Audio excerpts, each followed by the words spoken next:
Good evening. I call to order the regular meeting. City Council, City of Lakewood, Colorado, August 27th, 2018, 7 p.m. Council chambers. Will the clerk please call the roll? Paul. Paul, here. Johnson. Here. Vincent. Here. Vita. Here. Franks. Here. Roybal. Here. Gutwein. Here. Skilling. Here. Harrison. Abel. Here. LeBure.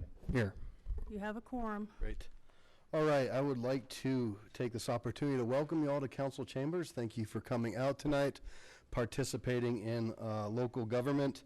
For those tuning in on Channel 8 or checking us out on a later date, we welcome you as well. I ask that if you do have a cell phone, to please put it on silent. We send our best this evening to Karen Harrison. Her 86-year-old father, I think, is having some surgery in Durango, so she is with her father tonight. We send them their best. I'd ask that now you please join me in the Pledge of Allegiance, remain standing for a moment of silent prayer, and I'd like to send a special moment of silence tonight for Senator John McCain, who we lost over the weekend. I pledge allegiance to the flag of the United States of America and to the republic for which it stands, one nation, under God, indivisible, with liberty and justice for all.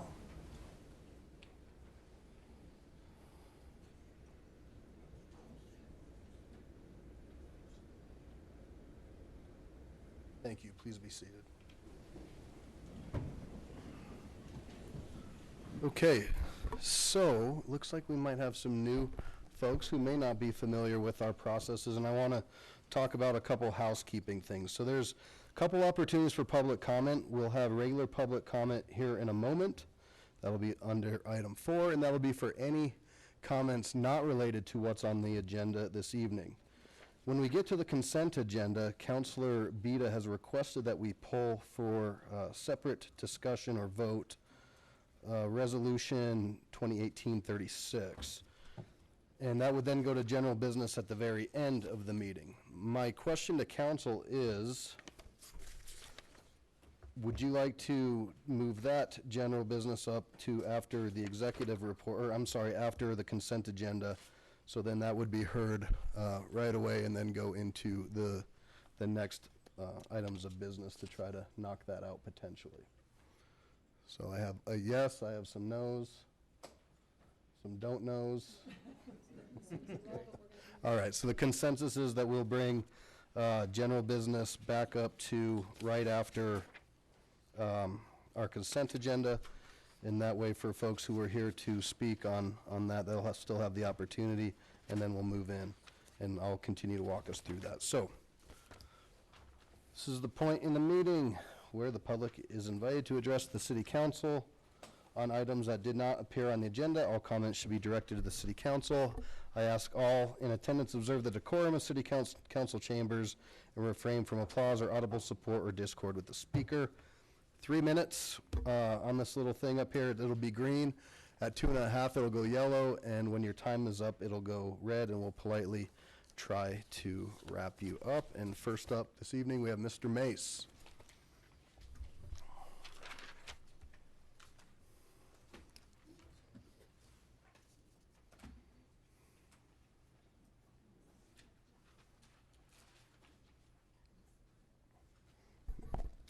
And then after Mr. Mace, we have Jack LaPrause, and then Lynn, and then Amy, and then Jacqueline.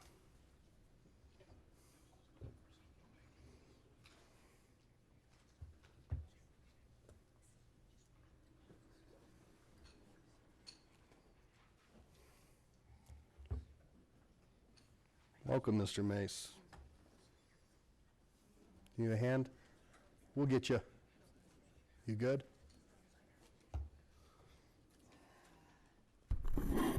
Good evening, Mayor, City Council members. Mayor, I've got one question before I start speaking. Did you receive my email I sent to you 2 weeks ago? Yes, sir. I responded right away. I didn't get a response. But here's the reason I'm here tonight. I am sick and tired of the police department pulling their duty weapon. They pulled it on me 3 times in the last month. I'm sick and tired of them writing tickets when they don't need to be. I'm also tired of every time I turn around, I'm getting in trouble, and not only am I getting in trouble, but some other people are getting in trouble that I know, and I'm really tired of this. This is like, I've had it, guys. Because of our police department, I'm wanting to move out of Lakewood. I'm asking the mayor and city council to step it up. Please do something immediately. Thank you. Thank you, sir.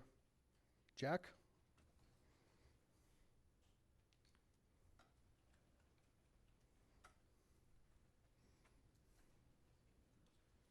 Good evening. Welcome. My name's Jack LaProuse. I live on the southwest corner of 8th and Dudley, 8710 West 8th Avenue. And there's been for as long as we've lived at that address, there's been like a 6-foot privacy fence along Dudley. That looks terrible, and my wife and I wanted to replace it. So we talked to a fencing contractor. Going to charge us about $10,000 for a new fence. They asked for permission from the city. We didn't hear, so I finally called the city and what's going on with our application, and was told that a portion of this fence is in the floodway and a portion is in the floodplain, and a portion is out without it, outside it. The application eventually gets denied, and I couldn't figure out why. I said, well, what if we had a fence that would allow the water to pass through? I could see if it was blocking the water. What if it would allow the water to pass through? And no one would answer. I finally got an email from a document technician who talked to her boss and said, the flood plan administrator has not approved our request for a fence. And if I wanted to appeal, I could go to the Board of Adjustment, but bring required studies. I mean, how much money am I supposed to spend to get a new fence? And what am I going to study? That if I have a fence with some space in it, the wire will pass through. I mean, it seemed ridiculous to me. So I called my council person, Ms. Johnson, and she said, come here and talk to the council, tell them about it. So that's why I'm here. And then there's another reason, which will make me seem like a complete idiot. About 15 years ago, you did some work on the gulch on the east side of Dudley. I think it's for erosion, like made walls and stuff. And so when they were done, I thought they were going to come on the west side and work on my side. And someone from your engineering department comes out and he looks at the property, walks around with me, said, I see here's the problem, and we could fix it, and I'll put you on the list. It'll probably be 3 or 4 years, but we're going to get to it. That's 15 years ago. Am I still on the list? Who do I call? That's all I have. Thank you. We appreciate you coming out, and we'll make sure that we have some folks get in touch with you. Thank you very All much. right, thank you. Lynn? Watursky? And then Amy Jacobs, Jacqueline Clark, Brian Clark, Cece, Lynn Kenny. Hi, good evening. Welcome. I don't need to stand up here to say this, but I want you all to know how thankful I am for your time and mostly your patience. And maybe you're fooling me after the meetings are over, but you all listen. I'm just impressed with how well you all listen. Your eyes, your facial expressions, your intensity is just amazing. I just want to say thank you, thank you, thank you. That's it. Great, thank you. Test that at 2 a.m. tomorrow.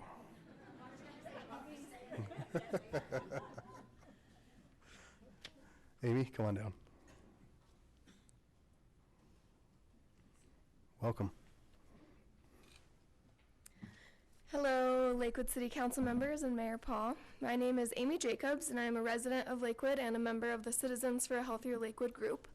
I also grew up here and went to Lakewood High School as a teenager. I care very much about this community, and I hope to raise children of my own here someday.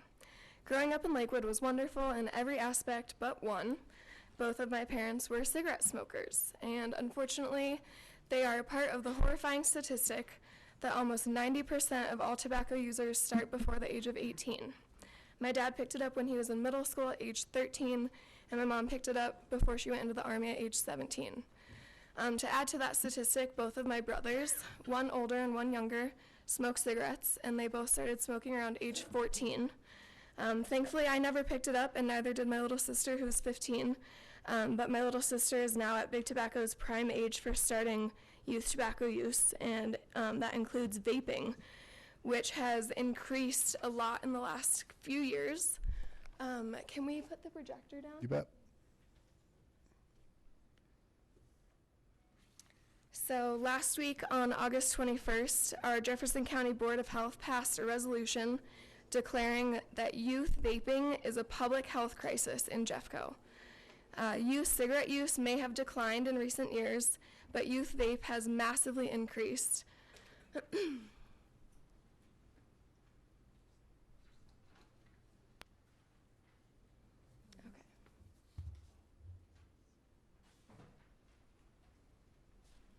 As you can see on this paper, the use of vaping in high school students has increased by more than 200% between 2013 and 2017. So, kids are even vaping in class, as the newer devices can look like a flash drive and can be easily concealed. Jeffco's Board of Health recognizes that something must be done to protect our youth from tobacco products, especially vaping. I hope that the City of Lakewood feels the same. I would like to thank each and every one of you for scheduling the study session for tobacco retail licensing in our city, which I'm aware is scheduled for October 1st. I look forward to hearing about the outcomes of that session.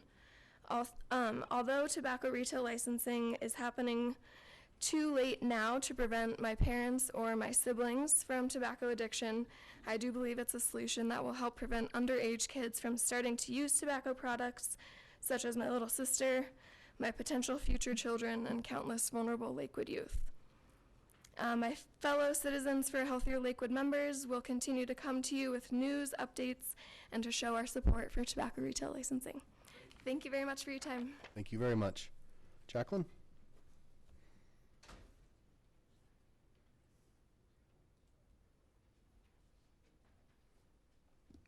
Good evening. Welcome. Thank you. Thank you, Mr. Mayor. Thank you, City Council members. My name is Jacqueline Clark. I'm the co-owner of Bristlecone Shooting, Training, and Retail Center on West Cedar Drive in Lakewood.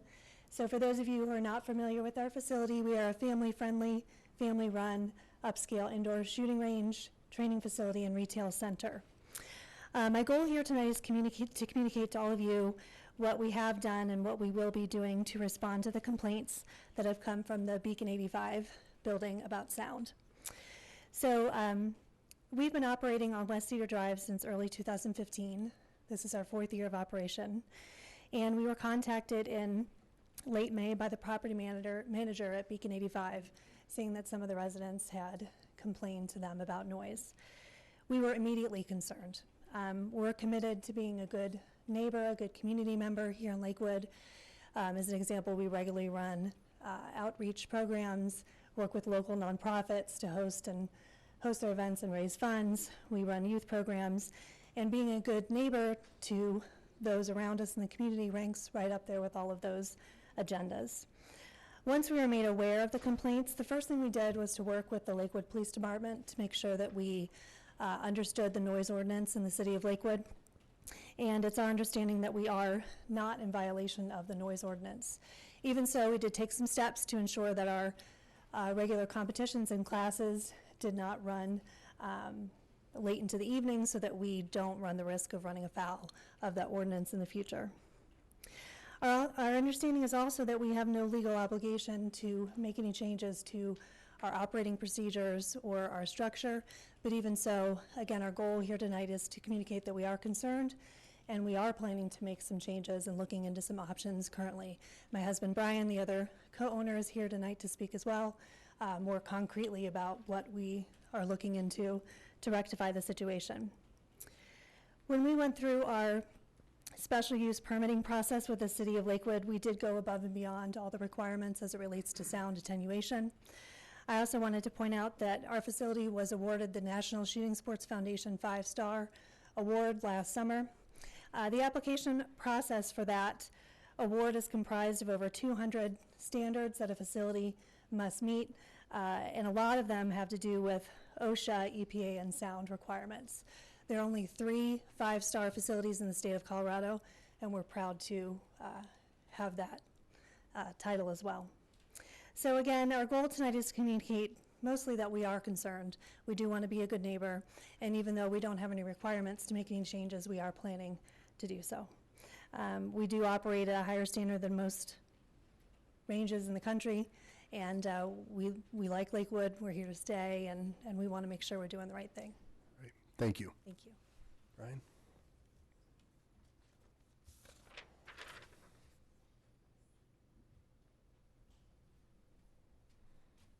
Good evening. Evening. Thank you. As my wife said, my name is Brian Clark. I am the other co-owner of Bristlecone Shooting, and my purpose here tonight is to really talk to you about some of the concrete options and solutions that we're looking at to help out with some of the complaints that we had received. As Jacqueline said, as soon as we heard of the complaints, we were notified of them. We kind of jumped into action, started investigating different methods that we can augment our already in place sound attenuation measures. So as some of you may recall, about 4 years ago is when we applied for our special use permit. We went through a bunch of different sound attenuation noise control measures, and we're now willing, kind of as Jacqueline stated, in the spirit of good neighbor, kind of look at some additional reasonably cost options that can really help with the situation. So some of the things that we are looking at are a sound batting type program. Basically, 90% of the firing that goes on at our range is static or at a firing line. Right there is where the bulk of that noise comes from. Additional sound batting in the ceilings, walls, etc., in that general area, we feel is going to take care of a large portion of the issue. Secondly, we are looking at replacing our current acoustic panels. They are 4 years old, and there's better products out there, and we're going to basically take all those acoustic panels, replace them with a more durable and more effective panel that can really help suck up that sound and deaden that sound. Thirdly, we do run some of our competitions and some of our training downrange. While it's rare, we do it. And basically what we have found is there's a couple of products we can use to help when we are in that position.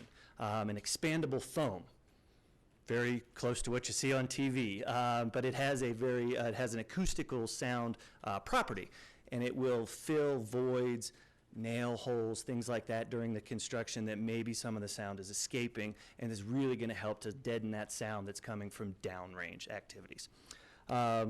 Finally, it came to our attention that somebody may have mentioned environmental concern at one of the meetings. Just wanted to kind of address that head on. Again, with the NSSF 5-star program, the standards and the requirements are very, very stringent in this capacity. We have a top-of-the-line air handling system. It is literally regarded as the top of the industry. In fact, if you do the studies, the air that comes out of our exhaust system actually is cleaner than when it went in. And then secondly, our waste management system, again, we take real pride in the fact that we are best practices according to NSSF. We take care of all of our waste management seriously, including the filters that are part of that air handling system. Great. So thank you very much for your time. Thank you. Thank you both very much for tuning in and being amenable to try to work with the community. Much appreciated on behalf of council. CC, Lynn.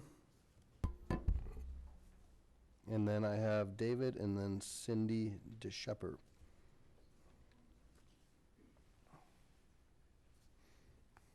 Good evening. Ladies and gentlemen, my name is Cece Ertley. For the record, my address is 1803 South Dover Way. I'm here to talk about rats again. I think we've made some progress. I understand the rat house is now empty of most of the belongings. There are still 2 cars in the garage. There is an outstanding asbestos report that we are waiting to hear back on. As you all know, we cannot proceed with remediation until the asbestos in that house is removed. We need to protect the people that are going in there, as well as anyone else who may wander into that area, although I think the asbestos is really pretty limited to that house alone. Our number one concern now is how long is this going to take?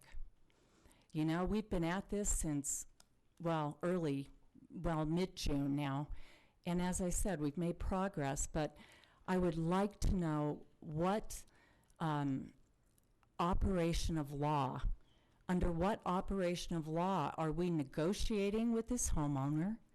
And under what operation of law are we guaranteeing to clean that house up? I think there needs to be some documentation of what exactly the city of Lakewood is guaranteeing, because we as taxpayers are going to end up paying for that mess. And that just is not fair. But in any event, that's the end of really what I have to say. I have two colleagues who have some details for you all. Thank you. Great, thank you. Lynn English, Lynn Kinney.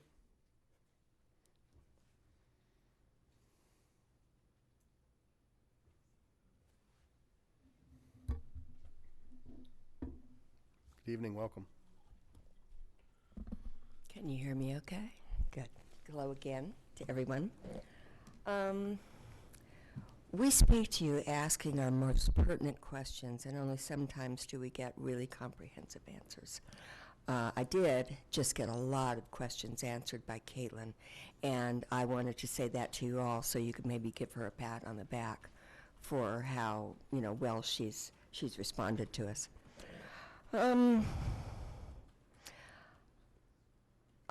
With these questions I have tonight, I'm asking that you direct Caitlin to answer them to us in our updates, if you would do that, because sometimes these questions don't go any further than this venue right here.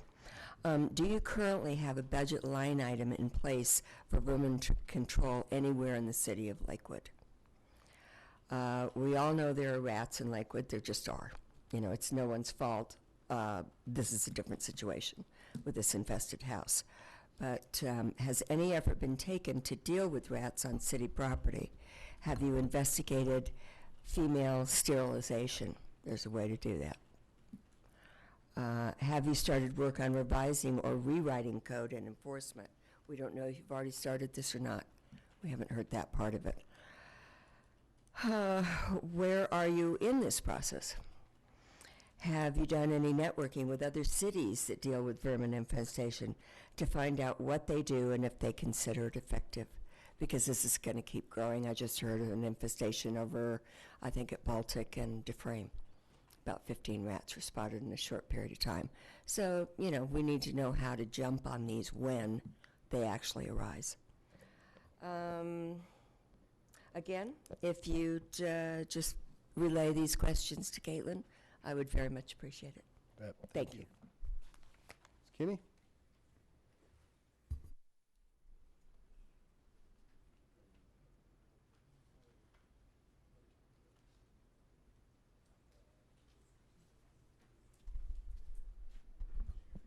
Good evening. Thank you for this opportunity.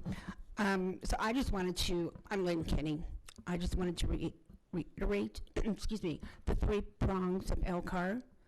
The first one was that we were going to clean up, make sure that Lee Street got cleaned up of the rats. Ironically, my husband found a dead rat in our yard earlier in the week. So I'm not sure if all the rats got cleaned up or not. And I want to know, are they in the vehicles? Because that's been a question. The vehicles are still in the garage. So that would be a really good breeding place for those rats. Second, make sure that all the codes and regulations are sufficient enough that they can be enforced. And we've been asking for that since day one. And the third thing, like my colleagues have alluded to, is that we need to track what is being spent by the city to exterminate and clean up that rat house.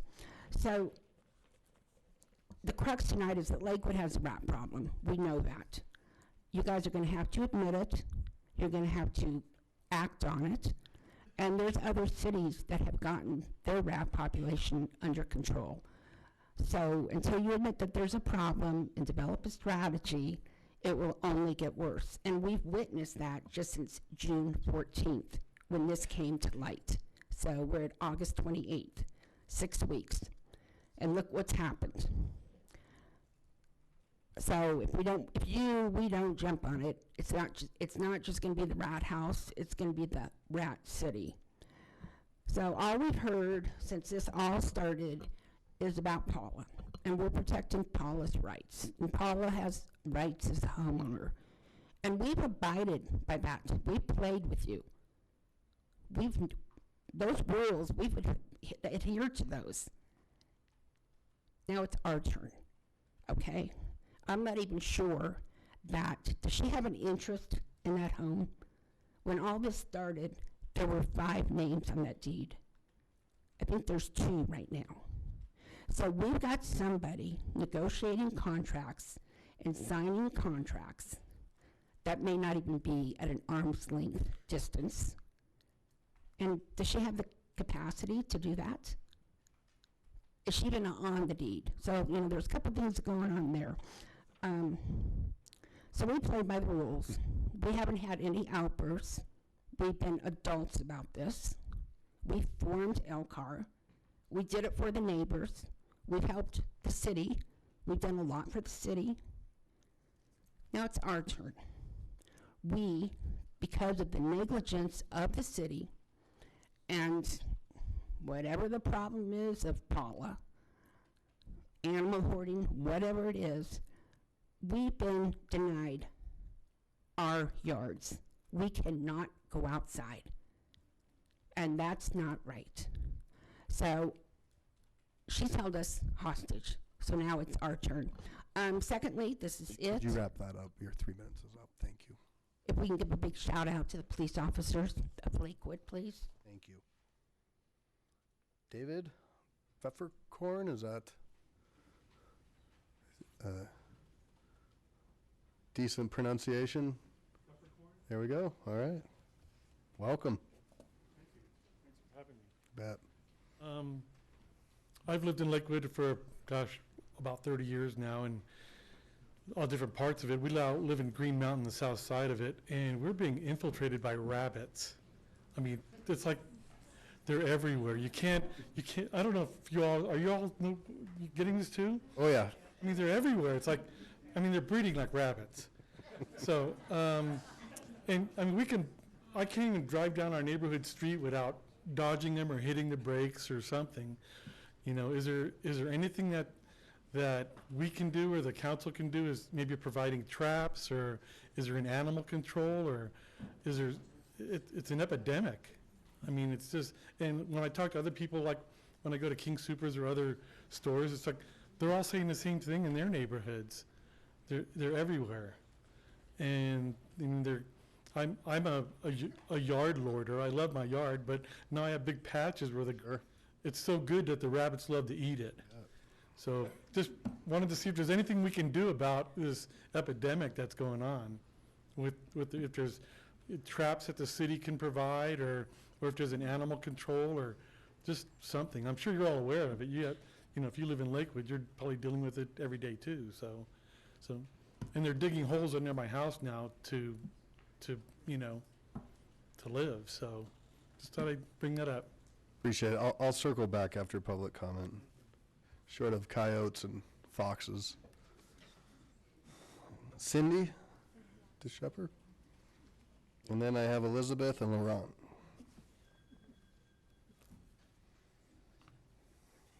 Good evening. Welcome. I'm here in support of the rat house. I live on Lee Street. I'm still paying pest extermination for... Can you talk in the mic? Yeah. Hi. All right, I'm here in support of the rat house mess. I live on Lee Street. I'm about 7 houses north of the rat house, and I did have rats in my house last year. So I've got bait out and trying to prevent them from getting into my house again. Never saw rats since 2001 is when I lived there, and never had them until last summer, and I did not know about the rat house mess. Enough of the rats. I'd like to bring something else up. You guys can make a lot of money if you put police patrol on Lee Street. I was walking my dog today, crossing over to go to Kendrick Lake, and this car came barreling down and almost hit us. I turned around and I looked at her and I said, "Go faster." She put her brakes on, got out of her car, and said, "Excuse me, what?" I said, "You're going a little fast." I said, "You almost hit my dog and I." "So what?" she said. "I'll go faster next time." You guys can make so much money from, if you set a patrol car there with a speed gun, the speed limit is 25 miles an hour on that street. In 2001, when I moved into my house, I tried getting you guys to put a speed bump or two up because I had little kids. I had to get petition and I had to get money to pay for half of a speed bump. Well, of course I didn't do that. I bought a little green man and I set him out on the street. That helped. However, the cars are still going down the street, sometimes 45, 50 miles an hour. And like I said, this lady almost hit my dog and I today. The traffic on that street is very busy, and I know why. They cut through Lee Street because they don't want to stop at the stoplight on Jewel and Kipling. And so our traffic on Lee Street is extremely busy because they cut through there to beat the stoplight. And I am not kidding. I want to go out and sit in my yard with a hairdryer and make them think it's make them think it's a speed gun, you know? But then there's repercussions. You don't know what people will do these days. So have somebody sit there and make some money. I mean, you can get a lot of revenue from these speeders because it's ridiculous. That confrontation shocked me that she did that. And she was on her cell phone, yapping on the phone when she went by me. And of course I couldn't get her plates because she was going too fast. But if there's something we can do, please, I'd love to do something because it's ridiculous anymore and somebody's gonna get hurt. There is a school bus that stops at that house in the morning, right? Not right in front of my house, but one over. So there are kids there, there's a school bus. So I'd like something to be done. You can make some money. Thank you. Thank you. Thank you. Elizabeth? And Loren?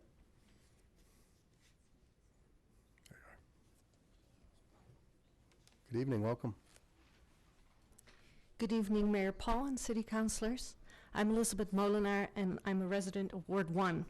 I work as an anthropologist, specialized in sociocultural impacts of energy production, and I'm a professor at Colorado School of Mines.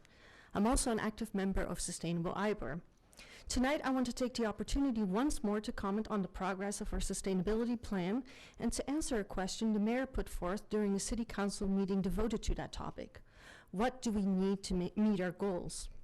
I will be adding a little bit of information in support of the argument I made in the July 16th City Council meeting that the city needs to increase the effort to reach the sustainability goals, especially when it comes to energy, and create a budget to help meet those goals. Today, I will share with you the numbers from 2 neighboring cities, similar in population size and with similar sustainability goals, Boulder and Fort Collins. It should provide us with some insights. The city of Boulder has about 20 FTEs working on sustainability, and of those, 10 FTE work on clean energy. Many of the FTEs working on non-muni energy and climate issues are typically supported by the Climate Action Plan tax that Boulder implemented in 2006 and renewed in 2015. And much of the municipalization work is funded by the portion of the utility occupation tax that is above the amount that replaces the franchise fee amount that goes into the general fund. It must be noted that they can have these people working on climate and energy because they have undertaken numerous election campaigns to tax themselves to pay for it. For Fort Collins, it is important to keep in mind that they're both a city and a utility. It's also important to note that their sustainability services area is structured quite differently than most cities. The 4 areas within sustainability are admin/finance, environmental services, social sustainability, and economic health. Many other cities will have these functions, but not necessarily grouped under sustainability umbrella. And they actually have, within those 4 categories, 38 FTEs working on sustainability. As is clear, our neighbors put more money and staff towards their sustainability plan, but also these departments report directly to the management team or have someone on the management team.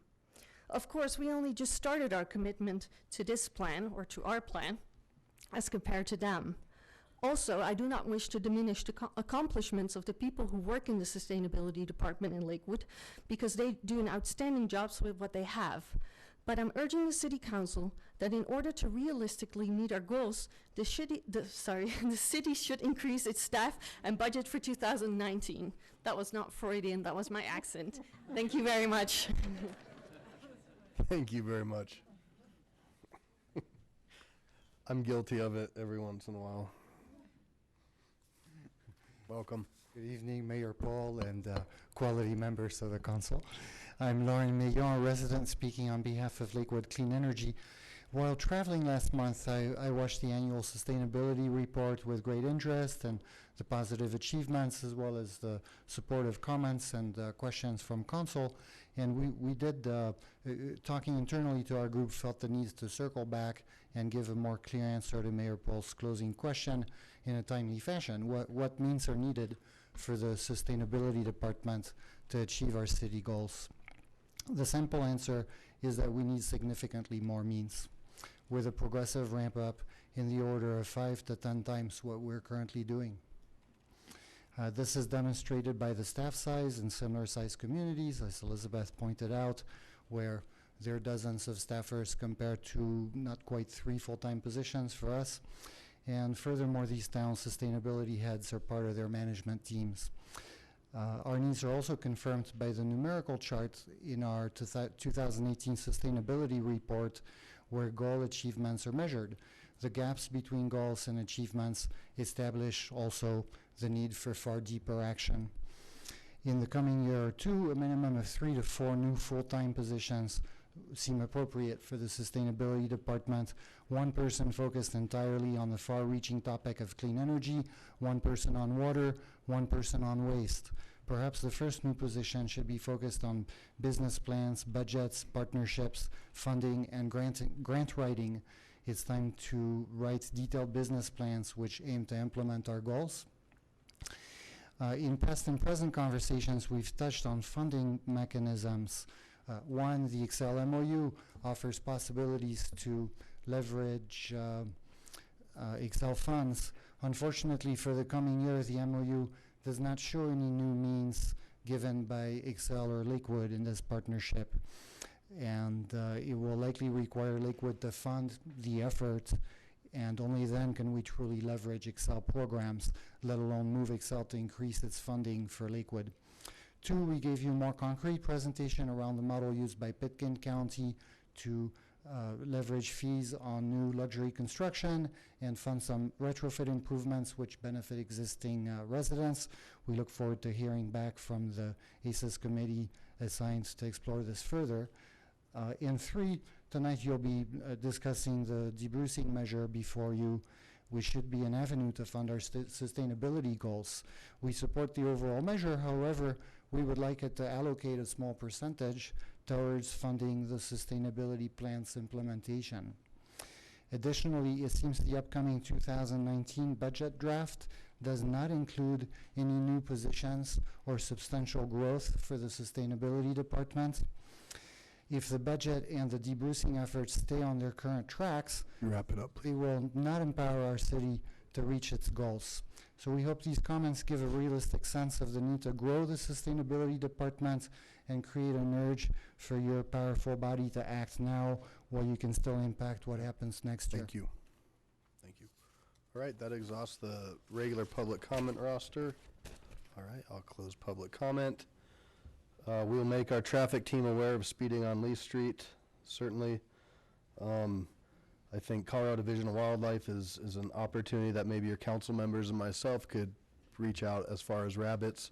We've kind of gone through cycles where we had a large outbreak of coyotes, and then that died off, and we used to have fox, and I think we've seen those disappear from Green Mountain. So kind of a cycle, but I think everybody up here would recognize, especially those gardeners that don't have a garden anymore, from the rabbits. And then before we go to the executive report, Counselor Gutwein wanted to address the other issues pertaining to Lee Street. Yes, thank you. Just wanted to state again that the entire council remains committed to seeing this through, as does all of our staff. And we greatly appreciate all the work that has been done and the progress that has been made.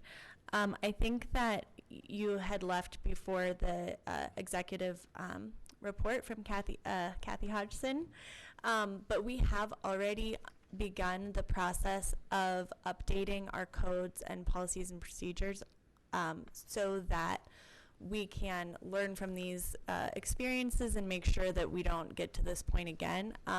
Staff has begun that process and has pulled together, and sorry to be speaking for you, but this was mentioned before. Would you like to?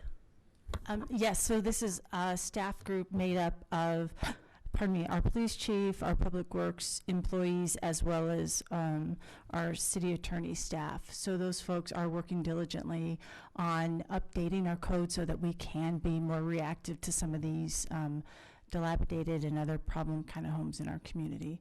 We hope to have this done in the next couple of months, and we are in fact looking at best practices by our neighboring cities and other cities that we can learn from. So thank you. Thank you. And I think it's important to note, to date, the homeowner has paid for all the services that have been required of her. Councilor Johnson? Can I just say a few words on the rabbits? Yes, ma'am. Okay. We've had issues with these in Ward 1 as well. I thought, for fun, I'm going to go to Ace Hardware. And I asked, what do you do? The first thing he said, you can shoot him, and I wouldn't recommend that, and I agree. Don't be shooting him. He said you can poison them, but it's actually illegal because the poison not only kills the rabbits, it kills the squirrels, it kills all the small animals. You can trap them. I don't know if the city's got traps for them. Or he sold me a bottle of coyote urine. I didn't think to ask him, how do they milk the coyotes to get it? But if you want, you can sprinkle it around your property and it keeps them off of your property. The problem is they'll go someplace else, but those are your 4 options. Yep. Okay. Well, thank you for that. With that, we'll go to our executive report. Ms. Hodson. Thank you. Very briefly, under the category of department highlights, we had a really action-packed weekend for our Lakewood Police Department.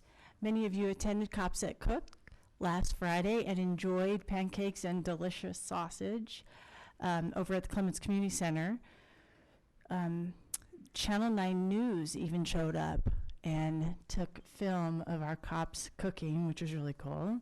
The money raised will go to support the Lakewood Police Department and the municipal courts and their efforts to help our military veterans. So thank you for your support at Cops That Cook. And then on Friday, the Lakewood Police Department also had their 10th annual Broken Club Classic Golf Tournament at Fox Hollow, and they raised over $7,000. And that money went to support the men and women of the Lakewood Police Department. It was an incredible event, and we were so fortunate because Agent Mark O'Donnell showed up for lunch, and he's the one who was injured about 5 weeks ago in a motorcycle accident. On Saturday, Lakewood Police Department hosted our annual Shred Day with several members of the department working at the event, and over 150 vehicles came through to drop off documents to be shredded. And finally, on Sunday, the police had their 2nd annual pig roast at Bear Creek Lake Park, and they invited me and I attended, and the pig was 70 inches long, which is as tall as I am. I thought that was interesting, and the pig was that big, and it weighed 260 pounds after it was gutted. And thanks to the Lakewood LPD Union, the FOP Lodge, and LPD peer support team for putting this event together. It was really amazing. And lots of little kids were there, and we had almost 300 people from the police department. And again, we got to visit with Agent O'Donnell again, and I got to visit with him for a long time, and he's doing very well. I saw him in the hospital about 2 weeks ago, and it's so nice to see how he's recovering so well and is just surrounded by support. So that was cool. Also, several of you attended the urban renewal training that occurred just last week. We had over 44 people attend, and we had attendees from Golden, Weld County, Littleton, Boulder, Wheat Ridge, Summit County, Douglas County, and several City of Lakewood staff. So thank you for participating in that.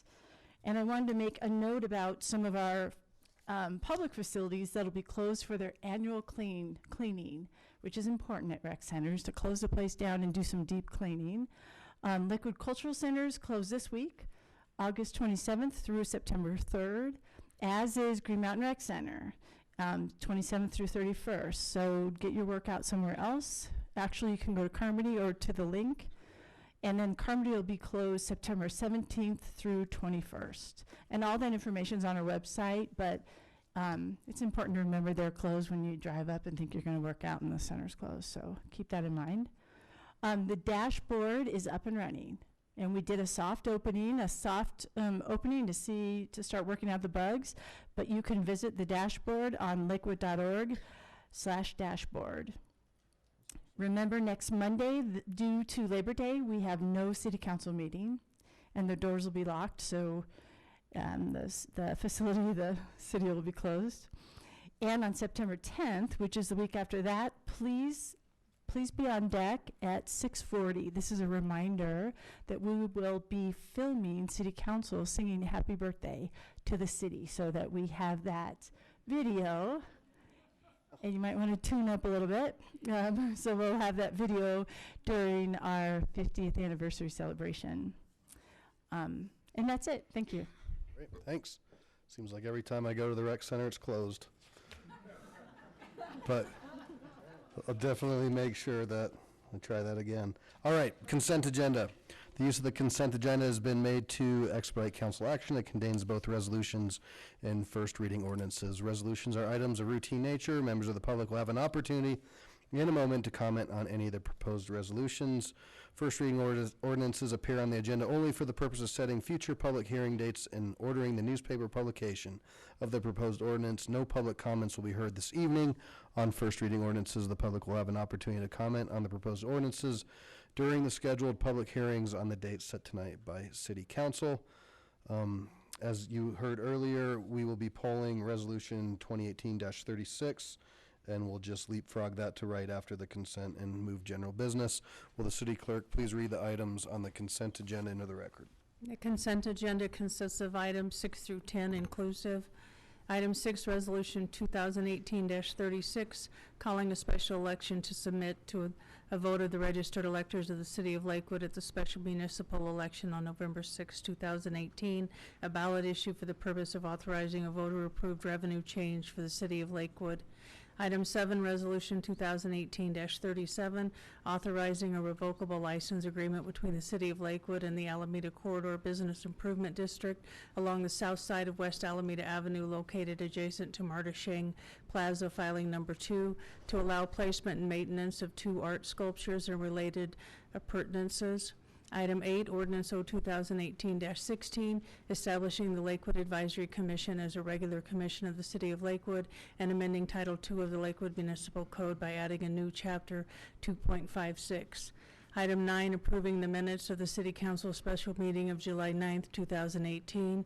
And item 10, accepting the minutes of the Advisory Commission for an Inclusive Communities Executive Committee meeting of July 5th, 2018. Thank you. And we'll remove item 6.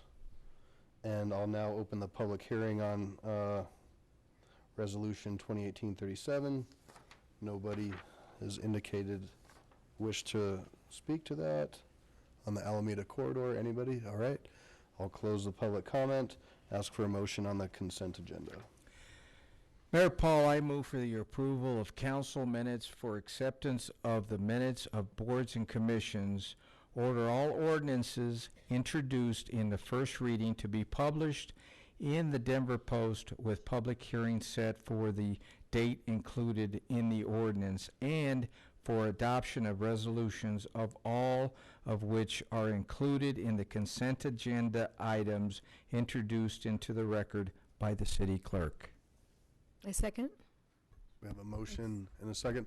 Mr. Cox, while it wasn't subjected to, it was pulled prior, so. It was pulled prior. It'd be good if the motion referenced the remaining items, numbers 7 through 10. Okay. Just for clarification. So if you just want to add to that, Mayor Pro Tem, to the end of your statement, just items 7 through 10. As stated, had on items 7 through 10. Whoever seconded that. Second. Second. Okay, all right, motion and second. Any discussion? Please cast your votes. All right, passes 10 ayes, 0 nays. So we're gonna now go to general business. Will the clerk please read item 6 back into the record?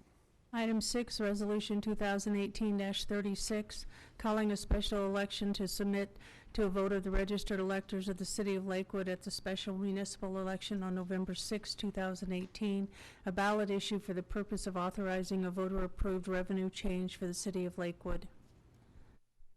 Thank you.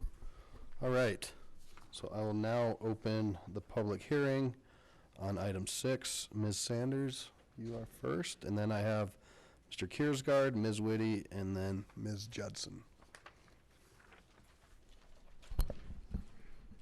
Good evening, Mr. Mayor, City Councilors. I spoke on this issue 2 weeks ago, and I thank you for your indulgence. I'm just here once again to encourage you to put forward a ballot measure so that we, the citizens, can exercise both our right and our obligation to speak to the issue of a tax question. I spoke to you about my years as a taxpayer and a resident, 32 of them, and that I am a third-generation resident of this city, and I'm invested here, and I would like the city to be able to reinvest here as well. Thank you so much for your time. Thank you. Mr. Kiersgaard?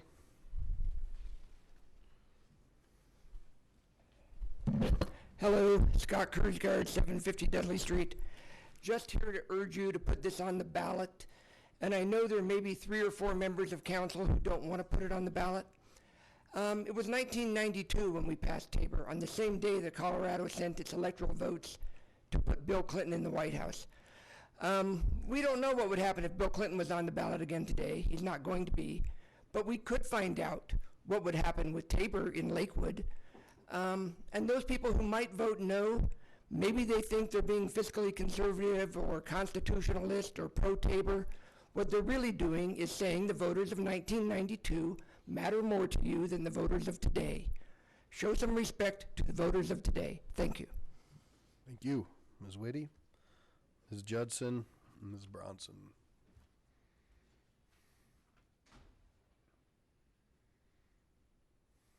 Thank you, Council. I also spoke on this matter a couple of weeks ago, and I just want to reaffirm my commitment to putting this to the voters of the City of Lakewood. I would, I'm not third generation, but I live in Lakewood, and I really do want to see it become as great as we can make it be. And I think infusing this money back into our community to give the services that people want, I think a little bit more money on sustainability is a really good idea, so that I don't want to dictate how council spends the money, but I do think looking at sustainability is a very good place to put some city funds and move our city forward a little bit and be a little more progressive on environmental issues. Thank you. Thank you. Lynn?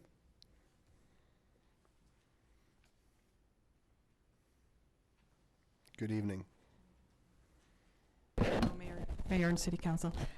I support it being on the ballot if the funds are earmarked for open space. I think that's a unique feature that we could use these extra funds for.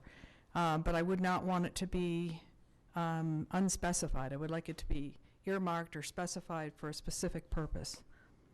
Great, thank you. Ms. Bronson, come on down. And if anybody else wants to speak on this topic, if you could start lining up, it'd be great. Good evening. I'm Brenda Bronson. I live in Ward 4. Per Tabor, I spoke last week on this issue too, but I didn't read my actual thing that I'd written, so I'll read it now, as much as I can do in 3 minutes.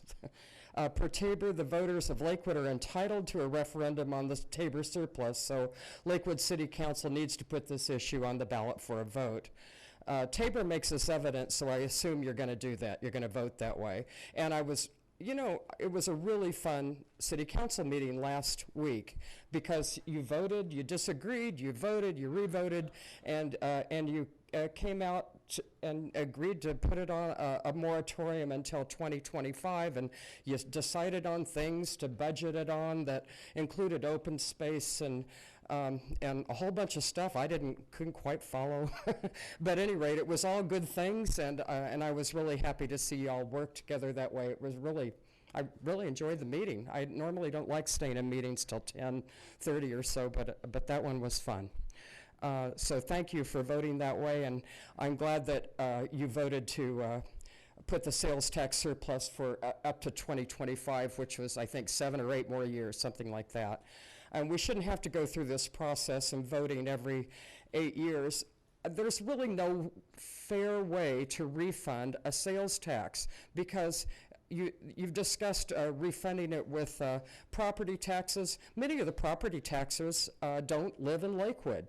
People, renters, it's going to go to commercial building owners, real property owners, that it's robbing from the poor, which are renters, and paying to the rich. Overall, not relatively, paying small amounts, but the rich get richer and the poor get poorer. It's a terrible way to refund. And there's no fair way to refund sales taxes because they're paid by people that don't even necessarily live in Lakewood. How are you going to refund it? You didn't collect the data was not collected for what we paid sales tax for, so you can't pay it back in a fair way. And it was collected sort of fairly, was the sales tax. Everybody decided to pay sales tax and it was collected fairly, and so I think it'd be a wonderful way to improve the city with the surplus. And let's see. I'm really against, the property tax way, and so I wrote about that, but I don't have enough time to read it. The way of refunding the small amount, the $120 per person, if it was done with a voter registration, you spend too much money, administrative costs, on sending back a small check. Too much of it is just wasted, and heck, I bet they'd be misdelivered anyway. I've canvassed for events before, and everybody's moved, okay, and so I think that you get a lot of checks back in the mail. So I urge you to go forward with what you voted to do last Monday and put this 8-year moratorium on Tabor refunds on the ballot and let the voters decide. The voters will do it. Thank you. Thank you. Well done. Anybody else? Okay. So if you do wish to speak on this topic, please line up so we can make sure we can expedite. We got a lot of stuff going. Welcome, and if you could give us your name and address for the record. Sherry Gordon, Gordon, 11770 West Atlantic Avenue. And regarding Tabor, I haven't been really following it, so I don't know if you've talked about this, but if it continues to be in excess, why not reduce the sales tax? I know that wouldn't be popular with administrators, but if we keep having an excess every year, I think that's worthwhile considering. Thank you. Thank you. All right, I'll close public comment, and just for those, so the summary of what is proposed tonight would take the 2017 excess revenue, 8.5 million would go for acquisition of parkland and open space, 2 million for police department safety related equipment and assets, and $2,036,504 for municipal infrastructure and transportation improvements. And then for the years 2018 through 25, it would be divided evenly, a third, 1/3 for acquisition, improvement, and maintenance of open space, 1/3 for police department safety related equipment, assets, and/or personnel, and 1/3 for transportation infrastructure improvements. And then the last piece of this would have a separate budget each year that would be brought forth to the city council, and a separate accounting that would be available to the community showing where those dollars were going. So, Mr. Abel.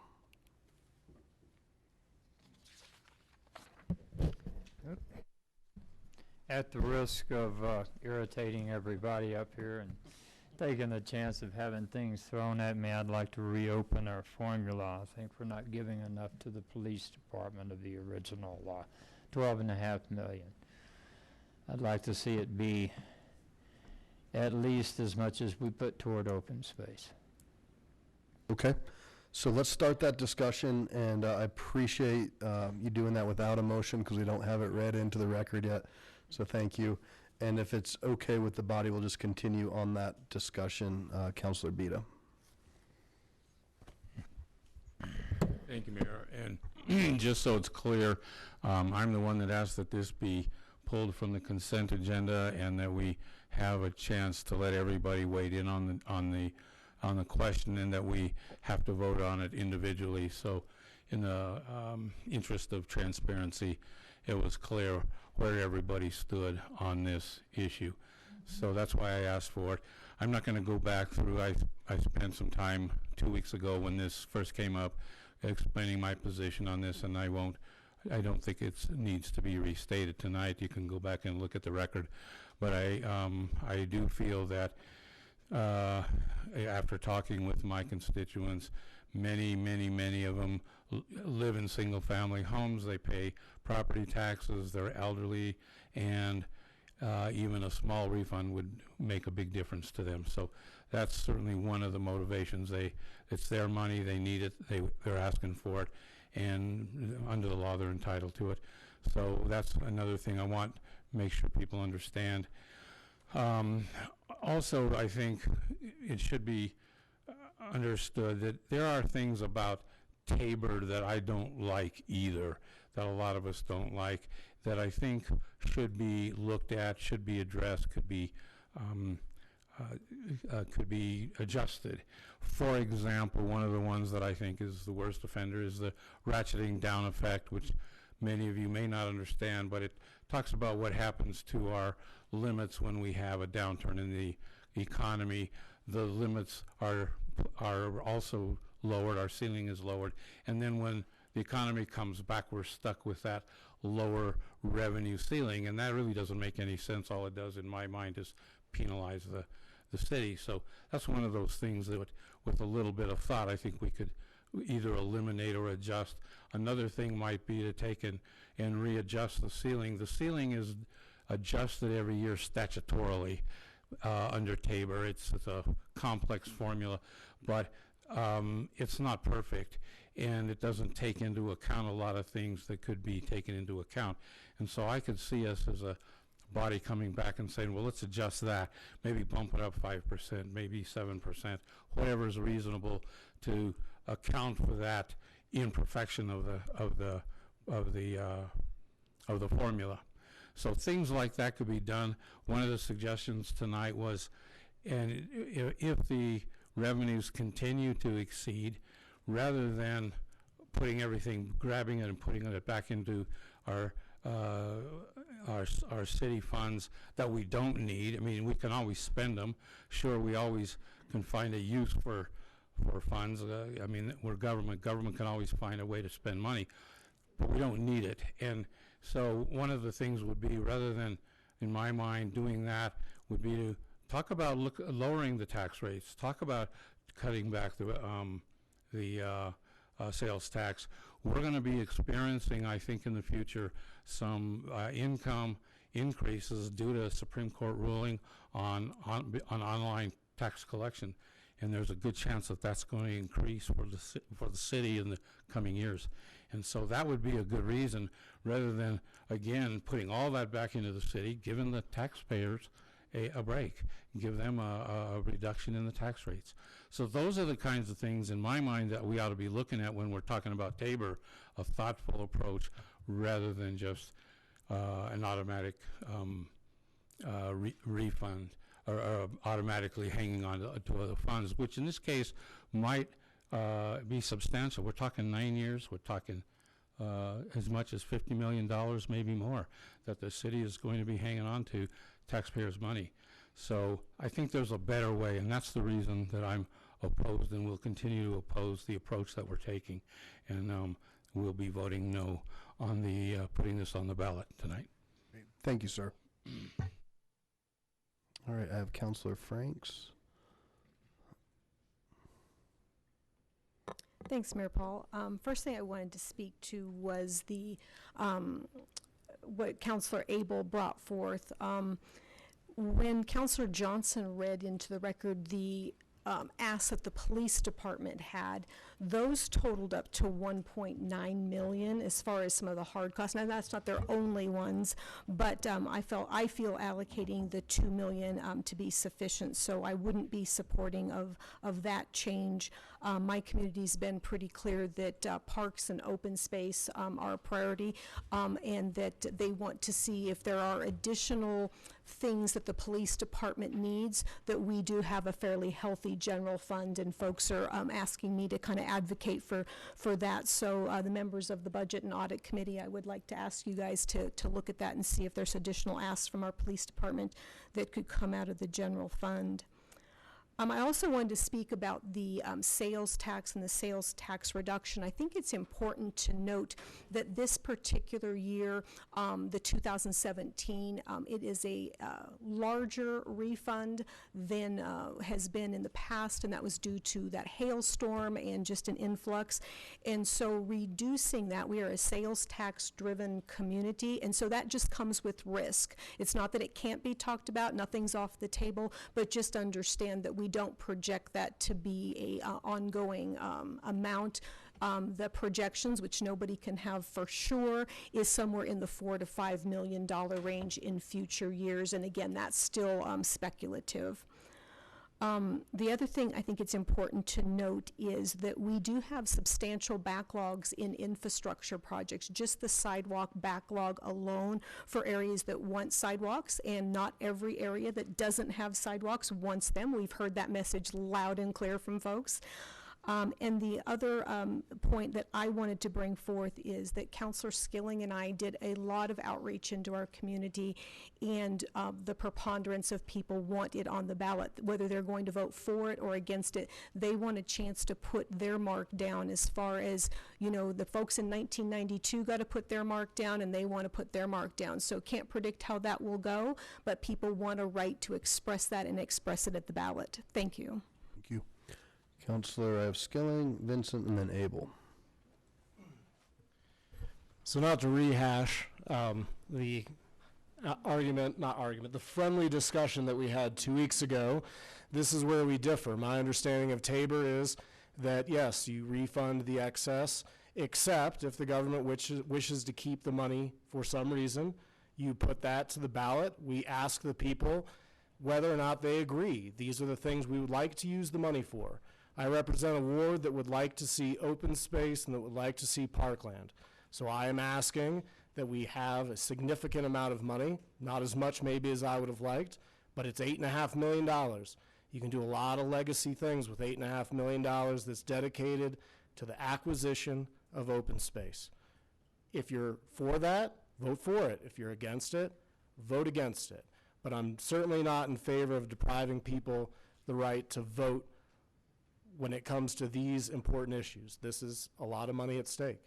To the issue of changing what we had come up with as far as that compromise, like I said, my initial proposal, I would have liked to have seen all of that $12.5 million go to the open space acquisition, but I understood that there were other needs that people expressed, other needs they heard from the community, whether it be police or infrastructure, and I think the compromise that we reached was a good one, and I think that it addressed those issues.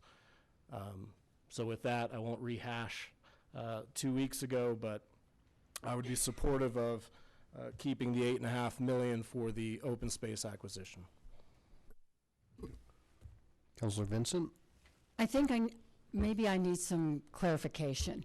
So we're discussing this ordinance as the only thing that we should be discussing within that context is, as a possible change, is how the money is distributed?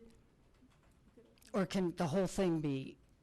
Well, certainly, I mean, it's all fair game. It's a resolution that's going to, I mean, there's a tight framework that was decided on. And that's what I thought 2 weeks ago, and we heard many, many people speak, and the people that I represent certainly want it on the ballot. So I guess I'm fearful of another 4-hour discussion on things that were already decided. Maybe I'm the only one. No, you're in luck. here. There's not a lot of lights on. Oh, but good, okay. I think it is twofold. There were the finalized version was brought back out to the community, and council members heard different things about that finalized version. So that was important for some council members to bring up. And it was also important for, as Councilor Beta said, an opportunity to talk about why they may or may not support it, rather than voting it on a consent agenda. So that's where we're at. Okay, there's not a lot of lights. There's not. Councilor Abel. As I said, you can throw something at me if you like. I'm thinking 5 million, 5 million, and 2.5 million. We're looking at a need for sidewalks. The amount of money we have set aside for infrastructure would buy you a couple of miles of sidewalk. It's not much considering what all we're looking at. I also keep hearing the word legacy projects, which concerns me that some folks might want to spend that whole chunk of money in one place. When there are 5 wards in this city, 2 of them with a huge lack of open space, and I'm not hearing anyone talking about equity. I would be a lot more comfortable knowing that we would be, if that money is approved for retention by the voters, that would go toward curing some inequities we have already. Not that I'm against large open space purposes, but you know, we we have some work to do there. Also, I'm concerned on the other end of this, that if we do, if the voters do grant a Tabor exemption, there's nothing in this that not only would let us spend all that Tabor money, but it would let us increase fees. There's nothing that would clamp down on fees in the future. So we get all your Tabor money, and then we want some extra fees to boot. There's nothing to stop us from doing that, and I would like to see some commitment on the part of council that if we do that, if voters approve this Tabor exemption going into the future, that we put some kind of reasonable cap on fee increases. And then there is one thing I'd like to mention, and that is 2.5 years ago when we started talking about this Tabor refund and how the overages were growing, I offered a motion to cut taxes. I got a second for it, but there was only one vote in favor, and that was me. I don't see many more votes out there, folks, or I would offer that solution again. Thank you. Thank you, sir. And I think your equity point is well taken, considering wards 1 and 2 represent have the least amount of open space and parks in our whole community, and so certainly there's something to be said for that. Okay, nothing else, so I'm gonna, Councilor Gutwein. So I think there are many great ways that this money could be invested if the community decided to do so. And to Councilor Vinson's point, we did have a long and robust discussion, at which point I also had wanted to see additional funds for the police department. But since then, we have taken this out to the community. We've talked about it. I think that we should stick with what we came up with, and that's what, you know, we put a ton of work into getting to that point and reaching that compromise, and I think that is what the community has seen over the last couple of weeks. I also, you know, this is now the 3rd, 4th, 5th time that we've discussed this, but the bottom line is our community would like to see, the vast majority wants to have a chance to vote on this. 1992, I was a little kid in elementary school. A lot has changed since then. The voters of today get a chance to weigh in. And I might have a belief on Tabor. My colleagues may have a different belief, and certainly all of you do. And that's the whole point of voting, is that it is up to you, and you get to decide. Putting it on the ballot means you get the choice. It's your money. You decide whether to invest it in these things that we've put out there or not. So I will certainly be supporting giving the community the right to vote on this. Thank you. Thank you. Mayor Pro Tem, could I have a motion, and then we can read it in the record, and that'll open up the second round, if so choose.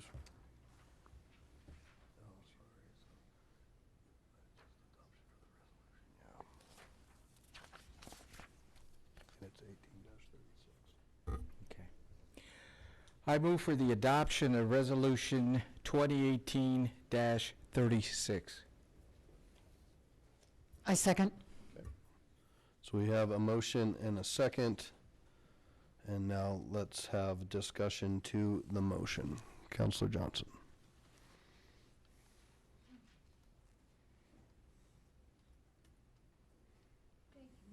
Thank you, Mayor. Well, this is a difficult vote, and no matter how any of us vote, we're going to make enemies tonight, and we're going to make friends. My role up here is not to go along to get along. My role is to ask questions and to seek as much information as possible, and then cast the most honest vote that I can. Councilor Bida said everything that I feel, only more eloquently than I can. I humbly believe your money should be returned to you, and I will be casting a no vote. All right, any other discussion? All right, seeing none, please cast your votes. That passes 7 ayes, 3 nays, the nays being Johnson, Bida, Roybal.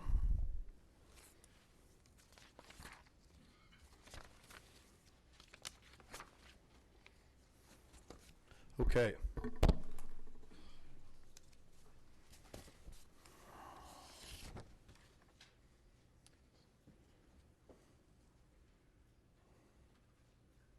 So I am going to now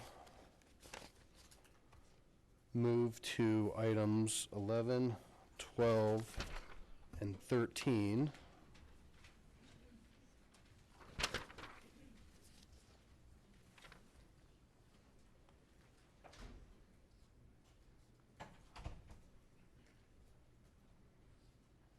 Just give me 1 second here, please. Do you want, does anybody want to take a break before? Okay. We're going to recess for 5 minutes, and we'll come back. So we'll come back at 8:25. Thank you.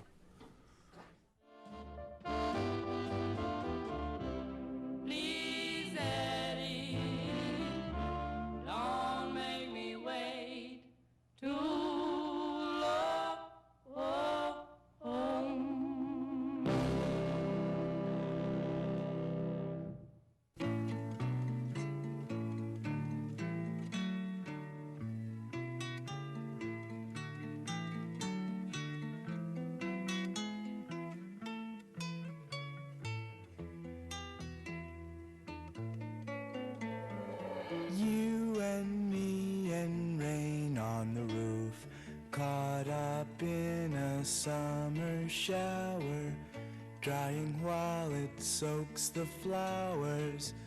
Maybe we'll be caught for hours, waiting out the sun. You and me were gabbing away, dreamy conversation sitting in the hay. Honey, how long was I laughing in the rain with you? 'Cause I didn't feel a drop till the thunder brought us to.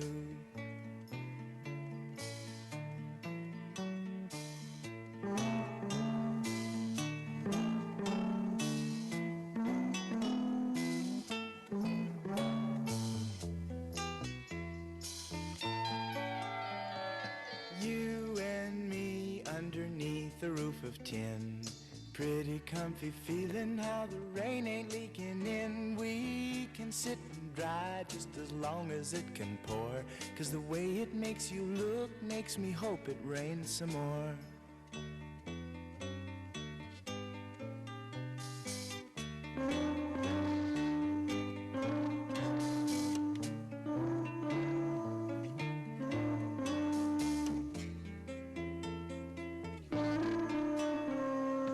You and me and rain on the roof, caught up in a summer shower, drying while it soaks the flowers.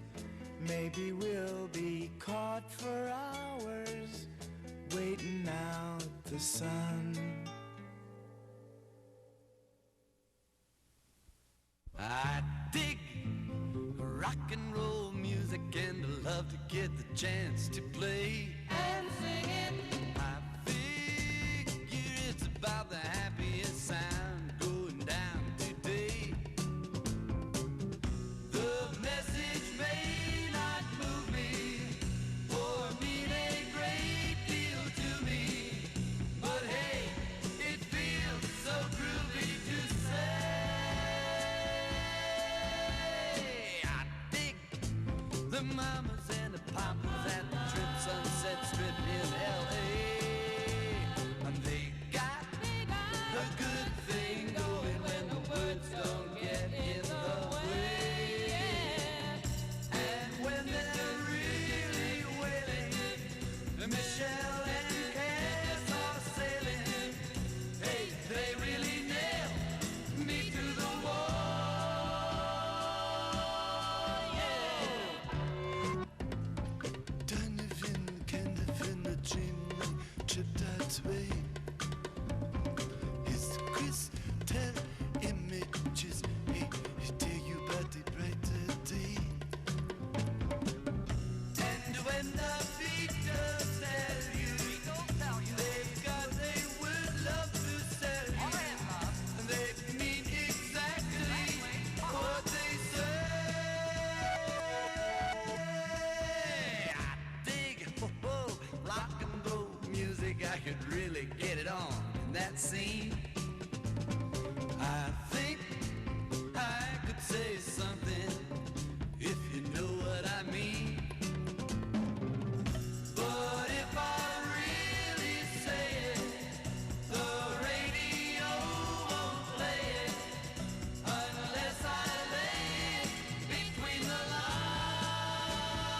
I bring you fire.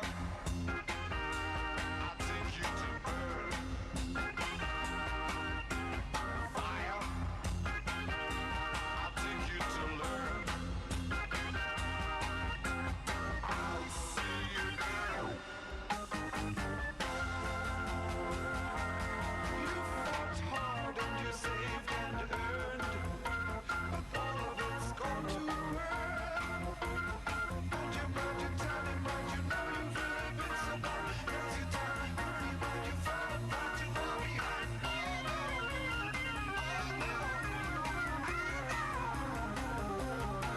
You're gonna burn. Fire to destroy all you've done. Fire to end all you've become. I'll feel you burn. You've been living like a little girl in the middle of your little world. And you mind your tiny mind, you know you've really been so blind. Now's your time, burn your mind, you've fallen far too far behind.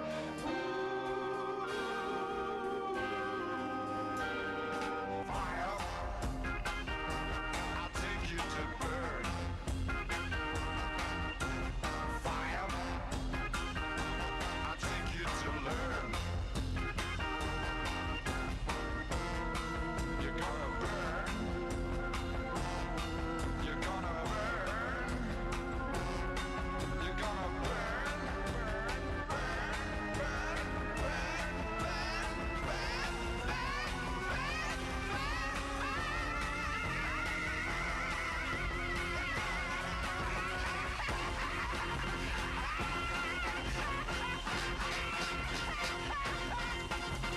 Fire,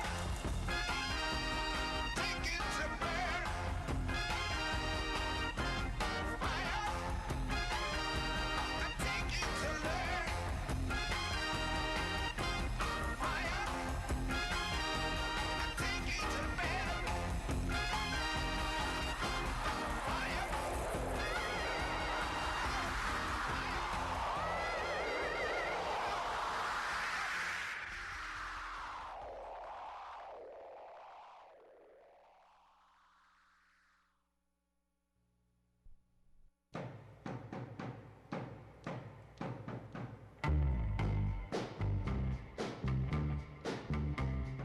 Hang on, Snoopy, Snoopy, hang on.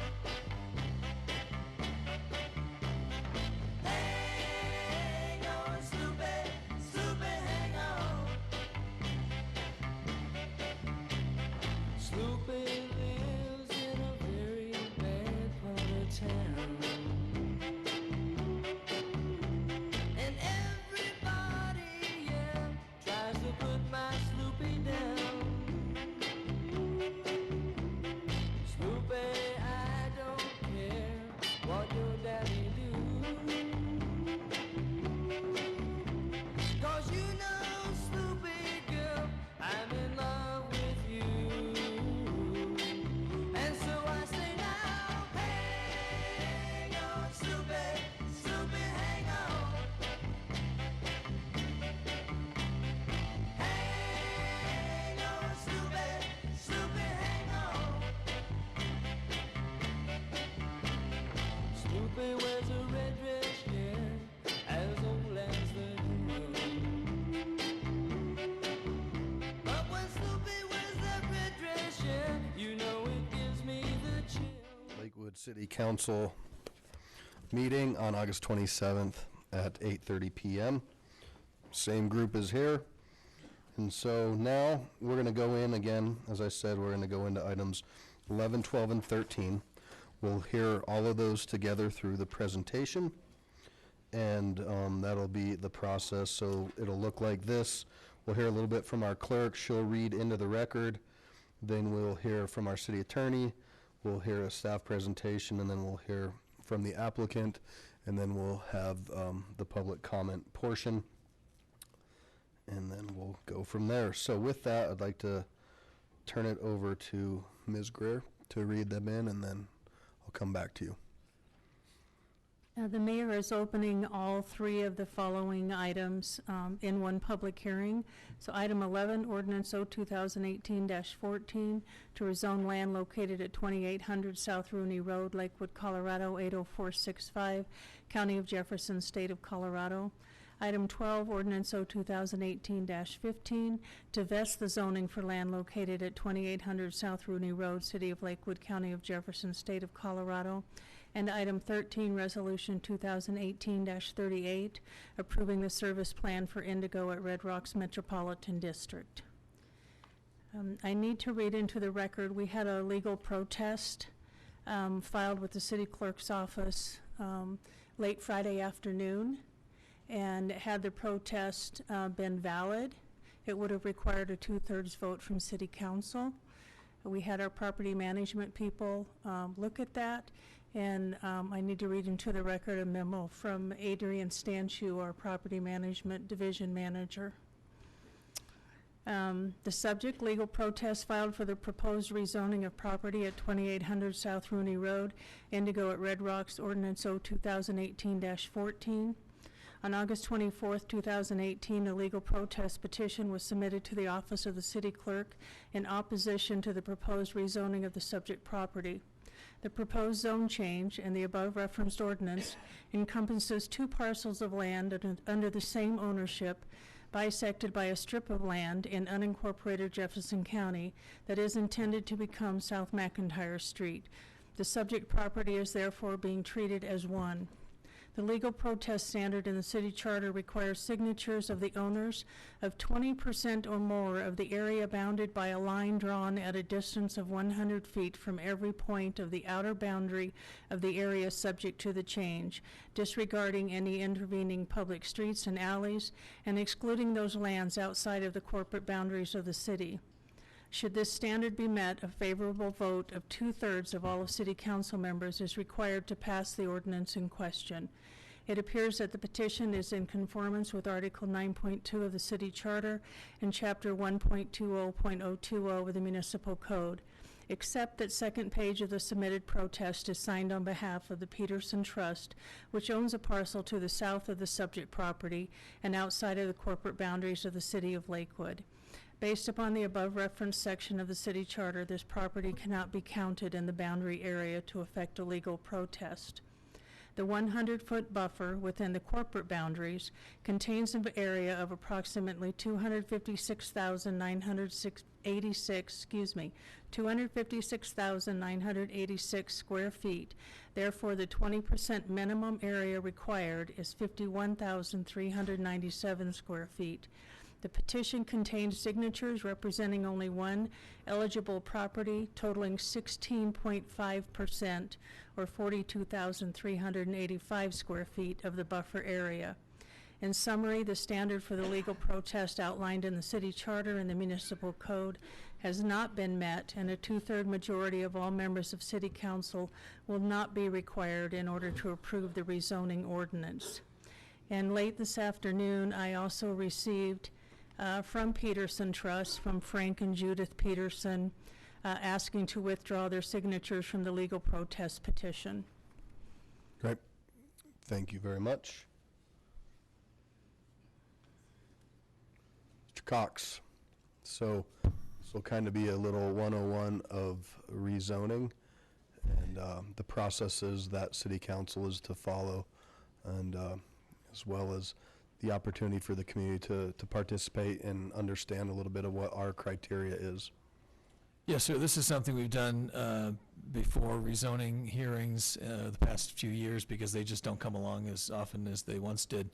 And we want to make sure that council has a bit of a refresher on what you can and cannot consider and what the processes look like. So let's start with with what you can consider per the city's code. The record that was before the Planning Commission, the written findings and recommendation of the Planning Commission, any previously filed objections which were just dealt with, and the evidence presented here at the public hearing tonight.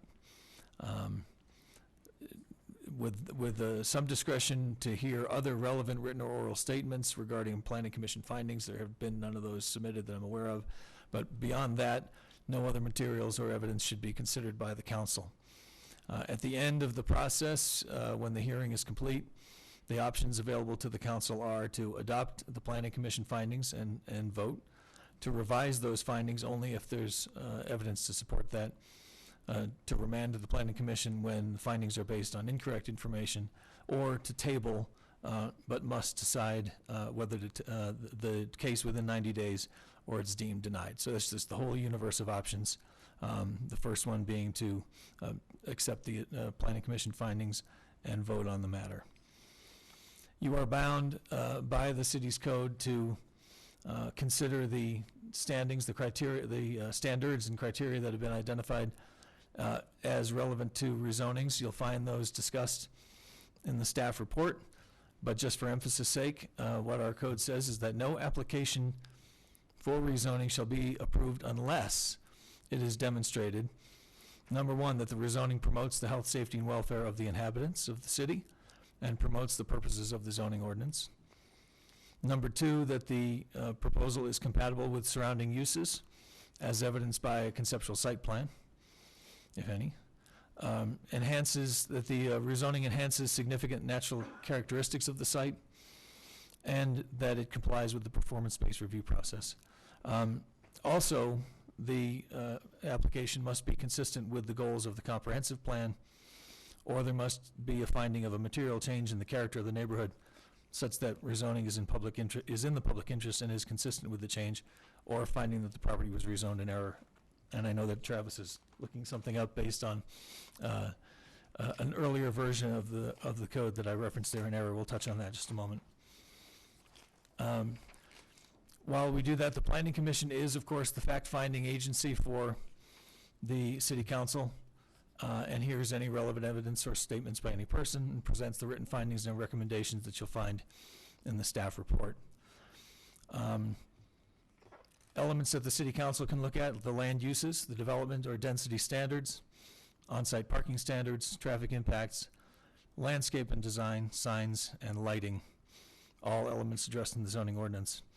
What is not part of your zoning review at this stage is the lot configuration. That's a subdivision process other than the minimum lot size, which would be part of the zoning. Final engineering, which includes preliminary drainage, traffic, and streets. And you should not consider the ownership or the status of the applicants or owners. This is an issue that's come up in different contexts in the past where there's been testimony about the particular applicant, whether positive or negative, sometimes both in the same evening.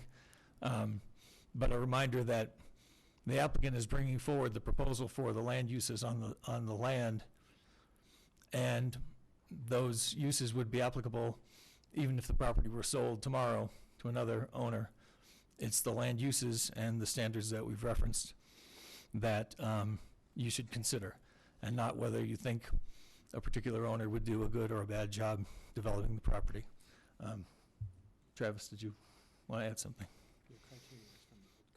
Right. So I apologize for a couple of the criteria. I want to review those because we were using some outdated language. The recommendations and decisions for the review criteria for initial zoning and rezoning, once again, that you have to find, in order to approve, that the proposed zoning promotes the purposes of the zoning ordinance, that the zoning is compatible with the existing surrounding land uses or those envisioned in the comprehensive plan, that the rezoning also meets at least one of the following additional criteria. The proposed rezoning promotes the implementation of the comprehensive plan, that there's been a material change in the character of the neighborhood, or that the property proposed for rezoning was previously zoned in error. So there's some slight but significant differences in the criteria, but those are the criteria you'll find referenced in the staff report. That will be your criteria for deciding on the rezoning. So that's important just for all of us to hear, and for those that are here en route or those that may not be here. All of that, what came into us, went into the record, and as part of this discussion, and it's important that we follow this to a T because this is a legal proceeding for us. I encourage your public comment or your public input to be factual, to be relevant to the case that we're going to hear. And I would also ask, I have, people have taken the time to sign up, and there's some pooling, and we have some different organizations, which is fantastic. If you haven't signed up and you want to speak, we want to make sure that you register with the clerk right there. And then if you do want to just weigh in and not speak, I can read your name into the record, and you can say whether or not you support or you don't support. So we'll get moving and hopefully be out of here in an hour. Councilor Bida? Thank you, Mayor. Just a quick question. Thank you, Mayor. Quick question. Council, would you mind repeating our options? Just, please. Let's pull those. Yes, we'll get those. Obviously, the first is to adopt the findings of the Planning Commission and vote on the application. We're going to get the precise language here. Precise language.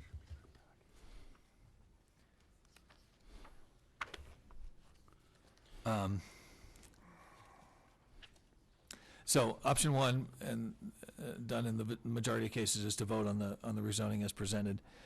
There is an option to revise the findings made by the Planning Commission, only if the revision is supported by the evidence in the record, and then proceed to vote. The third option is to continue the case to a date certain if there's good reason for it. Obviously, the fourth option is to deny the application. And the fifth is to remand the proposed application to the Planning Commission for further consideration if specific findings are made. One of those, if one of the following is found to be true, that there's a written finding of the Planning Commission based on incorrect information, or that new information not available at the time of the Planning Commission public hearing is presented and has the potential to change the recommendation. So you can adopt, you can deny, you can continue, you can revise the findings if there's a reason for it, and then proceed to vote, or you can send it back to the Planning Commission if there's something that was in error or not available to the Planning Commission at that time. Thank you for that clarification. You're most welcome. Great question. And then also for those not paying attention, but tuned in, page 8 and page 9, page 10 and 11 give those, kind of list that criteria according to the zoning ordinance. Okay. With that, anything else, Mr. Cox? No, sir. Okay, so I will now turn it over to Senior Planner Kara Mueller, who will begin the presentation. Good evening.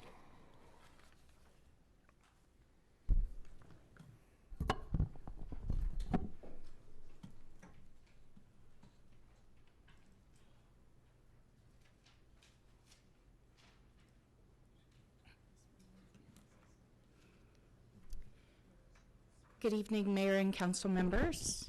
My name is Kara Mueller, and I'm with the Planning Development Assistance Division here for the City of Lakewood. The presentation this evening is for 3 cases.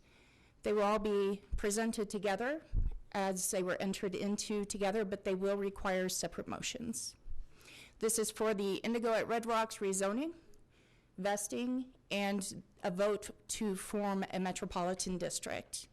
Those cases are RZ 17001, VS 18001, and PL 18004, respectively.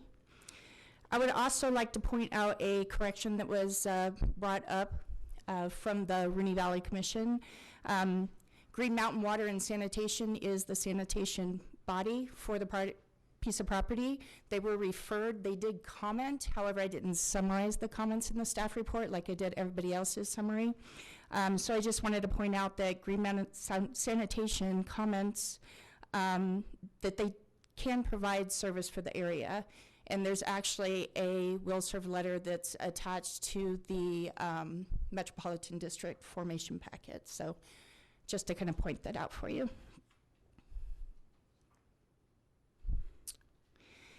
There is an intergovernmental agreement that does exist. We're an IGA between the City of Lakewood and Town of Morrison. That was recently amended in 2016. That amendment did form a body, the Rooney Valley Commission, which is made up of 3 members of the city's planning commission and 3 members of the town of Morrison Planning Commission. So they were actually the referral body at a public hearing for this city council hearing. A little bit on the rezoning process for those who are in the audience. First of all, there's a request by the applicant for rezoning with permission from the property owner. In this case, the property owner is the applicant. Then there is a formal neighborhood meeting that is held. Once that meeting is held, you can make a formal application on a rezoning request. Staff will then refer that out to several outside referral agencies, do the review on that. When it is prepared and ready to proceed forward to public hearing, it then would be scheduled. In this particular case, that did go to the Rudy Valley Commission on June 26th, and they made a recommendation for approval to this body, the City Council. At this public hearing this evening, you are going to make the vote and final determination for the rezoning. So the request this evening is to rezone the property located at 2800 South Rooney Road from a planned development with the underlying zone district of mixed-use employment suburban to residential multifamily, mixed-use neighborhood suburban, and mixed-use general suburban. This is on the western portion of the property, otherwise known as Indigo West. The zoning existing on the eastern portion of the property is currently planned development with the underlying zone district of mixed-use general suburban, and the proposal is to go to a 2-family or small lot residential, an R2 zone district, and this piece of property is known as Indigo East.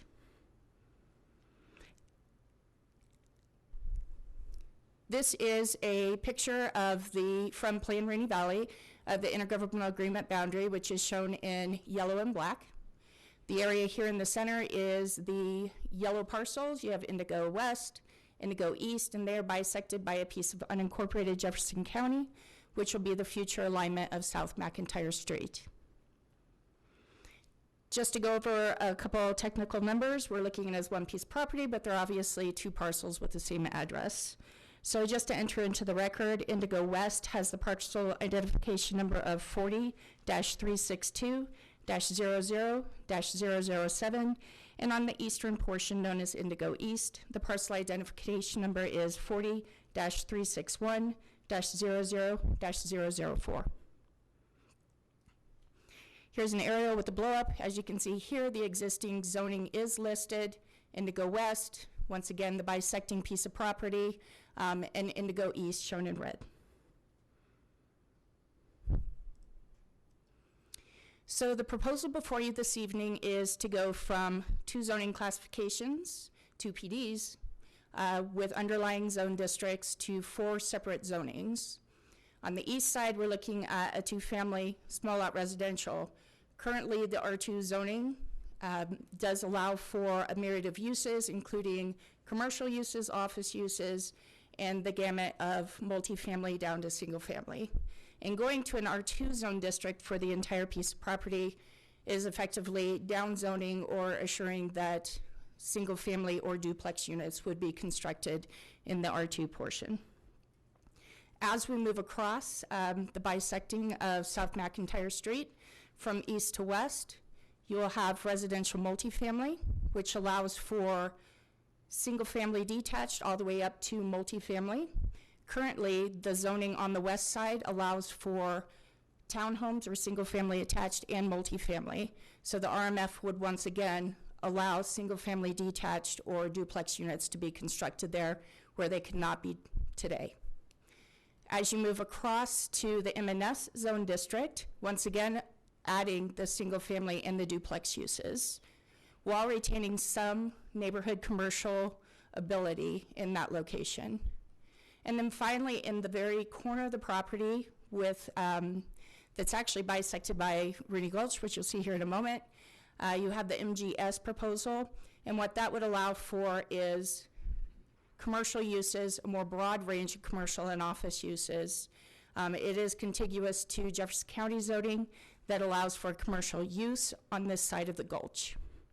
And in several meetings with Planning Commission as we've worked through the Solterra filings for subdivision, There is some portion of that property that allows for commercial, and we've heard time and time again that commercial is something that, to retain that ability, is wanted.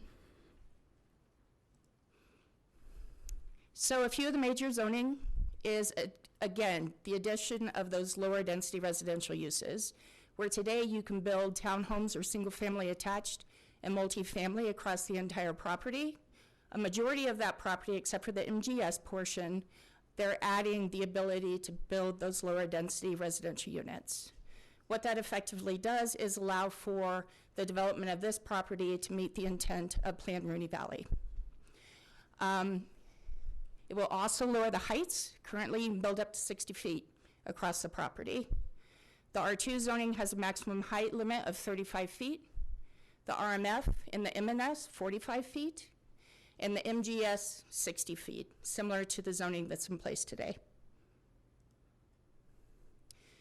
Lakewood 2025, moving forward together, is our comprehensive plan. That's our primary document for making land use decisions. It provides a vision for the city, all the guiding principles, goals, and action steps, and it does include a growth area map. The Rooney Valley is within the growth area map. This is the development framework plan for the Rooney Valley. A couple of things to point out. Special treatment area shown here in the oval area between Yale as it bisects through this property down to Morrison Road. That's really just intended to bring buildings kind of to the street, face them to the street, pedestrian activity, good bike paths, lanes, in order to activate the primary north-south street through the valley area. There are several neighborhood nodes. Those are the blue stars that you see. Those can allow for anything from neighborhood commercial to farmers markets or plaza areas.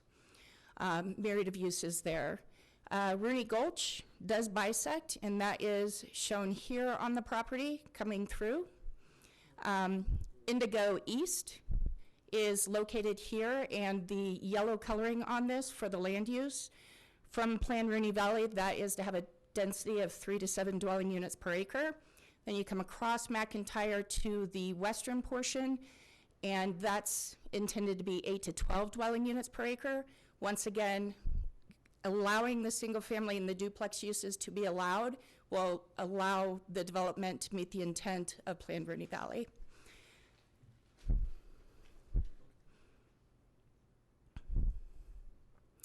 This is an overlay of the aerial, just kind of generally showing those key pieces. You have South McIntyre Street. The red indicates the piece that's currently in unincorporated Jefferson County. Would need to be brought into the city of Lakewood if this is approved. It would need to be constructed as part of the development. You have Yale on the north piece, which would come into what will be future South Rogers Street. This will be a third thoroughfare through the valley, which will link back to the north and south to South McIntyre Street. Once again, the different components are listed, and the blue indicates generally where the Rooney Gulch comes through and bisects that southwest corner. Every rezoning application within the city of Lakewood is required to submit a conceptual land use plan. While this is not a recorded document, it's not an official development plan, which you would typically see with the plan development. It is a document that lists the constraints and opportunities specific to a piece of property when you're looking at it. So a couple key features to point out here, you see some hatched areas. Obviously the one to the west is that Gulch area, and then as you look directly from the east, off of just to the west of South McIntyre Street, that dark area indicates a large topographical change on the property. The property drops off after you get about 200 feet off of South McIntyre Street, about 40 to 50 feet. So even though the height allocations on the western portion may be a little bit higher, but still less than what they are today across the majority of the site, you're pretty well down below where South McIntyre Street will be. This is the layout just kind of shown on here to show that it can function with the conceptual land use plan. Once again, the orange arrow just kind of shows that drop as the topography drops from this direction, and then over here it would drop from the northeast corner down to the south. There was a neighborhood meeting that was held on August 8th of 2017. A lot of those concerns and questions that came from that meeting had to do with the allowed use, what really is happening with the addition of single-family and duplex units, what are the residential densities, how do they differ? The traffic, road, bike connections are a big deal out in the valley, as I'm sure you'll hear from several folks tonight. Traffic is a large concern, as is making sure that those connections are put in place for the master plan for bicycles. Process was discussed as well, and then a lot of the alterations and changes from 2 districts to the 4 have to do with what's been heard about commercial use, wanting to retain some ability, whether it's built or not, to be able to allow for those uses. Public notification did occur per the zoning ordinance. Just a couple of things to point out. Those get mailed to property owners and tenants within 500 feet, neighborhood organizations within a half a mile, of which there are 5 in the area. And we also mailed to an additional one who requested. Notification signs were placed around the property. Publication was done, as well as public correspondence. Typically, we cut off at 3 o'clock, but you should have everything that was received by 5 o'clock today in your packet before you. And that's thanks to Ms. Greer and Ms. Millard. Outside agencies are a big part of any review, whether it be a master plan, a subdivision, or rezoning application. This did go out to 14 outside agencies, and you can see the results there in your packet. No objections were received at the time of the staff report, and we have not received any since. Few of those agencies are schools and parks, which are a big and important component of any residential project, as well as any rezoning request. We do have a representative from the school district here who can answer any kind of technical questions you may have as to where they are in the process. Parks would be via per the new ordinance that was recently approved. We would be looking at using the old ordinance, since it is based off when formal submittal was made. That actually, through calculation, gets a little bit of additional parkland in this case. Town of Morrison and Jefferson County, they've weighed in obviously as counterparts in the area, and the Water and Sanitation Districts, Consolidated Mutual and Green Mountain Sanitation. So again, just quickly to touch on the review criteria, which Mr. Cox has gone over. The first is conformance with the intent of the zoning ordinance. The second is compatibility with surrounding land uses, or those land uses envisioned in the comprehensive plan or its amendments. Consistency with the comprehensive plan and Plan Rooney Valley. So the intent of the zoning ordinance is to promote health, safety, and welfare of citizens in Lakewood. New developments such as this will have public improvements required. That will be bike paths, pedestrian ways, ways to get people safely away from the streets, parkland, schools, which there is a summary in there. Orderly development through a public process, which is the process we're in now. Provide an opportunity for a range of housing types to meet the current and future needs. Adding those single family and duplex uses doesn't just help lower the density and also help it meet Plan Rooney Valley as far as densities, but it also will provide for a myriad of uses rather than just townhomes or multifamily. Allow for unit types and densities to meet that intent of the Rooney Valley is a key component. So the first is compatibility. When we look at the R2 district, proposal for Indigo East, it's effectively true downzoning in the sense that you can build commercial, you can build office, you can build multifamily all the way down to single family detached. But in changing to this zone district, you're effectively stating that only single family or duplexes will be built with a minimum lot size for single family of 5,000 square feet, minimum lot width of 45 feet, and for a duplex, same for each unit, 45 feet, 5,000 square feet per unit. This will lower the overall density to around 3 to 7 dwelling units per acre, which is what is intended for Plan Rooney Valley.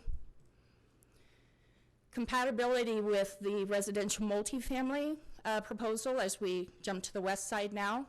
will allow single-family detached and duplex units again to be added while retaining those single-family attached and multifamily.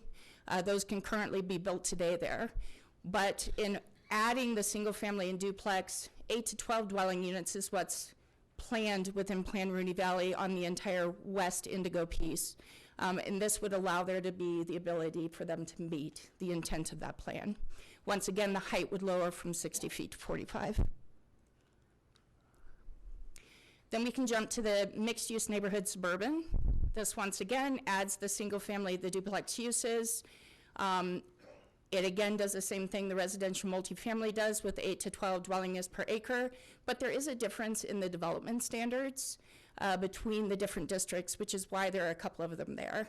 There's different setback requirements, and it allows for flexibility for the design and uniqueness of some of the development that you may see there. And it also retains the ability to have some neighborhood serving commercial. Then the MGS, which is once again bisected from the rest of the property by Rooney Gulch, actually faces onto South Rooney Road and C470. We've heard time and time again that there's lots of commercial. We're not keeping anything that's zoned that way. This will still allow for the uses that are allowed today, while allowing for more general and broad version of commercial uses. Still gonna allow for the townhomes, the single family attached, still gonna allow for multifamily, but it does still allow for those potentials of the commercial and office. And this height stays the same, 60 feet as it is today. Consistency with the comprehensive plan. The proposed zoning is consistent with Plan Rooney Valley in the fact that it actually adds residential uses that allow someone to actually build to the densities that are proposed within that document. The rezoning will allow for a mix of housing units, which is a key component to the residential portion of the Lakewood Comprehensive Plan. And it will promote the health of not only that area, but any citizen who may go out and buy in that area for active neighborhoods. It also supports the recommendations of Plan Rooney Valley. So the findings of fact and order, and this was a quick summary, you have the staff's report before you, is that staff does find that it is in conformance with the intent of the zoning ordinance. It is compatible with the surrounding land uses and those envisioned in the comprehensive plan or its amendments, such as Plan Rooney Valley, and it is consistent with the comprehensive plan, Plan Rooney Valley, just that point again. So with this, once you discuss zoning, we can look at vesting. So basically, the applicant is requesting to enter into a development agreement with the city council to vest the property for a period of 15 years. Currently, any zoning action that's approved by city council is automatically vested for 3 years. The reasons that we do or vesting is proposed, some of those relevant circumstances that you'd be looking at are the size of the property, the size of the development that you're looking at. This is approximately 98.5 acres. It will take several applications to process. Solterra, for example, was vested for 15 years, and it will take approximately 15 years to complete Solterra from the time it was vested. Solterra will go through 20 filings approximately for subdivision and major site plan review through city staff as well as the planning commission. So it takes time to get through review process.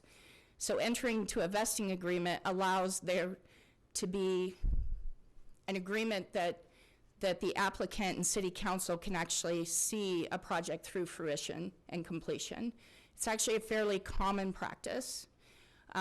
Also, if there's insufficient infrastructure within an area, it takes a long time to install infrastructure. So those are some of the relevant circumstances when you're looking at actually, should we increase vesting on a project? Real quickly, the development agreement is an agreement truly between council and the applicant. And basically, you're both agreeing that the zoning that's being vested is there for a purpose to get through the development of the property with the uses that are allowed in that zone district. The development agreement you have before you has a couple additional conditions in there. One that came from a recommendation of Rooney Valley Commission was that there was a 300-foot wide open space corridor requirement. That was a recommendation of Colorado Parks and Wildlife. That's been added to the development agreement, that they will meet that. You can also still move forward with that as a recommendation on your zoning as well, if you wish to. Also, requirements of school and land, parkland would be met as well per the ordinances in place. So findings of fact in order, pretty quick here. There are relevant circumstances, including but not limited to phasing of development, economic factors that could come into play over time, market conditions, as well as the size of the property. The development agreement before you, if entered into, would need to be executed and recorded for the vesting. The third item before you is the formation or request to form a service plan for a metropolitan district. I'm going to go to my notes here real quick.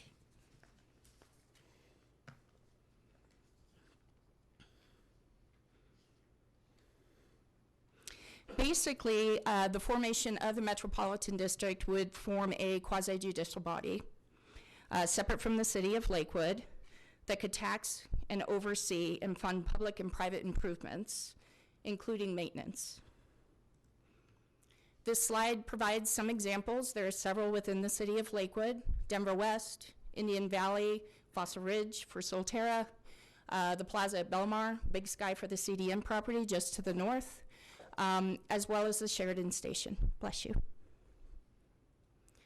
I would like to point out again, Fossil Ridge is for Solterra. Since it's in the area, it's a good example.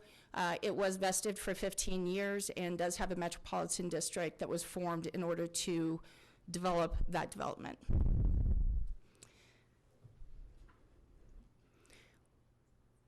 Why use a metropolitan district? It generates independent sources of revenue.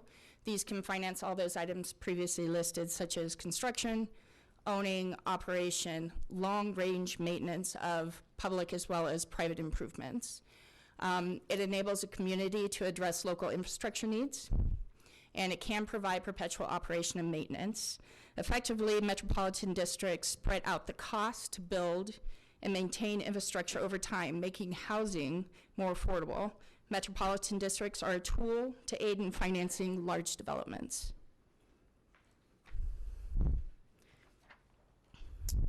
What is a service plan? That's the document that's before you. It's intended to establish and limit the purpose of this metropolitan district. It also includes financial constraints, which are also part of that packet. This document for a service plan actually does need to come before City Council for approval before you can actually proceed to an organizational election, which is the request before you this evening. It is important to note that the city is not responsible for cost of improvements once the metropolitan district is formed, and that we can request additional documents. So basically, at this point, you can limit activities, talk about really what is this district supposed to do, limit borrowing, limit maximum tax rate. Once it's formed, it does become that quasi-judicial body. It's a separate entity, and you can always request additional reports over time as well. If there is any major modification, it does need to come back.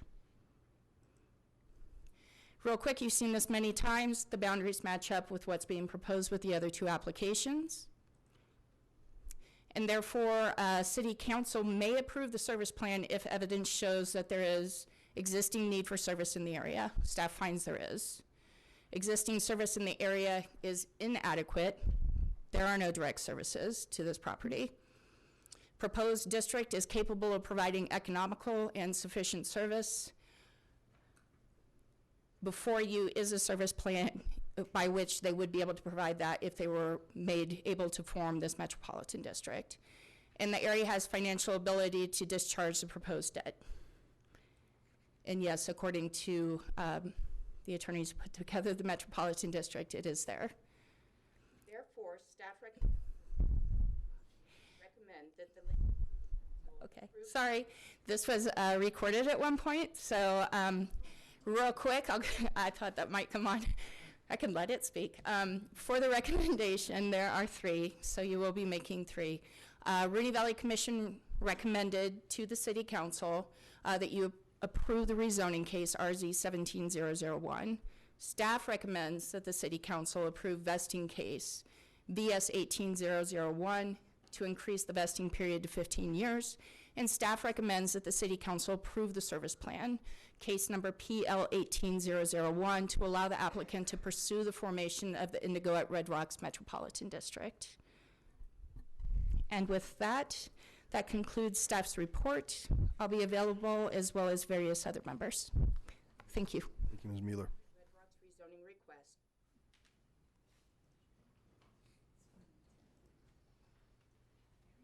Okay, I'll now turn it over to the applicant. Good evening. If you just take a moment to get set up. Yeah, please take your time, get set up, and as you go, please introduce yourselves.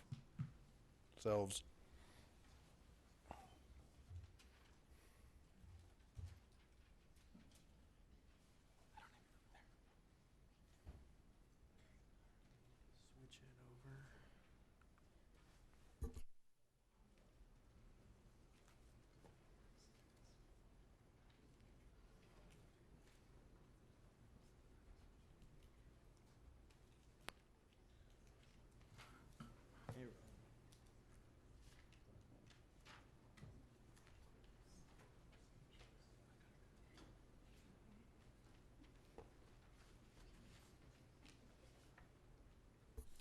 There we go.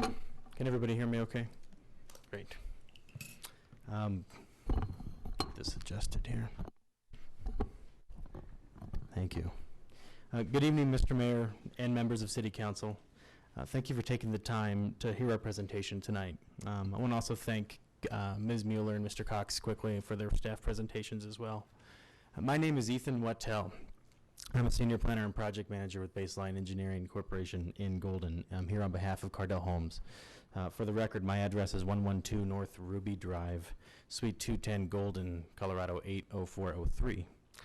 This presentation tonight will focus on the merits of our request to downzone, vest, and establish a metro district for the property, formerly known as Indigo at Red Rocks. You may recall that Cardell was here before you last fall to request approval of the Metropolitan District Service Plan. Some of you were here, some of you have been newly elected. Per council's feedback, we did delay that application in order to present the Metro District, the downzoning, and the vesting at the same time as requested at that time.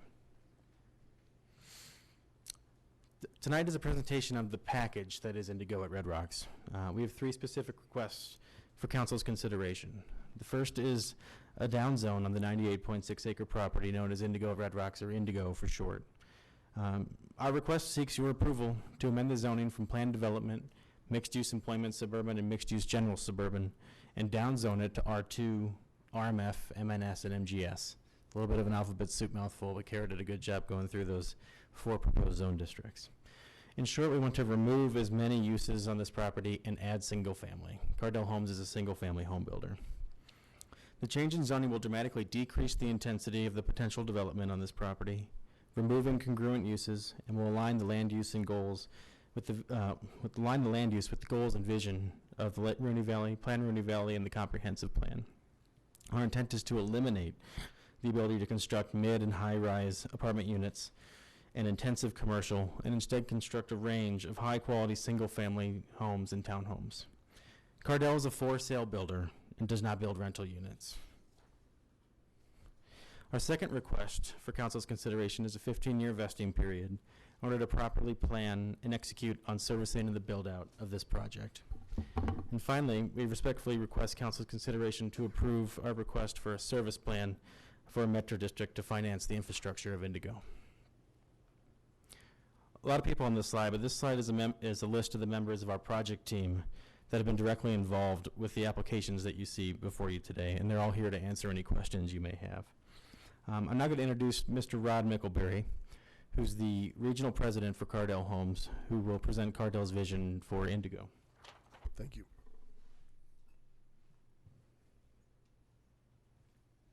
Good evening, welcome. Thank you. Thanks, Ethan. Mr. Mayor, members of council, thank you for the opportunity to present our applications this evening. I've been with Cardell Homes for 26 years. I've had the pleasure to work in 3 of the 4 cities that we build in. And I've been at Cardell for so many years because it truly is a great company, which is owned by an outstanding family. 45 years ago, a husband and wife team, Del and Carol Oakey, school teachers at the time, had a dream. They built one house, friends asked for another, and then another, and so forth. Cardell is now under the direction of the next generation. Del and Carol's son, Ryan Oakey, our president and CEO for the past 20 years, is actually with us tonight. Cardell has been 15 years now in the Denver metro area, and many of you will know us from Solterra, where we've been working since March 1st of 2008. We have just 27 more townhomes to finish construction of there, and then we're done in Solterra. Now, the Oakey family has always instilled in the company a great commitment to give back to the communities where we work. And we're very proud of our positive impact in the Lakewood area over the past 10 years. Just an example of some of the things we've done. We work with the Jeffco Action Center for the past 5 years. We make sure that every young kid that's going back to school gets a backpack. And so just a few weeks ago, there was the 5th time that we've done that. We also work with their Christmas gift-giving program. We purchase uniforms for all the players for the City of Lakewood Parks and Recreation Sports Leagues. We support the parent-teacher organization at the Rooney Ranch Elementary School. We've helped build an outdoor classroom, and amongst other things that we've done there. We support Green Mountain High School. We've given money to their football and baseball programs. We support the St. Anthony Hospital programs. And we'll continue to support those kind of programs, and others that are maybe yet to be discovered. Now, I mentioned Solterra, where we've been one of the community's most active builders. We've now built close to 600 homes there. In the end, when it's all done, we'll be responsible for a very large share of the total homes built there. We've enjoyed working in such a beautiful community and want to continue our relationship with Lakewood and the Rooney Valley. These are places where the next generation will choose to live and to raise their families. It's really nice to build homes in places where folks really want to live, beautiful and well-located places. So when the opportunity to purchase Indigo presented itself, we felt that that would be a wonderful way to carry on with our tradition in the valley. So we purchased the property with the current zoning. Our vision for Indigo is to create a beautiful, diverse neighborhood with more diverse product offerings than maybe there was in Solterra. At Indigo, we are considering multiple product types, including quite a handful of smaller, single-family, detached home products. In fact, those will fill the eastern third and the middle third. So 2/3 of the community we're contemplating doing smaller, single-family, detached homes. On the western third, we would propose various townhouse styles, maybe some cluster homes, condos. We don't know exactly, but it will be more of those kinds of products. Cardell was mentioned. Cardell does not build for rent products. I've worked in 3 of the 4 cities Cardell builds in, and I've never built a product that's for rent, and we have no plans of doing that here in Colorado or in Indigo. We see Indigo appealing to young families, couples with kids, 50-plus folks, whether they're single or married, and even grandparents. Really everyone will have a place if they want to live there. We think this is going to be we hope it will be a life cycle community where folks in all stages of their lives will be able to live, work, and play. Grandparents and young families, we think, alike can enjoy this beautiful location. So it's our sincere hope that you'll be proud to have Indigo as part of Lakewood. One of our primary goals is also to make sure that Indigo is more affordable than some of the homes we built in Solterra, especially since these days affordability is a huge concern in the metro area. When I say affordable, I don't mean cheap or unattractive. That's not what I mean. I mean more affordable by offering this mix of housing types and price points that are not currently offered in the Rooney Valley.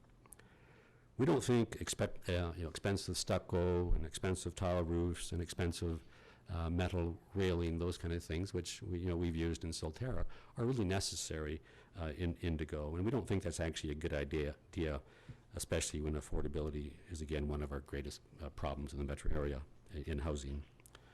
So just a few comments about schools, because that's important to folks.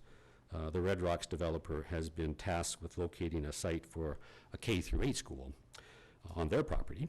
I've spoken with them many times, and in fact, I spoke to them just today, and they're very committed to providing that school site to the school district. Now, Indigo and CDN have been asked by the Jeffco School District to provide an additional 10-acre site to be used for a technical school. And we want council and administration and the residents of Lakewood to know that we're completely committed to being part of delivering that site to the district. In fact, we have worked closely with CDN and the school district, and we've actually identified a site that works for all the partners. We have a letter from Jeffco Schools verifying that we have a mutually acceptable site. Additionally, if our obligation is greater than the land we are contributing, then we will also contribute cash in lieu of land. This contribution would be on top of the land we will be providing to the school district. So one of the reasons we're meeting tonight is to request a zoning change that would decrease the number of units in this property. It's decrease. We aren't asking for more than is currently allowed. We're asking for less. We are committed to less because we really think it's the right thing to build a community that fits within the character of the Rooney Valley. So Cardell is completely committed to Indigo, and we're more than capable to move forward with the presentation as we're going to show you tonight. So with your blessing, we would expect to submit our first plat sometime in the first part of 2019, and we'd start work on designing and construction the major roads and the infrastructure, including Yale and McIntyre. At the City Council hearing held last September for our Metro District, a suggestion was made that City Council have more time to review the matter and do so concurrently with the downzoning request. So as per that council request, we delayed our submission by about 11 months and took time to finalize our downzoning as well as amend our Metro District proposal, all as per feedback from the council. The applications for this land in various versions have been ongoing now for over 5 years. We hope you will favorably consider all the effort, time, and consideration we have put into our vision of making Indigo a wonderful community that meets your expectations, the expectations of your professional staff, and most importantly, the expectations of the community at large. And we respectfully request council's support for our application this evening. Thank you for your time.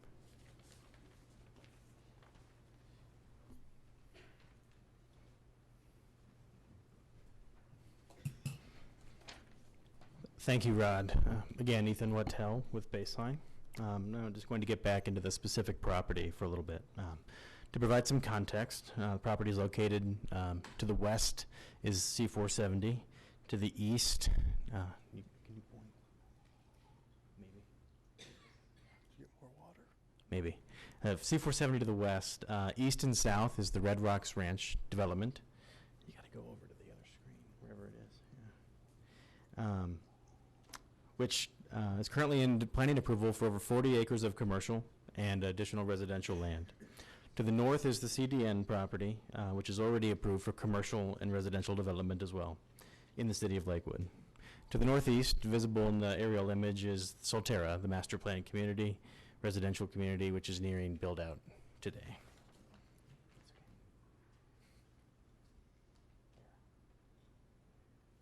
Taking a closer look at the site, you can see that Rooney Gulch flows through the property from north to south on the west side of the property there. That is in the mapped 100-year FEMA floodplain. The site is bisected by a property located in unincorporated Jefferson County, as Kara mentioned. This property is shown in various plans as a future extension of South McIntyre Street from Alameda all the way down to Morrison Road. Portion of the property east of future McIntyre is located up on a ridge, and McIntyre's well, and then a little bit to the west of that, about 40 to 50 feet above the remaining Indigo West portion of the site. There's that slope that slopes down to the main portion of the site. Existing and planned infrastructure are located close by. Aerial image is a little outdated. Yale Avenue is built all the way west to South McIntyre Street today, the north half of Yale. McIntyre Street also comes down to the property, and Red Rocks Business Drive is located down to the property's edge as well. Gas, electric, water, and sanitary sewer services are also adjacent or nearby. As part of Indigo, the building out of the infrastructure, Yale Avenue will be constructed. The south half of Yale along Indigo is an extension there, widening from Solterra all the way west to what it's called Red Rocks Business Drive now, will be called Rogers Street per the direction of city staff. And McIntyre will be extended in between the Indigo portions there to fill that gap. And then Rogers Street would be extended south from Red Rocks Business Drive through the site as a collector street.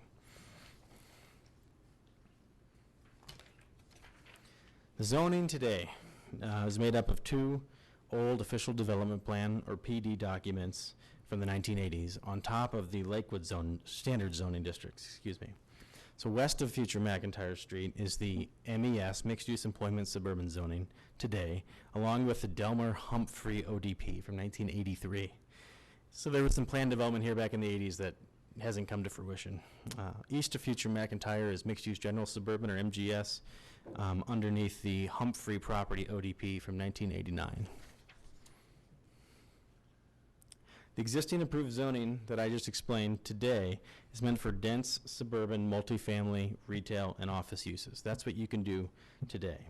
The western portion allows for a more intense range of multifamily office, commercial uses such as athletic centers, convention centers, hotels, light manufacturing is allowed, and universities.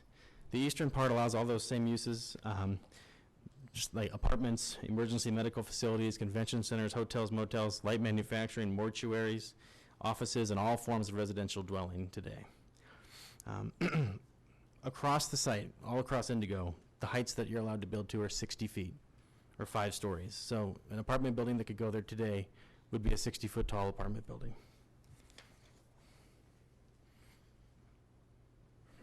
In fact, that current approved zoning that's on the books today is incompatible with Lakewood's comprehensive plan. Plan Rooney Valley has established 4 specific goals for the Indigo property. Calls for the site to be built out as low and medium residential with slightly higher densities as you move from east to west. There's a plan called for a neighborhood community node at the intersection of Yale and McIntyre, shown as by the blue dot that Kara pointed out, which Cardell envisions as a space where Indigo community and the Rooney Valley community can gather with friends and families for community social nights. Additionally, Cardell will build out that automotive and pedestrian network, including new bike lanes and sidewalks along all the major streets. New trails will connect to existing regional trails, and open space will be protected and preserved, such as along Rooney Gulch, an important wildlife and open space corridor for the Rooney Valley. The application before you meets all the goals laid out in Plan Rooney Valley in the comprehensive plan. But to accomplish this, we're proposing down zoning to 4 specific zone districts, R2, RMF, MNS, and MGS. I'll refer to these in more detail later in the presentation, but the boundaries of these districts correspond to phases and product types and are separated by the proposed roadway network that I explained and the natural features indicated here. The second request before you tonight is the vesting agreement. Cardell is asking for a 15-year vesting agreement in order to both provide the city and Cardell certainty of intent to service the build-out of the site as envisioned. Vesting is essentially a guarantee that a future city council can't upzone Indigo and solidifies the downzoning we're requesting tonight. In a sense, it guarantees that the zoning we're presenting here tonight won't get pulled out from underneath any of us. Now allow me to introduce Vince Harris, who's going to speak briefly about the Metropolitan District service plans.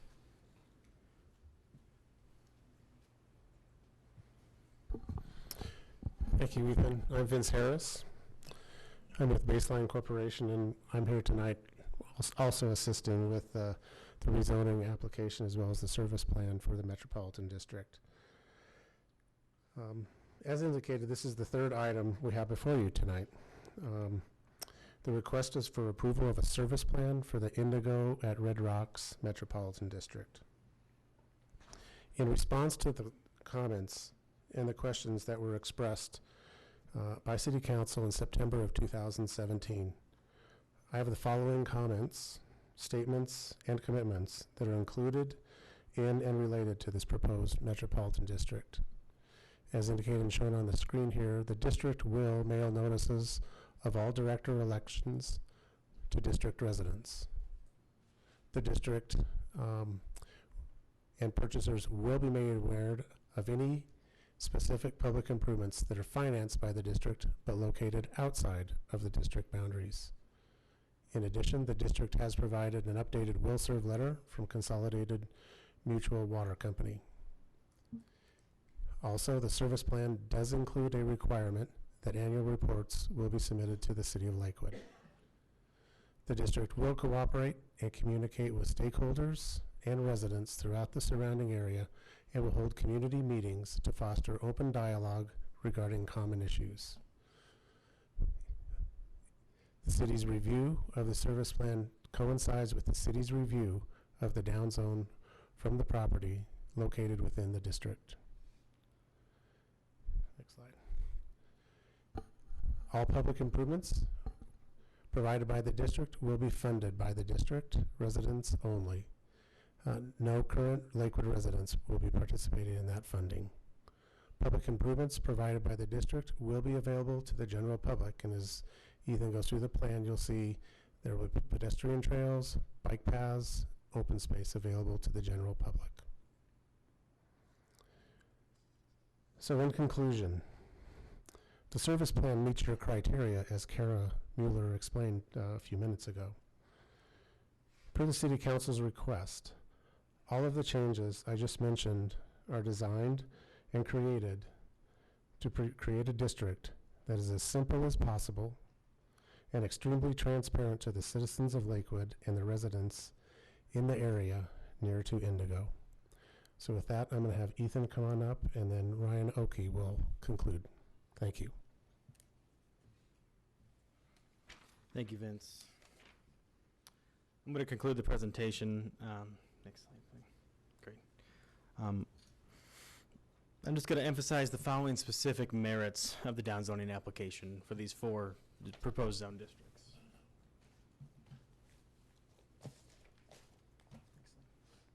So what are the benefits of proposed downzoning compared to the existing zoning? I outlined what you can do there today, the apartments, the retail.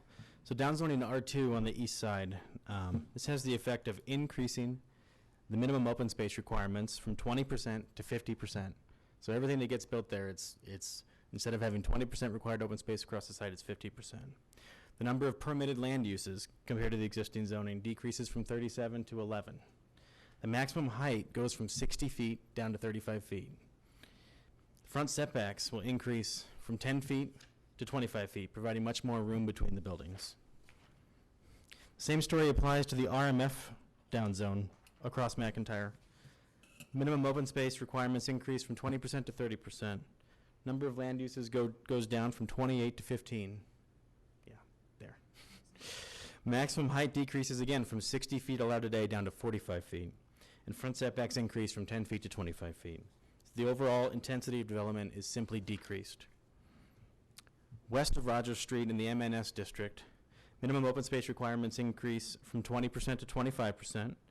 Number of permitted land uses decreases from 29 to 26, but there's a different shift in the land uses because that MNS zone district still provides opportunities for neighborhood serving retail, things like coffee shops, restaurants, and dry cleaners. Maximum height decreases again from 60 feet down to 45 or 40, depending on the building type. And front setbacks increase from 10 feet to 15 feet. Next slide. So what about traffic? I know it's always on the forefront of people's minds when we hear comments about this site. On the whole, this project will result in a significant reduction in the planned traffic trip generation in Rooney Valley.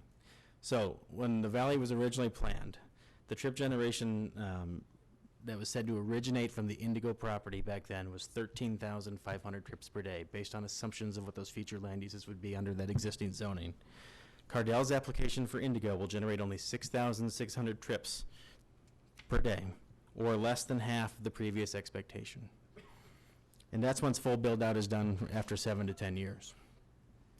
This is correlated to the reduction in the total number of units and just the change in the types of uses proposed. So the existing approved zoning allows today for at least at least 1,400 multifamily units on that site. If you look at, somebody comes in and says, what's the highest and best use of this site from a developer point of view, they can build at least 1,400 units on this site, if not more. Cardell's proposing at most 850 dwelling units, which is a 60% reduction in the total number of units, and is also far less than what the density in Plan Rooney Valley actually called for in the comp plan. So the site today is zoned for this. This is what's allowed today in the MGS and MES. Multifamily buildings on the site, 60 feet tall, 5 stories tall. This is what somebody could come in and build. Cardell's vision for Indigo is this: single-family homes with a variety of unit types for a variety of different home buyers. Variable width, different homes, some are a little wider, some are a little narrower, but they're single-family detached homes. We know that there's been plenty of talk in the Valley about the school sites and schools to serve future residents of Rooney Valley. As Rod said, Cardell's been working closely with CDN, our neighbor, and the school district for many months to provide land that the school district desires. Cardell continues to meet every obligation put forth by the school district, including a requirement that they partner with their neighbor to provide a 10-acre school site in the Rooney Valley. To that end, Cardell will be contributing 6.4 acres of an 11.2-acre school site, which is proposed to be acquired and dedicated to the school district. This particular site has been endorsed by the school district. When Cardell builds out Indigo, it doesn't just benefit Cardell, it doesn't just benefit Indigo. The infrastructure that gets constructed will benefit Lakewood and the Valley. South McIntyre Street and Westville Avenue will be extended and completed. Rogers Street will extend south through the site. Roads will have sidewalks, bike lanes, tree lawns, meeting all the Lakewood City standards. New trails will be constructed within the site that help get existing Lakewood residents to trails along C470 and beyond. Finally, Rooney Gulch will be entirely protected and put into an open space corridor with a new trail alongside it, and thereby preserving this important, not only open space corridor, but a wildlife corridor, as we've seen from comments from Colorado Parks and Wildlife. So this is Indigo.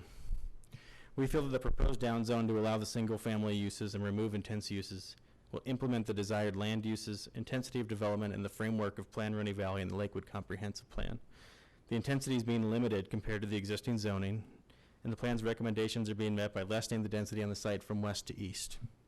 The downzoning, vesting, and special district will increase compatibility with the rest of the valley and permit the development of a master planned residential community that will allow for the construction of new roads, bike lanes, trails, and protected Rooney Gulch open space and wildlife corridor. The downzoning only will increase the property's compatibility with its neighbors. Cardell Homes team graciously thanks you for listening to us tonight. We respectfully ask that you approve the 3 requests for the proposed ordinance approving the rezoning, the proposed ordinance approving the development agreement for vesting, and the proposed resolution approving the service plan for the Indigo at Red Rocks Metro District.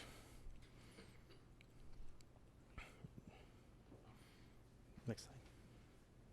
Again, I'd like to thank you for hearing these cases. All the team that I spoke about at the beginning is available for questions. I'd also like to thank city staff. We've been working on this for about, honestly, at baseline over 5 years. And quickly, I'd like to introduce Mr. Ryan Oakey, the president and CEO of Cardell Homes, just to make a brief conclusion. Thank you. Good evening. Evening. Well, Mayor and councilors, thank you so much for your time tonight. Ryan Oakey, President and CEO, and along with my brother and sister, I'm co-owner of Cardell Homes. As Rod mentioned, we've been building in the Rooney Valley now for over 10 years and have about 600 happy customers that are now taxpayers as well and voters. And we're looking forward to increasing that number through the approval of this project.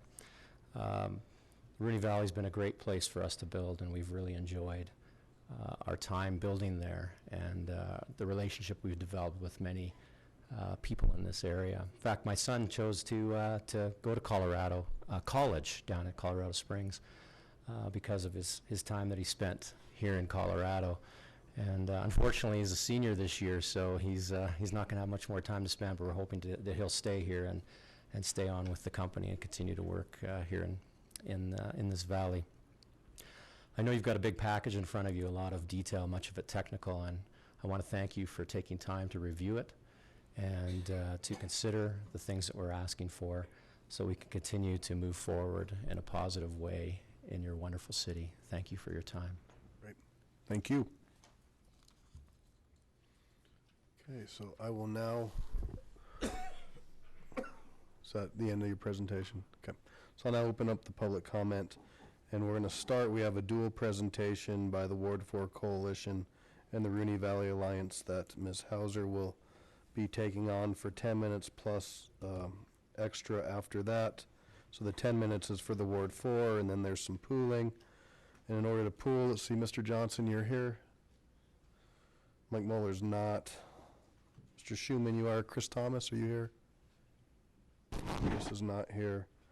Okay, Alex, Rhonda, okay. So Ms. Hauser, you are here, and so that'll take the Ward 4 Coalition, Rooney Valley Alliance, Mr. Johnson, Mr. Schuman, Mr. Plotkin, Ms. Peters, and Mr. Wickman. Good evening.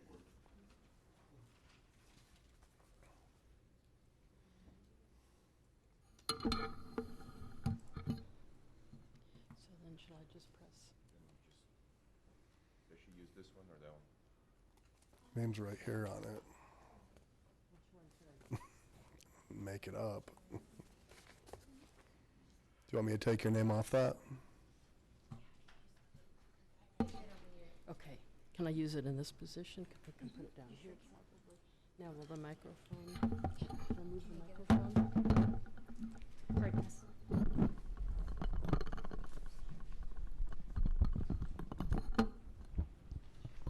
Thank you.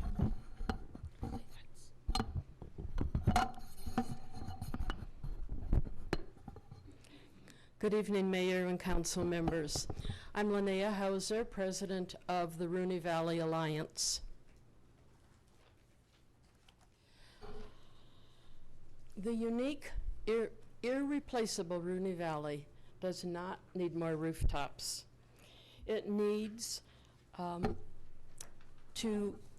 future of it needs to be determined by a thoughtful, committed council. The Rooney Valley also cannot handle the roughly 6,000 additional vehicle trips a day.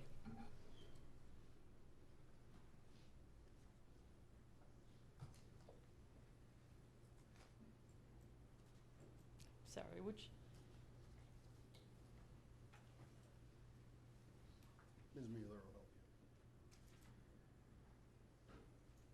Just hit the arrow here and forget that. Just forget this.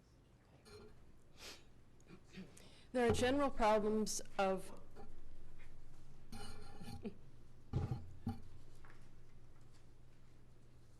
the public has not been able to give adequate input. The developer had a meeting a year ago.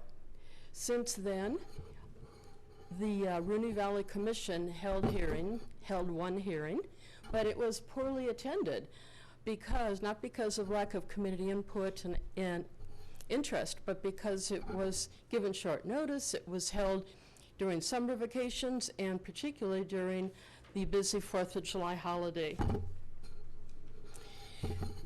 There are many problems of overdevelopment.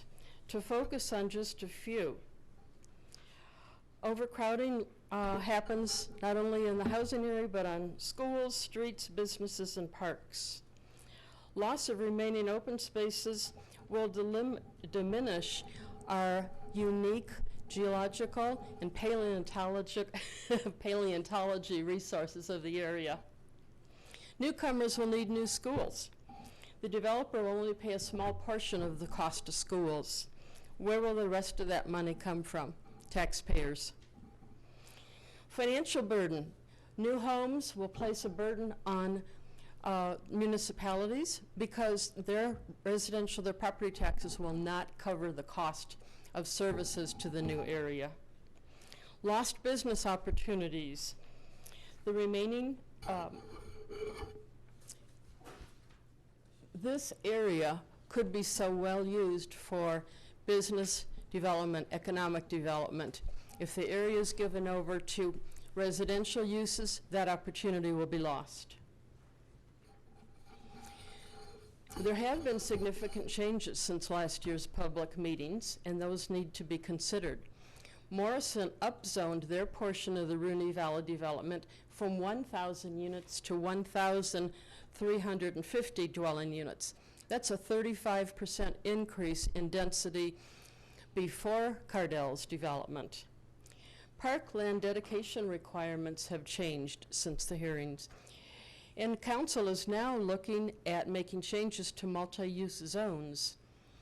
That needs to be continued before any decisions are made.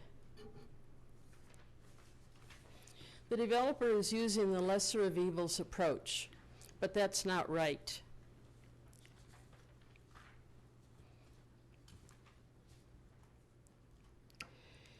The average residential density of the Cardell development will end up to be approximately 10 units per acre. And just to give you a sense of comparison, that's roughly 3 times the density of Salterra, which averages out at about 3.5 units per acre. Rather than claiming to be a positive addition to our community, the rezoning, the principal selling point is that it will be a better alternative. That's not a better alternative. Although the applicant claims they will build 851 dwelling units, with the actual zoning rule in Lakewood allows for unlimited residential density. Should we trust the developer to choose to honor their 851 number? What if they choose to disregard their promise? There may be no remedy for council.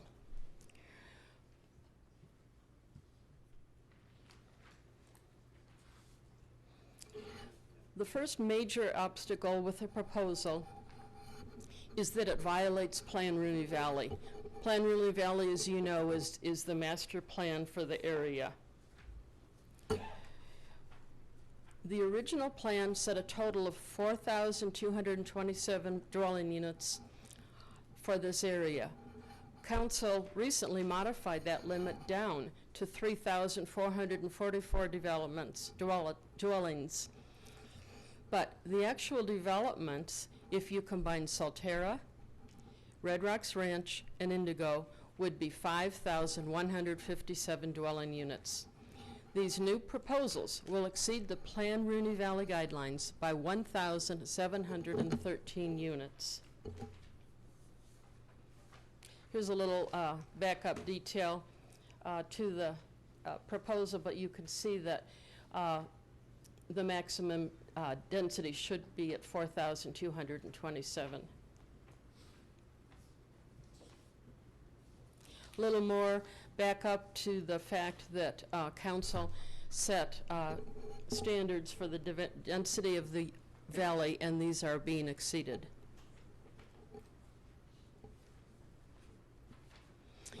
A second major issue is that the city recently adopted a requirement for an impact study for new developments. Not only should the impact on the local area be studied, but the impact on the entire city should be studied. This has not been done. Here's a little more history on the approval and the wording of the impact study. A third issue with the developer's proposal is that vesting will tie the hands of future councils. It removes your flexibility. It means that you will not be able to make necessary adjustments or corrections should the developer go in a direction that's not appropriate. Vesting provides no benefit to the city. The only beneficiary is the developer. Another issue is the creation of a metro district, or in other words, a future monster. Metro districts are a way for the developer to pawn off the costs that he is supposed to bear. Those costs are put off onto future residents. I know you're going to hear more tonight about the perils of metro districts, and so I will not go into more detail here. A fifth point is that the rezoning proposal seeks to skirt Lakewood's parkland dedication rules. Cardell is proposing to use the old parkland dedication rules, although the dedication rules were amended recently. Other shortcomings and inconsistencies with Plan Rooney Valley. The vesting proposal actually constitutes a property takings of Jeffco City sewer and water.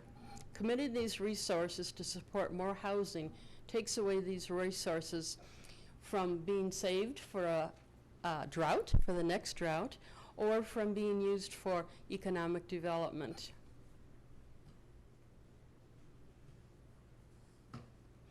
A summary of Rooney Valley compliance status.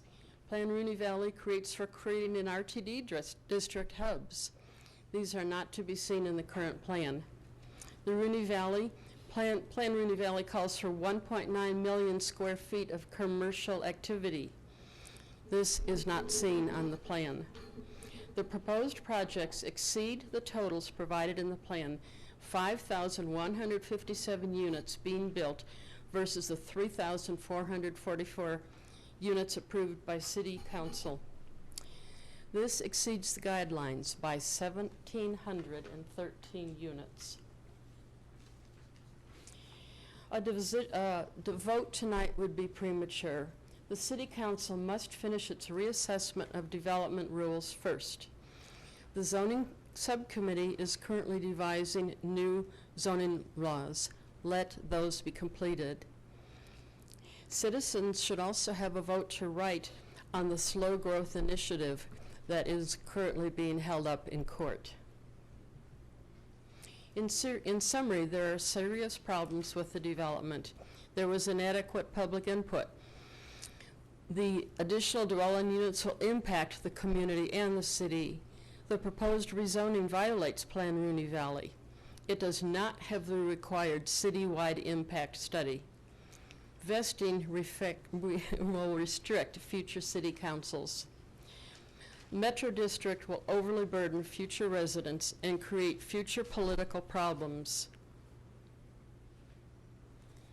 In conclusion, due to the major problems and shortcomings, the developers' rezoning, vesting, and Metro District proposals should be rejected until more study is completed. At minimum, the vote should be tabled until this can adequately be addressed. Thank you. Thank you.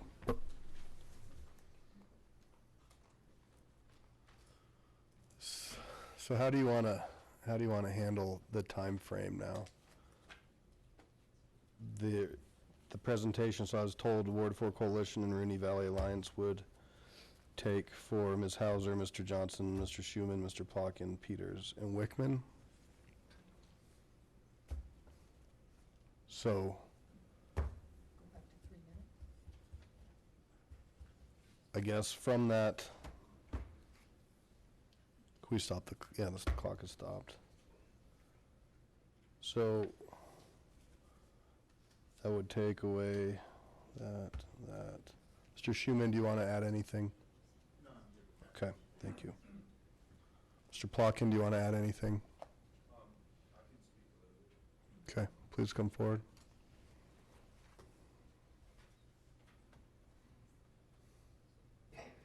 Good evening.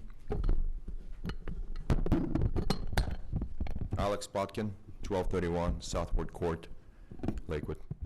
And one of the issues that I'm having trouble here, I understand haven't been recently elected to the Green Mountain Water Sanitation District Board, is I'm looking at the letter which is dated in 2017.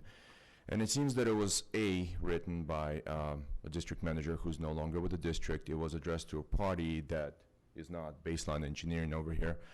And it is also specifically slated for 658 units. The current proposal is for 850 units. To me, I mean, I will need to acquire more information, of course. That seems like changing of the terms to which that original will serve letter was written to. So I'm having a little trouble understanding how that letter currently be used as a provision of will serve letter. So again, I will be taking this information back to the board and to our legal counsel for further review to try to understand where this comes into play and what are all the stipulations. So just wanted to put that out there. And again, I don't think this information is a complete set. Thank you for your time. Ms. Peters and Mr. Wickman.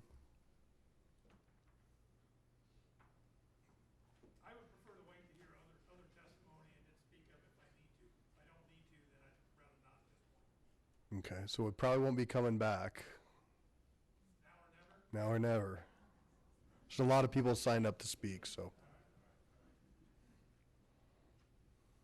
And then Ms. Peters.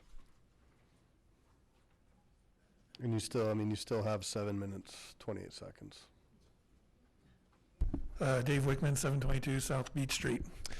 One thing that struck me tonight was Cardell came across as a very good developer, and they may very well be. But the point is, when I came on council, eight some years ago, one of my predecessors pointed out to me that whenever you get a redevelopment proposal, they're going to have fancy pictures up on the screen, and it's going to look real good. But the point is, it's not relevant. You're not voting for the pictures.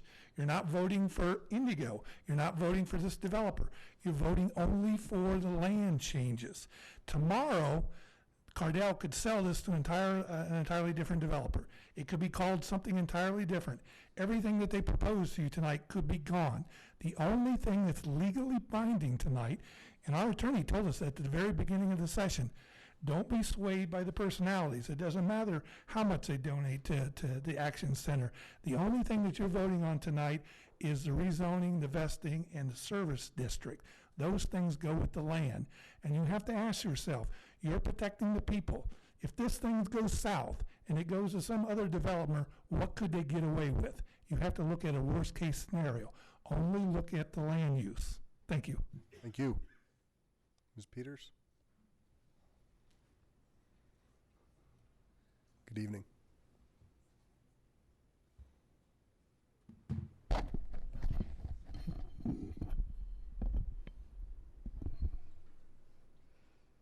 I think you have my address, all my information. Okay, thanks. I guess I want to just echo some of the points that were made regarding the new information that wasn't considered by the Planning Commission in their recommendation. I know that there was discussion about the changes to that were made through the Red Rocks Ranch proposal and the number of units that had increased above and beyond what was listed in Plan Rooney Valley. There are a couple other things as well. So I just want to make that point, but also emphasize about the citywide impact study and taking a look at how all of these different developments work together, not just for the overall units, but also for the floodplain. Because you take areas that are holding areas out of one, and then that pushes it somewhere else. And so all of these might look okay individually, but it's important to look at them collectively. So just echoing that, I think it was in that February of 2016, I'm not sure, it was February 2017, that they would look at the impact to the entire city. So I don't think that impact was included when the commission reviewed this and made their recommendation. One other piece of new information is that there's a citizens initiative for the Red Rocks Ranch plan. So for example, if that plan did not move forward, that would impact the school allocation. And the schools, I think, as you all know, are very important. That's what brought me to city council meetings to begin with, was the issues with the schools and the lack of planning in the original proposals. So with this development providing part of that, how would that work if the other one doesn't go through? So again, and also echoing that there's a look at revising the MES zoning and a couple other things that are upcoming. So would just encourage folks to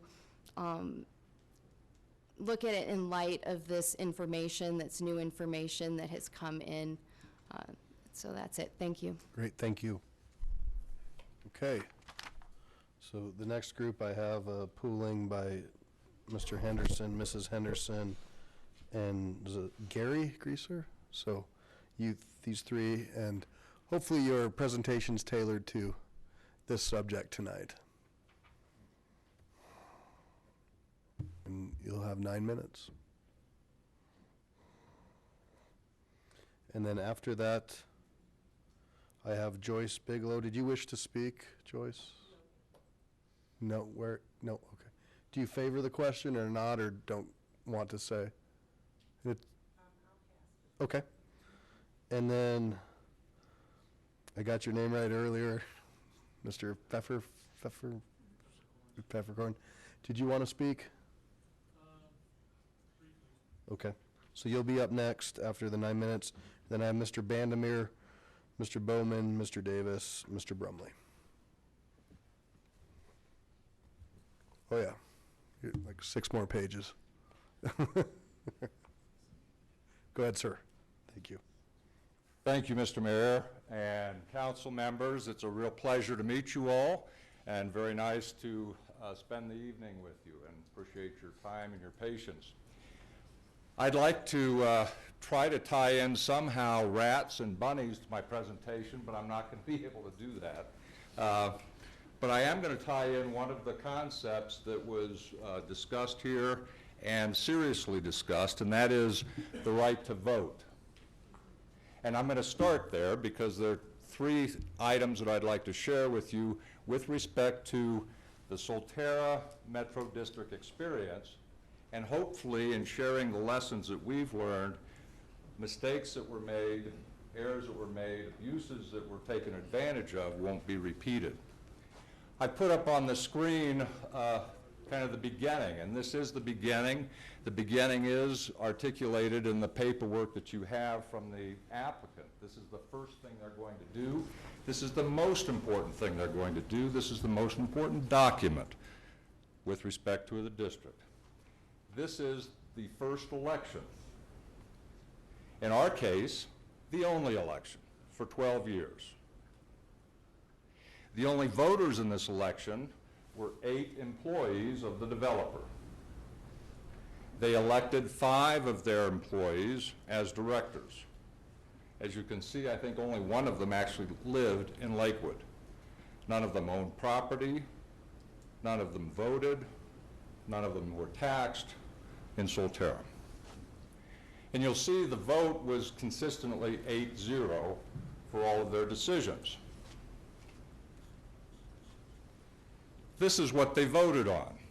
This is what set the foundation for our development and presumably for future developments employing the same approach.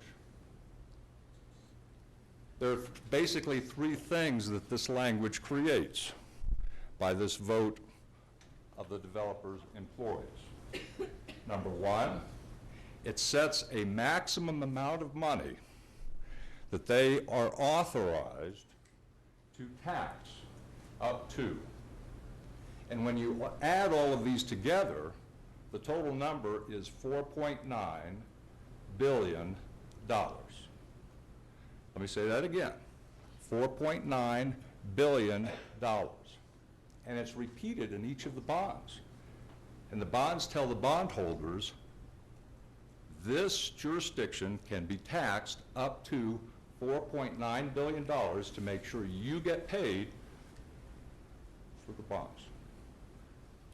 The other thing that the other event that's created here is taking the power to vote from the residents and giving it to the district boards.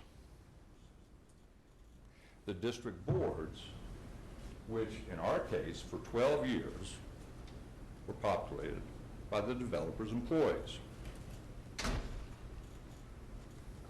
The third thing this does, and you're all well versed in Tabor and the debrucing, what this does is this eliminates the limits under Tabor. There are no limits. And there's no right of the voters to vote on bonds under this ballot measure. Just for clarification, this example is not the one before us tonight, though. This is an example of your district. Excellent point. You won't see that document. You didn't see it in Solterra's case. You won't see it in this case because there's no oversight, there's no accountability. The only way the statute sets up the checks and balances for what's going on here in these special districts is by the voters of the residents or city council. And what I'm proposing, what we're proposing, is that you step back. You're on the cutting edge here. You have an opportunity to provide the leadership for this Front Range, for this community, Greater Denver community, and I respectfully submit Colorado and say, hey, we've got to take a step back and take a look at what's going on here and evaluate where we need to fill the holes. You have an opportunity through ordinances, through regulations, through other requirements to fill in the gaps and make sure the citizens of any future community are not abused in the way the Solterra residents were abused for the last 12 years. Excuse me, Mr. Henderson, may I ask you if you would use the microphone, please, so the audio will pick it up? Thank you. Thank you. Is that better?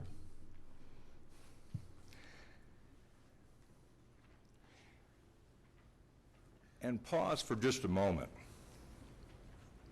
Many of the critics of our position have said, hey, sorry, I travel. The homeowner is on notice. The homeowner knows that they are buying into potentially $4.9 billion in debt. I've read this provision at least a dozen times, and every time I read it, I see something new. Even if this was published, even if the document you all never saw, and probably will never see in any future applications, was published and provided to the homeowners, it would cost them at least $5,000 in legal fees to understand and interpret what's being said here.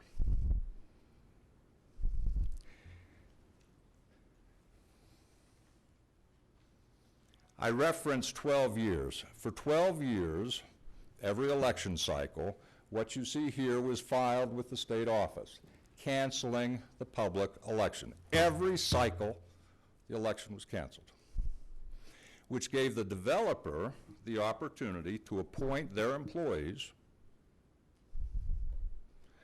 as the sole representatives of the residents in Solterra. And going back to the original document, these appointees had the exclusive power to issue bonds. And that's my second point. This lack of oversight, this lack of accountability creates opportunities for financial abuse. What I put up is a document that was presented by Brookfield at a community meeting attended by about 200, 250 people, including many members of the board or the council. And in response to our repeated questions, what is this money going for that we're paying you? Here was one of their answers. $7 million worth of what I will describe as pipe in the ground, $21 million in interest. $7 million for pipe in the ground, $21 million in interest. There's not one resident of the Solterra who knew that, who bought into that, who voted for that. That was decided by the Brookfield employees. And that's just the beginning. Brookfield loaned itself money to build improvements. Brookfield, through their employees, paid Brookfield for that loan. They did it by issuing bonds. Henderson, your time is up. May I have just one more minute? Half. Half a minute? Okay. There's a lot here, and as you can tell, I have a lot more to say. I would ask the council to consider studying this issue and taking the opportunity to provide leadership on this issue, and again, prevent the Solterra experience with respect to metro districts being repeated again and again. Thank you. Thank you, sir. Mr. Pfefferkorn, Mr. Vandermeer, Mr. Bowman, Mr. Davis, Mr. Brumley, Ms. Gordon, Ms. Pollard, Mr. Halsted. Welcome back. Thank you. Thanks for having me back. My name is David Pfefferkorn. I live at 13793 West Amherst Way. And I understand growth and progress, and I've been living in Lakewood since 1988, and 18 years ago we moved to the west side here because we like the elbow room, the open space. It's nice. You know, you come over, see 470 of that hill, and we've all done it, and you just look down at that valley, and it just reminds you what Colorado really looks like. And my personal opinion, the aesthetics, and I understand, like I said, the growth and progress and all, and all of us who've lived here for a long time have seen it. You know, when I moved here in 1977 from Hawaii, downtown was a bunch of cranes. They were building downtown then, and it's just, I don't know, I just don't know if I could feel the same about it when you come over that hill and you're just gonna see a bunch of 5-story buildings and all this. It's gonna look like the tech center or something over here on this side of town. And that's just my personal opinion, just the aesthetics of it. I mean, I realize people are moving here in droves, and I realize, you know, they have to have a place to live. And I was in real estate for 15 years and also an appraiser at one time. And I understand the growth and everything, and people have a right to do what they want with their land. You know, that's their land, and you can't take that away from them. But I just sort of feel that just the aesthetics of that whole valley, as you look down it when you're coming over the hill, or even when you're coming over the hill from King Soopers or Safeway, and you look down over there and you see, it's just nice to see that elbow room, that open space. And that's, I think, why a lot of us moved here a long time ago. And I can't imagine, and like, I agree with some of the studies that still need to be done on the impact of Lakewood. As, I mean, heck, when they mention snow on the news, you can't get into a King Soopers parking lot. You know, it's so crowded. And I can't imagine what it's going to be like with another, 8,000 more people living on this side of town. And it's just, I just feel a whole different view of that valley, the aesthetics of it, and that open space that we were talking about earlier, about dedicating the money open space. And I think, that's part of the open space, even though it's privately owned. I don't know. I just think that we could, come to a different compromise of how that land could be used. If it was just single-family homes, that would be one thing. But when you start talking condos and duplexes and businesses and all that stuff, that's another thing. So thank you for your time. Thank you. Mr. Vandermeer? Mr. Bowman? Mr. Davis? When you feel like you're getting close to 3 minutes and you're up next, you just jump in the on-deck circle, which is kind of here on either side. Hit it out of the park. Good evening, sir. Good evening. John Vandermeer Jr., 3051 South Rooney Road, Morrison, 80465. That's the address of my business. You want my home address? Is that okay? Did all of you get the letter that I wrote? Okay. Well, as long as you got that letter, I won't belabor that, except for maybe the folks that are here, to just share one thing. And that is, My family has been in Rooney Valley for over 60 years, and trust me, we have seen a lot of changes. And I think that why I wanted to share that a little bit with you is that, you know, if I had my druthers, like the gentleman that just spoke, it would have been kind of nice if they'd have never built anything in the valley. But that's not the way it is.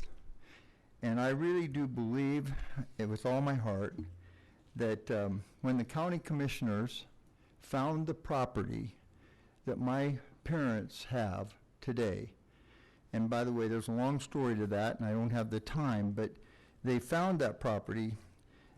There wasn't anything there but that property, and the Rooneys and the Coxes and the other families that were there. And you know, the one thing that's been constant in the valley is change. And I just hope you understand that it's going to continue to change.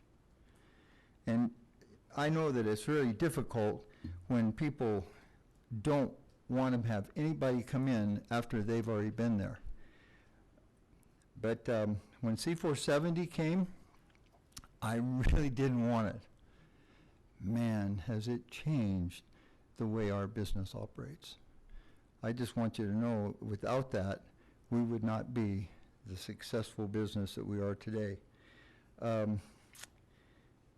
Rooney Valley is an amazing place, and the next phase will be exciting.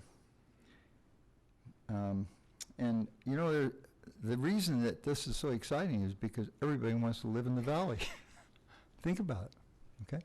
It's really the truth. It's a beautiful place to be, and there's a lot of people that are complaining even today about growth that live there. And trust me, when Hutchinson came in and built home, I just want to remind you that when they came in, nobody wanted them. And when Solterra came along, all the folks from Hutchinson didn't want them. And now we're talking about another situation, and nobody wants them. I'm sorry, but progress must go on. Thank you. Thank you, sir. Appreciate it. I am for it, 100%. Thank you.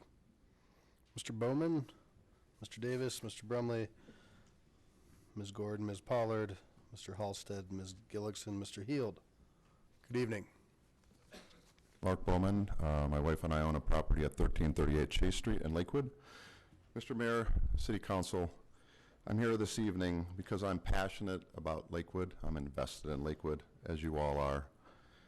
I'm here this evening to urge you to support less density and more open space, two things that all of you campaigned on.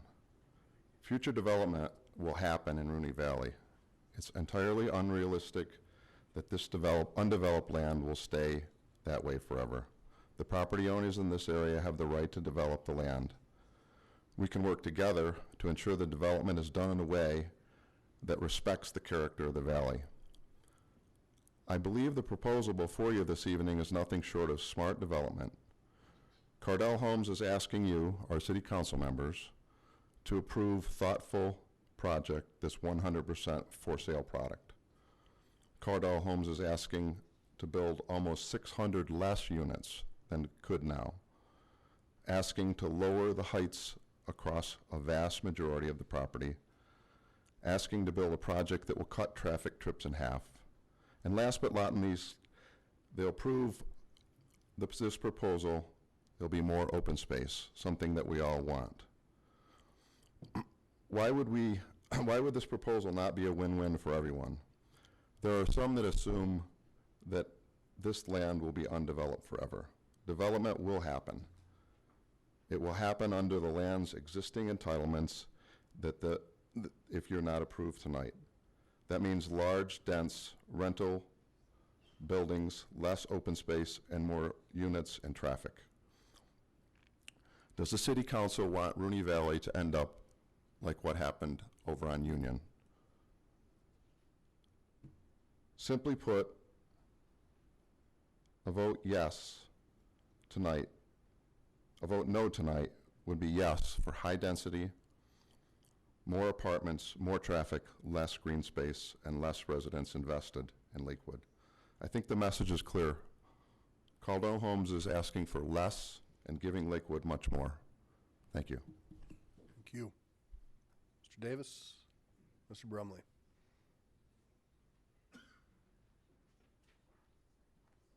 Good evening. Good evening.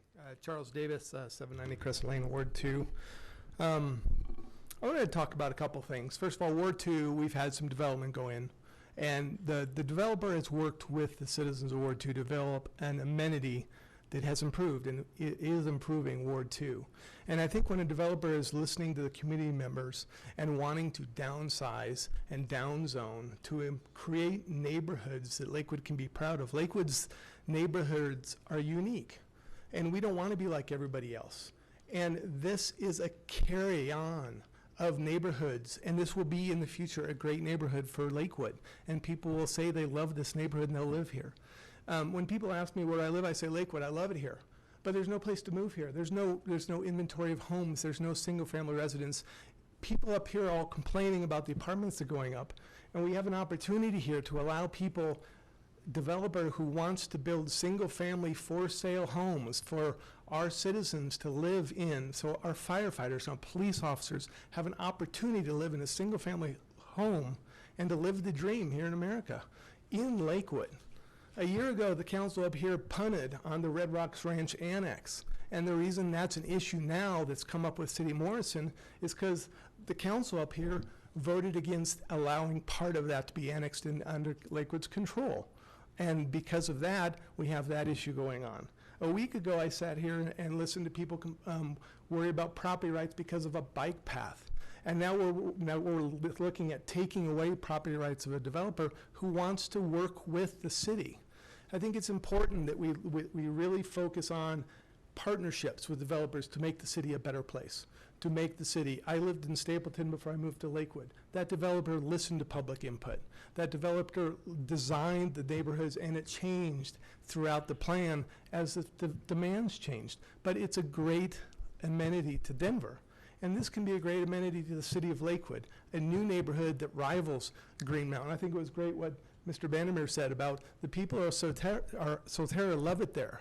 But they were opposed by the people immediately east and immediately east, all the way down going eastwards into Denver. Every neighborhood before where you live didn't want your neighborhood built.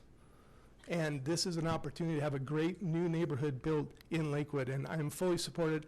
I encourage you to support it. That's my point. Thank you. Thank you. Mr. Brumley? And then Ms. Gordon, Ms. Pollard. Good evening. Good evening, Hank Brumley, 8 Mesa Oak, Littleton, Colorado, 80127. Bridget and I have been in Jefferson County for 34 years, raising our family. Jack, that's my daughter, Dakota Ridge, Peter, Chatfield. We're big proponents of living on the west side. We grew up here.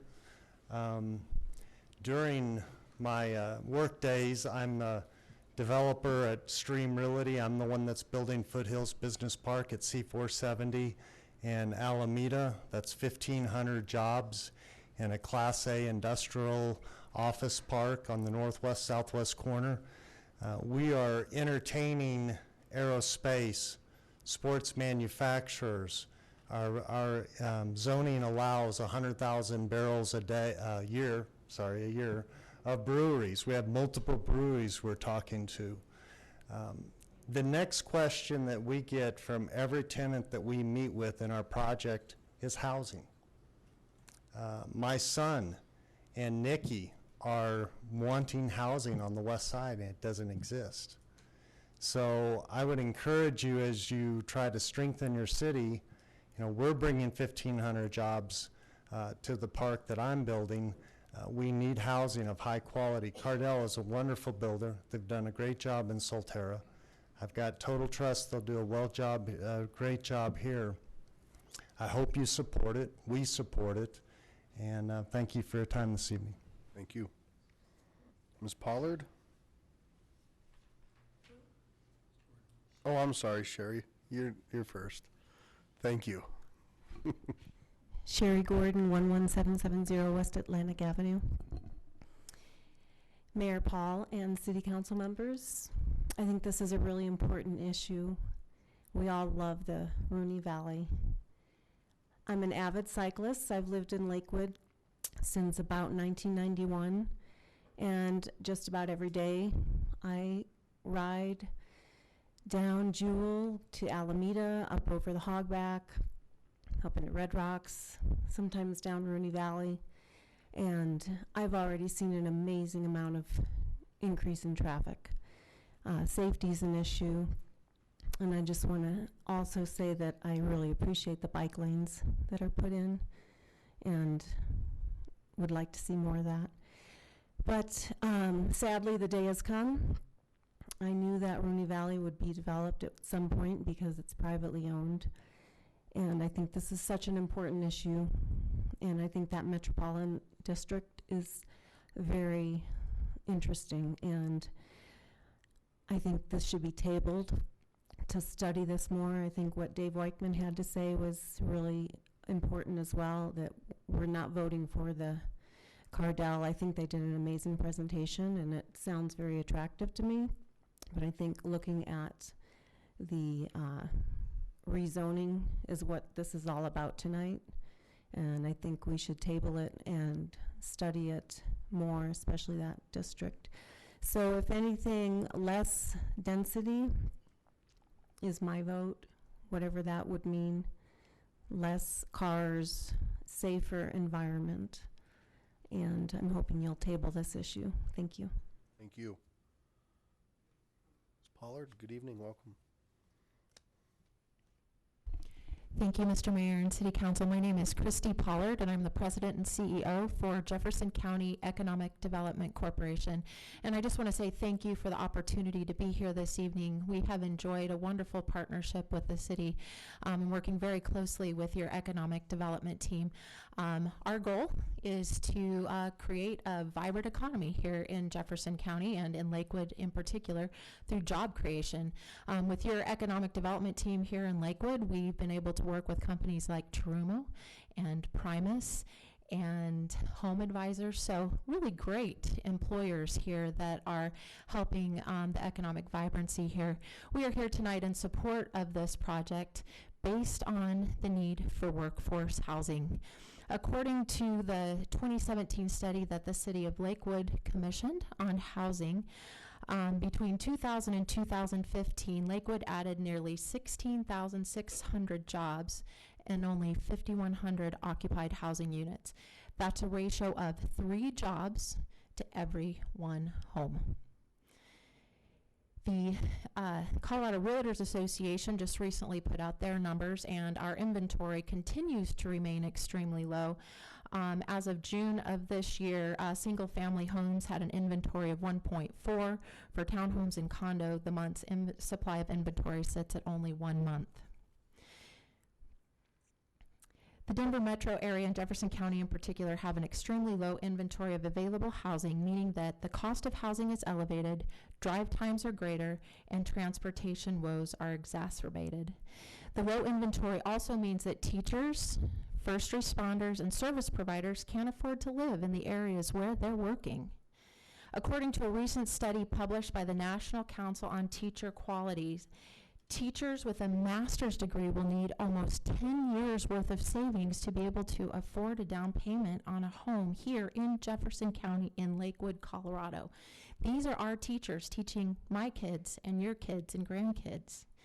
Further, as highlighted in the City of Lakewood's housing study, the gap between what a police officer and a firefighter in Lakewood can afford on a single income versus the average cost of housing is $107,000 to $139,000 respectively.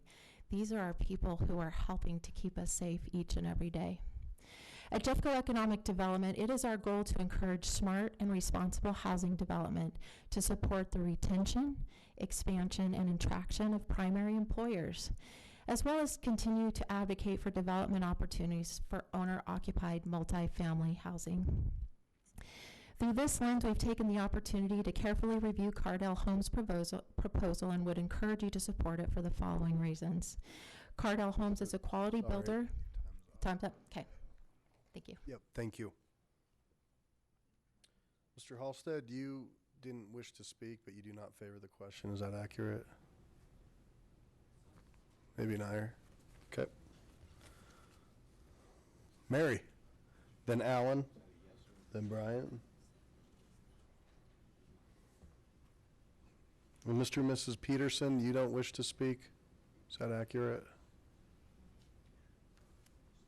But you don't favor the question? Is that, you don't want to speak? Okay, thank you. Good evening, welcome. Good evening. It's not without irony that on the night you're approving a ballot measure to keep our table refund, you'll also be voting on this rezoning case. My understanding of the debrucing ballot request is because the city apparently doesn't feel it has enough funds to provide appropriate infrastructure, public safety, and parks for existing residents. So rezoning from PD to a full residential development without doing an impact study isn't going to improve our welfare or funding issues. It would eliminate the potential for good employment opportunities and reduce potential commercial income while increasing the city's population and cost burden. I realize that it's a great boost for Morrison's future commercial revenues, but we're not Morrison. After reviewing the proposed service plan for the Special Tax District, or STD as I like to call them, I think we can all agree who ultimately pays for infrastructure in this city, and it's not the developer. If you want to improve the city of Morrison's pocketbook, vote yes. If you want to improve the developer's pocketbook, vote yes. If you want to improve the pocketbook and welfare for the residents in Lakewood, vote no. Be bold, think big. Thank you. Alan? And then Bryant.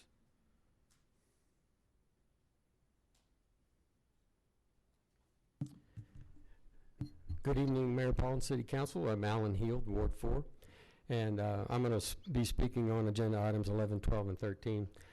First, on the Indigo rezoning, I have a number of concerns about the proposal. I'm concerned that it's skewed from mixed-use employment, its current status, toward residential multifamily on the larger of the two parcels, 77.7 acres. The smaller parcel rezoning request sounds nice. I mean, it increases two-family and small lot residential, but it's the smaller parcel. And I have no faith that in staff's statement earlier this evening that since single-family can be built on RMF zoning, that rezoning will necessarily result in single-family residences. We're hearing over and over, we need single-family. If we need single-family, why are we rezoning it for multifamily? Cardell's statement that they do not build residential units may simply mean that they'll spin off the building of multifamily to another builder. If the zoning, which is what this is about, is for multifamily, that doesn't mean it's going to result in single-family building. It just doesn't make sense. So this begs the question, you know, why are they asking for multifamily if Cardell says they don't build it? You know, maybe the difference is ownership and they're thinking condos as in multifamily. I think single family as in detached housing, so that's the distinction here. You know, history says that the choice of developers, when given a choice of building single family or multifamily, they're going to choose multifamily. That they make the most money doing that. That's common sense when you're in business. So on balance, the proposal is tilted, obviously in favor of multifamily. More than triple the acreage of the two-family and small lot homes is what the resulting zoning would be. So I echo the point that others have made that, you know, we don't need more of this type of housing. What we need is bigger employment and a commercial tax base in the Rooney Valley. So I ask you to vote no on ordinance 2018-14. Next, on item 12, regarding the request for a 15-year vesting on zoning, I have questions. The vesting agreement is between council and the applicant. So does this mean future councils can overturn it? That question needs to be answered. Does special vesting pass? Should the applicant sell the property after getting it vested? This point needs to be clarified. And in the first place, my question is, why should the developer get a lock-in on rezoning beyond Lakewood's existing 3-year provision? That has worked well for the city for a long time. So I don't think that there's been a clear explanation and support for why they need this extension, and I would encourage you to vote against it. Next, I want to just touch briefly on a couple things in the staff report from Rooney Valley Commission that was dated June 12th of this year.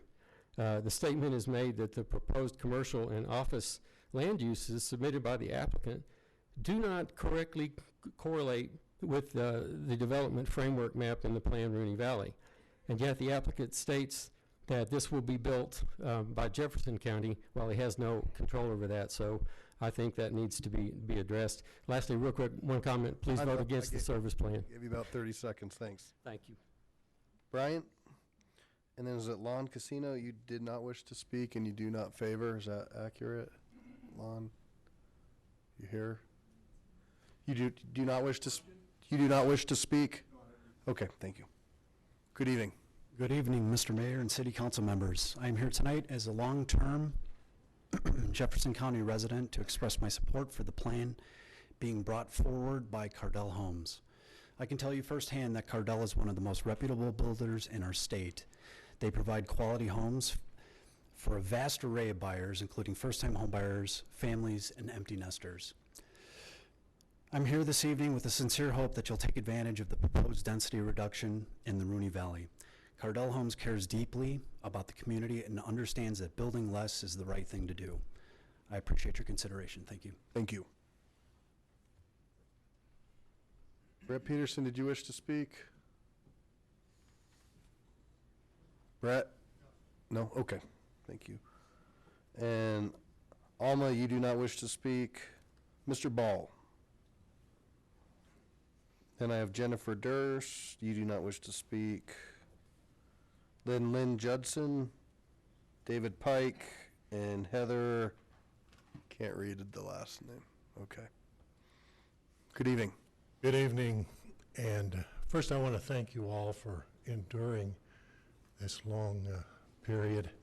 I know you guys have put a lot of work into this, and I want that to be recognized right off the bat. My name's Roger Ball. I've been in Lakewood forever.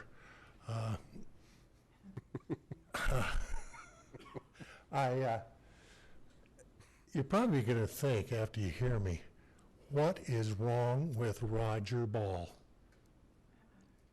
First he comes in here 2 or 3 weeks ago talking about a flood up on Green Mountain. Now he comes in here talking about all the drought and the lack of water. What is wrong with this guy? Well, that's the dilemma we face, isn't it? I'd like to bring in your attention Thursday, August 16th, the Denver Post. Shortage may be declared. I'd like to read just this first paragraph for you. The Colorado River is so strained amid population growth and climate change to hotter, drier conditions, the federal water managers may declare an unprecedented shortage and cut releases of reservoirs. The feds are imploring western states to do more to cut water use. This is a reality now. The rules have changed, ladies and gentlemen. This isn't the olden days when all these proposals and rules were set into place. We are facing a major dilemma. So I'm talking about Rooney Valley. If that gets built or not, is that going to change this? Probably not. But when do we make the decision to start standing up for this? If not now, when? If not us. I can't go out to Elbert County. I live here. I need to talk to you. You know who I'm representing here? Not me. I'm a lot older. I may die before all this happens. I'm not even representing the voters here. Who am I representing? I'm representing your children and your grandchildren. That's who I'm representing, and yours. Mm-hmm. Because they're going to have to live with this. We need to take the leadership now to say we've got to slow the growth in Colorado. I mean, the statistics are just appalling. Lake Powell, 49% full. You know, when those, Lake Mead, 38% full. When those things, when those run out of water, we have to release water. So, thank you very much. Thank you. And so we should be able to get through public comment by 11, and then we'll take a quick break, right? Okay, Ms. Judson, Mr. Pike, Heather, Ryan, Penn, Carolyn Heff, Nick, Chris, Amara, Peggy, then Kathy Kenner. Good evening. Hello. Lynn Judson, 1805 South Van Gordon Street, Lakewood. And thank you for listening to the public tonight. I think we're putting the cart before the horse because we have special committees that are now revising our zoning requirements. I think we should at least table this measure or deny it because we need to have time for citizens to have input into zoning decisions and into development in Lakewood. Secondly, I listened closely to the criteria for rezoning. The first one was, does it promote the health, safety, and welfare of the citizens of Lakewood? And I cannot see how this will help us. I can only see impacts, negative impacts on air pollution, on crowding of the schools, on density, destroying the valley, on we may have school land dedicated, but we don't have enough money in Jeffco to build the schools, so the current schools will be overcrowded. And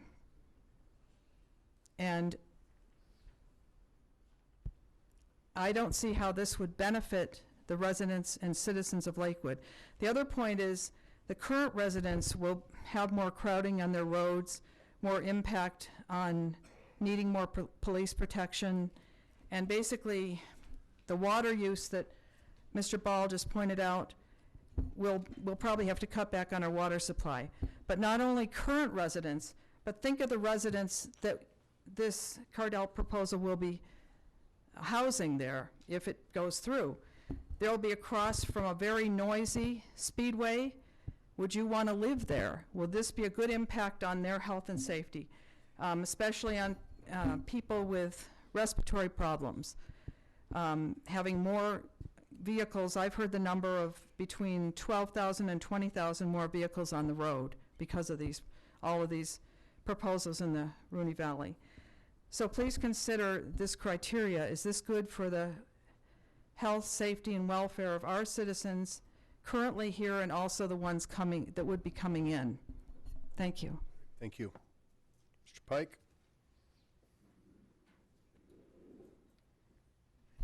Ms. Little, you wish to not speak? Good evening.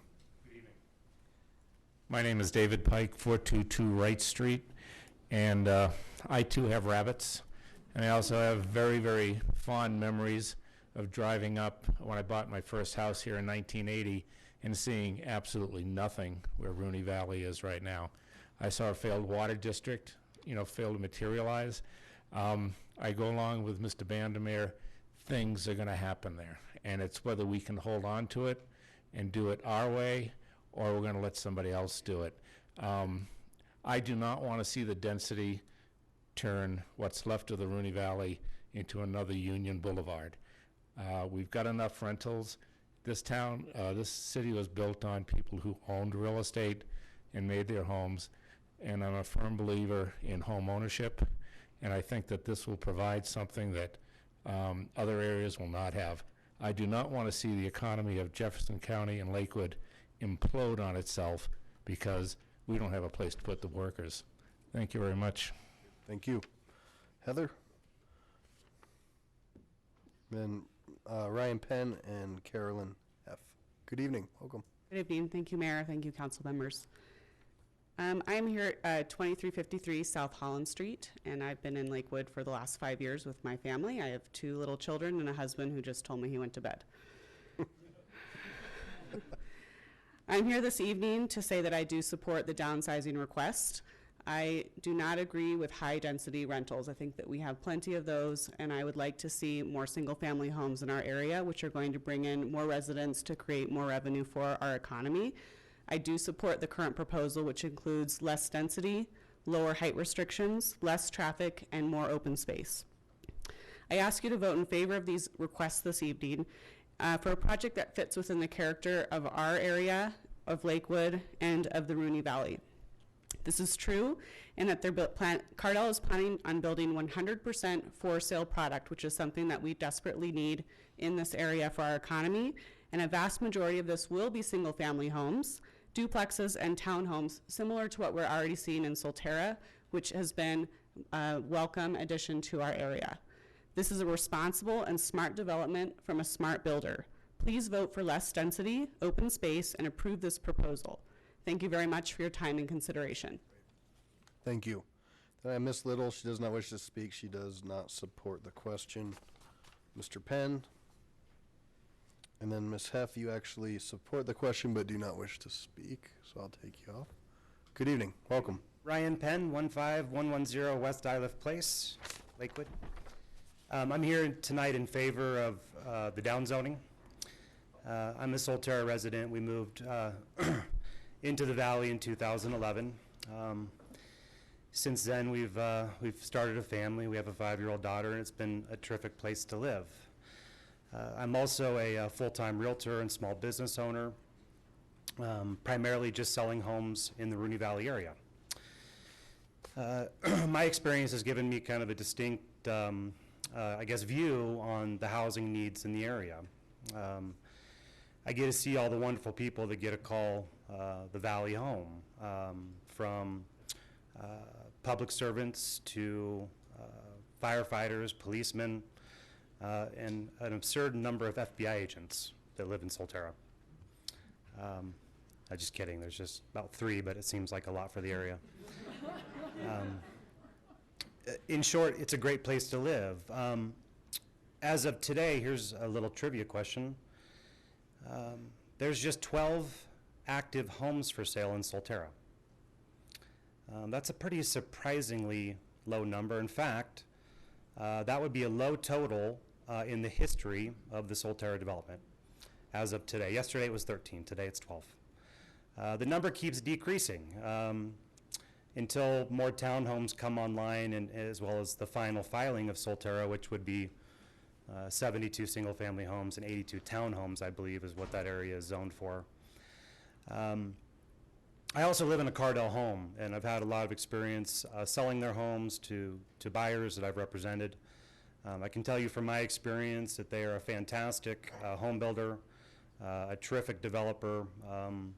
They're going to do right by the community, right by the valley. I think it's an easy decision tonight if I'm looking at it from your perspective. Downzoning the land, less density, less traffic, less high-rises, keeping with the fabric of the Rooney Valley, and I think it'll be a pretty darn cool neighborhood to have as part of Lakewood. Thank you. Thank you. Nick, and then Chris, West Dartmouth Avenue. I'm sorry, I don't want to. Great. Then Amara, Ms. Ralphs, and then Ms. Kentner. Thank you all for being here. I know it's late. I was going to take a stance on the rezoning, but as some issues came up with the Metro District, I kind of changed stuff on the fly and wrote some stuff down. So my family has moved from east to west, from Boston, Columbus, Ohio, Chicago, Milwaukee, Denver, now Lakewood, and a Cardell home. Never have I encountered such a debacle as the Metro District that I live in now. We're in an exponentially expanding population. We can't change that. You can even take the argument to my 20-week pregnant wife. I think we'll lose that one. So we have obligations to make decisions for the future, as Mr. Ball said. I want to address a couple of topics that were addressed. I'm sorry, I didn't get your name. About the benefits of Metro Districts, which could not be further from the truth, as I can factually prove. It says that it enables communities to address local issues which Mrs. Franks, Mr. Skillings, and Mr. Paul, you have seen firsthand what the Fossil Ridge Metro District has allowed our community to make decisions. It's been 0 in 12 years, 0. It says it generates independent source of income to finance construction, AKA it moves the business risk of Cardell Homes to residents and citizens. A business that tonight was self-praised and touted as being a phenomenal and profitable business organization. They do not need our help. Last, it said that it was a way for metro districts to lower the cost. This is a massive misconception. I've done the math. My family has looked at moving outside of the metro district, one house over. I'm on the boundary. 40 feet, I'm outside of the metro district. I would save $300 a month, fact, by moving my house 30 foot. That's $3,600 a year. That's $108,000 over the course of a 30-year mortgage. 2 kids to put through college. Consider that. I would also argue that the reason why there are 12 homes for sale in Solterra at this time is because we are seeing interest rates increase, and we've also on the verge of a recession, which can be debated. My family has looked at moving recently. I've only lived there for about a year and a half, but we're waiting until the market does fluctuate and rebound for someone like myself to be able to afford something outside of the Metro District. If you approve the Metro District, I assure you, with my life experience, that you're making a terrible mistake. You are making a mistake for families like mine who were unknowing, my fault, yes, but I was unknowing what the Metro District entails. You will be making a mistake for families who do not live yet in Lakewood, a mistake for families who need financial protection more than anybody, and families who have potentially elected you to protect their best interest. The Metro District is a massive mistake. I cannot say that any other way. $300, I could afford a home $120,000 to $140,000 more than the Cardell home that I currently live in, apples to apples. I urge you to, I guess the zoning issue is something I could talk about for another 3 minutes and so on, but for the Metro District, it is a foolish decision. Foolish. Thank you. Chris on Dartmouth. Can't really, starts with a B. I guess maybe you took off. Amara? Peggy, then Kathy. Then we'll take a break. Good evening, all. Margie, can you turn on the desk plate, whatever you call it, overhead?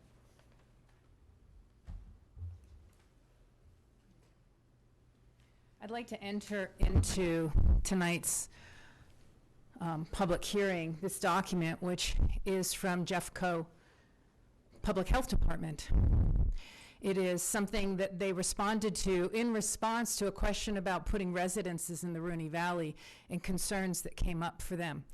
Now, this concerns, admittedly, the Red Rocks Ranch, but it raises the issue that before you vote on this, please educate yourselves as to the concerns that will now fall upon the responsibility of Lakewood. Jeffco is demanding public disclosure on the plats to future residents and any people that buy here or live there, that they will likely be impacted by high levels of noise, odor, pollution, etc. That's going to be something that's going to fall back on Lakewood if this gets converted from commercial to residential. And if you haven't read this particular report, and I will leave it with Margie, which is dated March 1st, 2018, you should not be voting on this until you do, because there are considerations here that must be taken into account for Lakewood. The second thing I want to bring up, don't laugh, Adam, the Parkland ordinance. No council in Lakewood should approve any rezoning by any developer in any ward without honoring that ordinance. There are many citizens here that are suspicious why it took 2 years to get it passed as the cement poured.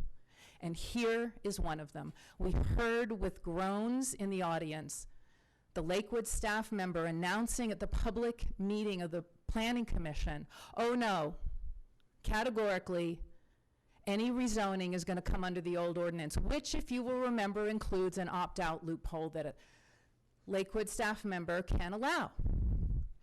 If you are going to rezone this, you must add the condition that there will be no opting out of this 98.5 acre property under any circumstances at any price. Because you all know what that old ordinance means. Lastly, I'd like to quote someone that I know many of you respect. No rezoning shall be approved unless it enhances the health, safety, and welfare of the inhabitants. Tim Cox, 8/27/2018. I don't see anything in this rezoning that enhances the health, safety, and welfare of not only Lakewood, but those of us who are neighbors. Time's up. Thank you. Peggy? Okay. So you don't want to speak, but you don't support the question? Okay. Make note. Kathy Kentner? Come on, hurry.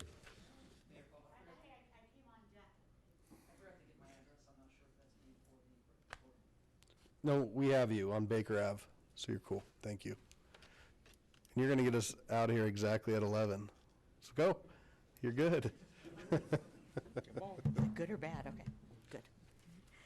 Good evening. Good evening. My name is Kathy Kentner, and I am here both representing myself and Lakewood Neighborhood Partnerships. I'm asking you tonight, as was mentioned at the beginning of the meeting, that tonight is a rezoning, and we're to look at the facts and findings that are in this report. So I'm here to ask you to correct an error in the facts and findings in the report and to make a decision based on the correct facts and findings. Page 7 of the staff report states that the formal neighborhood meeting was held on August 8th, 2017. However, it further clarifies that that meeting was for a different rezoning proposal. At that time, the neighbors went to a meeting for a proposal that rezoned to RMF and R2 only. It was after that meeting that the proposal was changed and MNS and MGS were added to that. There was never a formal neighborhood meeting held for the current rezoning in front of you, and I would like the record to be corrected to state that it has not been held according to our performance-based review, Lakewood Municipal Code 17.2.3.5. I would also like to point out that this is important because in the staff presentation, it only mentions some of the dimensional, and on page 7 of the staff report, it mentions that the change in zone districts reflects dimensional and developmental standards that will allow for differing lot sizes and widths. And while that is true, it also changes the allowed uses, which also was reported by staff to be a concern of the neighbors at that meeting. And yet they were never allowed to comment on the added uses.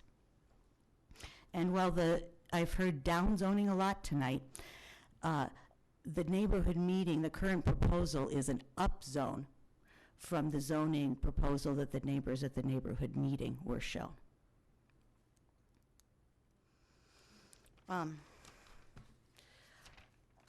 that is the part of the record that I'm asking you to correct. On a personal note, I would like to respond to one of the comments I've heard, and I've heard several people commenting about Cardell Homes and the quality, but however, this is a rezoning, and this may or may not be developed by Cardell Homes. And that is why it's important to have a neighborhood meeting with the correct zoning. And as a Jeffco teacher and single parent, I can tell you that this current proposal, because it doesn't actually guarantee anything, it's just a rezoning. It does not aid in helping affordable housing for teachers, but I do appreciate the compliments received. Thank you for correcting the record tonight. Okay. We will close public comment, and we will adjourn until 11:15. Okay, I'd like to reconvene the Lakewood City Council meeting, August 27th, 2018, at 11:17 p.m. I'll note that everybody is still here of the governing body. Nobody left us yet.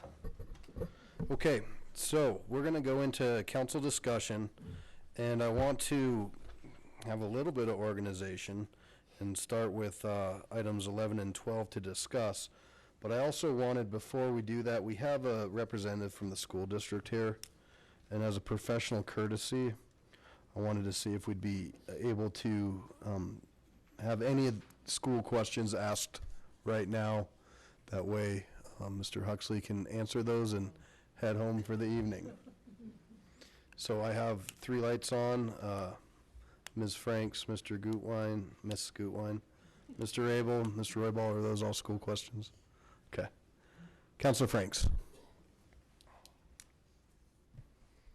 Thanks, Mayor Paul. I wanted to dig a little bit into, I was reading about the 11.2 acres that have been agreed to, and if the parcels had been considered separately, there was 20 acres, and obviously as a community that values our kind of, and I won't call it open space because it certainly would have been school land, but certainly that does give a respite for the eyes. That seems to be pushing then you guys are agreeing to take less and then fee in lieu of, and that just seems to me that that might actually be a detriment to my community. So I was hoping you could speak to that. Sure.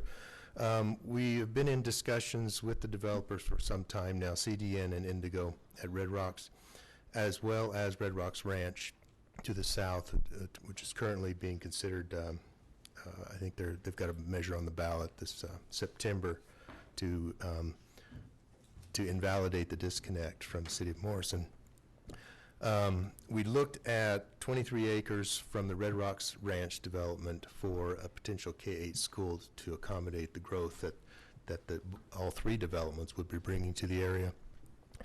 We focused on 10 acres with these 2 developers because we're looking for a site in the south of the district, south area of the district, to accommodate a career and technical education program, CTE, or the old VOTEC programs. And so that's why we're only looking at 10 acres. We negotiated the 10 acres, and we think it's a good, we have a good agreement in principle on that. If this moves forward, we can move on with that.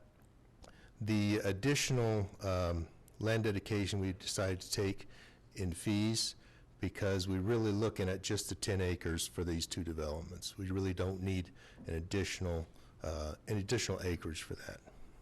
I hope that answered your question. Didn't, but tell me your perspective. Thanks. Do you want to follow up to have that question answered? I don't know that there is an answer. It's more like their decision was based on what they need in their fees in lieu of, and the fact that it will increase density in other areas didn't seem like it was something they could answer. I don't think there was an answer to it. Okay. Sorry. Councilor Abel. I have no questions about the school. Okay, I'll come back then. Mayor Pro Tem Royball. Thank you, Mayor. Just a quick question. What is going to be your population for this school? What's your capacity? Kathy just reminded me that I didn't introduce myself or my role. Bruce Huxley, Director of Planning and Property for Jeffco Schools. The count that we have anticipated coming out of these developments, or the Indigo at Red Rocks development, is approximately 463 students. And we estimate 239 at the elementary level, 114 at the middle level, and 110 at the high school level. Okay. Any possible expansion that in the future? Or is that just immediate population? This would be the total build-out in the 5, 10, or 15 years of the build-out. So But is there any possible, like for example, if you have a population in school and the community's getting bigger, do you have the capability of expanding that school? Yes, we do. We have 3 schools under consideration that we looked at with this development, current existing schools. Okay, and what type of schooling would this be there? Is this traditional schooling? It would be vocational? For the 10 acres? Yeah. We would focus on the vocational end of things for this particular school, which would be at the high school level. Okay, thank you. So a follow-up to that, though, with further development potentially hinging on the Red Rock site, there's a potential another site that has been in negotiations on that site, right? Correct, 23 acres at the Red Rock Ranch developer, and and that would be a K-8? We're looking at a K-8, which should take care of our needs in that area. We, again, I mentioned that at the elementary school level, we have 239 anticipated children. The closest elementary school is Hutchinson Elementary right now, and over the 5 to 10 year build out, it could accommodate those additional students. The high school level, the high school is Green Mountain High School. It should be able to house those students as well. One of the issues we're looking at a little closer is Dunston Middle School. We've just put an addition on that. So the 110 additional students will start to strain the Dunston Middle School, but we're looking at the K-8 to help accommodate that, and we also have capacity to add on to Dunston as well in the next 5 to 10 years if we have to. Great. Councilor Gutwein. I think most of what I wanted to know is just answered in pieces, but basically, when we see a development of this size, our community is concerned that the new students aren't going to have a place to go, and where are these kids going to earn their education? And so could you explain just the process that you came to arrive at the 10 acres and looking at the, then we have this other K-8 school, so that we can understand that, this issue has been thought of and that these kids will have a place to go and that that's adequate. First of all, we will always have a seat for children in our school district. We use standard yields that we've developed that have developed in the Denver metro area over the several years, and Dr. Cog uses these numbers where we have certain yields based on types of housing. So we have a single family houses, detached townhomes, condos, and multifamily, and each of those have a yield factor that we use, and it's been pretty accurate over the years, and that's how we calculate our students. Now, based on the phasing of the development, we could see more young families coming in, we could see more middle school children. It's just, we don't know what types of houses are going to be built first to know where the sort of the front rush is going to be, so to speak. But we've been pretty accurate on our projections in the past. So we anticipate right around 463 students. I hope that answers your question. Yes, that does. And I guess just how did we arrive at the that we need 10 acres for that vocational? The 10 acres we were focusing on the vocational program that we wanted to build in the south area, and looking to Red Rocks Ranch to help us accommodate the other student growth, or the non-high school vocational growth, if you will. Now we always looked at various scenarios.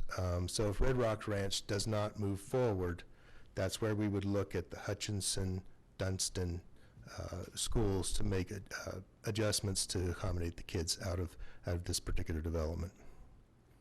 And in that case, though, it would still make more sense for this portion of the development to have the 10 acres for a vocational instead of... Yes, we think that's the best use for Jeffco schools. Okay. Also, I meant to say this in the beginning, but thank you for being here with us at 11:30 in the evening to answer these really important questions to our community. So thank you. Councilor Franks? I would be remiss for my community, since you brought up Dunston, and I live right just south of that, and can already see the fact that we've now put in a turn light and the traffic, and we've built onto the schools. So can you kind of talk to me about what kind of growth you guys are anticipating that you're going to need to do for that school? Like I mentioned, we just added on a small addition, eight additional classrooms. That was to accommodate the 6th grade transition that the district is in the middle of at this point. We also looked, when we did this planning, we looked 5-10 years down the road and looked at the potential Rooney Valley development as well. We think that the 8 classroom addition is going to hold for the next 5 or so years, and then we'll need to look at potentially expanding if we can't get, if the Red Rocks Ranch property does not develop. Have you guys looked at the demographics? My neighborhood is changing rapidly. I moved into an older area for a reason. I don't have any children myself, but we're getting a lot of lovely young families moving in with children. And so, are you guys factoring in the change in our area? Because with the choice open enrollment piece, that also those folks have a right to go to the schools that are, if I understand it right, within kind of walking distance. So, have you looked at kind of how those demographics then also bump up against new development? We do. We look at that factor as well. That area, Green Mountain area, is a changing demographic. It may seem as though it's changing quickly, but it isn't right now. It's a little slower moving than some of the other, like Central Arvada and those areas. But it is transitioning, and we do take that into consideration when we look to plan forward. Yes. All right, so you're not planning, after this addition to the school, you think that that's going to hold for 5 to 10, even with all of this going on? If we can receive the property for the Red Rocks Ranch, yes, we believe that we will be okay for many, many years to come. But if you don't receive that, like say, because we can't predict the future of those Right. things, if you don't receive that, then what happens to Dunstan? We will look at the demographics and the growth and the number of students at that time. 5-year projection is shown to be stable in that area. So we think that we can accommodate that with some adjustments, either with the existing floor plan or another small addition to that site.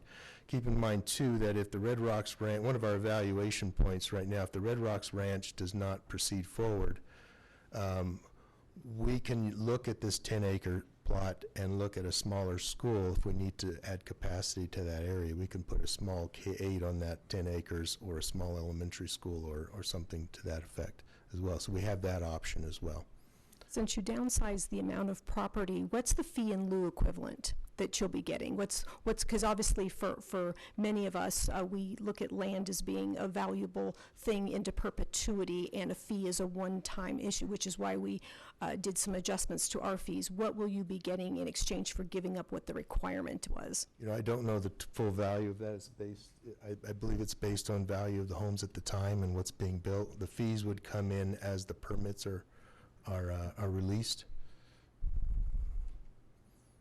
All right, thank you. Anything else school related?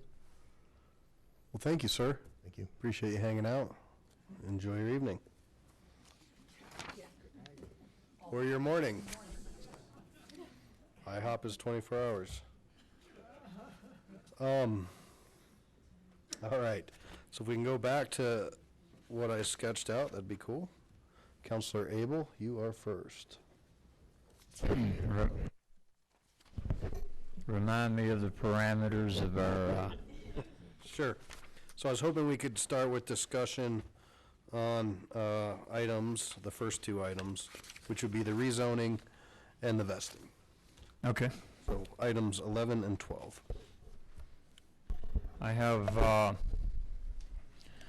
an overarching concern about the rezoning in that, according to the charter, the Planning Commission is to make recommendations on land use matters, including but not limited to zoning, rezoning, platting, annexation, etc. This is not a Planning Commission, this is the Rooney Valley Commission. When we did the Rooney Valley IGA and the naming of this commission came up, we had the discussion. The city charter, which can only be changed by a vote of the people, says there is hereby established a planning commission. That means you don't establish a second one. It does give us the leeway to do a zoning commission, which can make similar recommendations. That is not what we appointed the Rooney Valley Commission as. So, we have flawed our process. We do not have a recommendation from the Planning Commission. That concerns me a great deal. Also in the process, the neighborhood meeting. We had a neighborhood meeting to discuss the project and the anticipated changes. Apparently, the changes changed after the neighborhood meeting. We didn't hold a subsequent meeting, so we have not addressed the new zoning categories that are being sought here. I have a serious problem with that as well.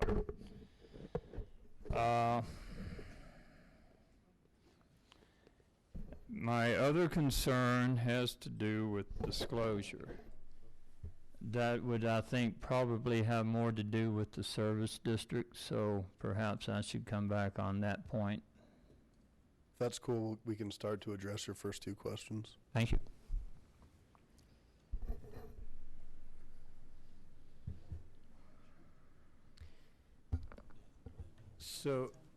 So when the IGA was approved in 2016, it created a new process for planning items in the Rooney Valley. That IGA was approved by council, and we're following the process that council laid out for us. And we discussed that. We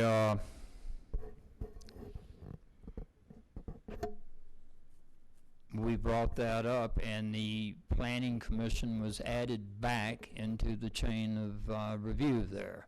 In fact, we had in the first IGA not even mentioned the Planning Commission until I brought it up. And I said these folks have to be part of this decision according to our city charter.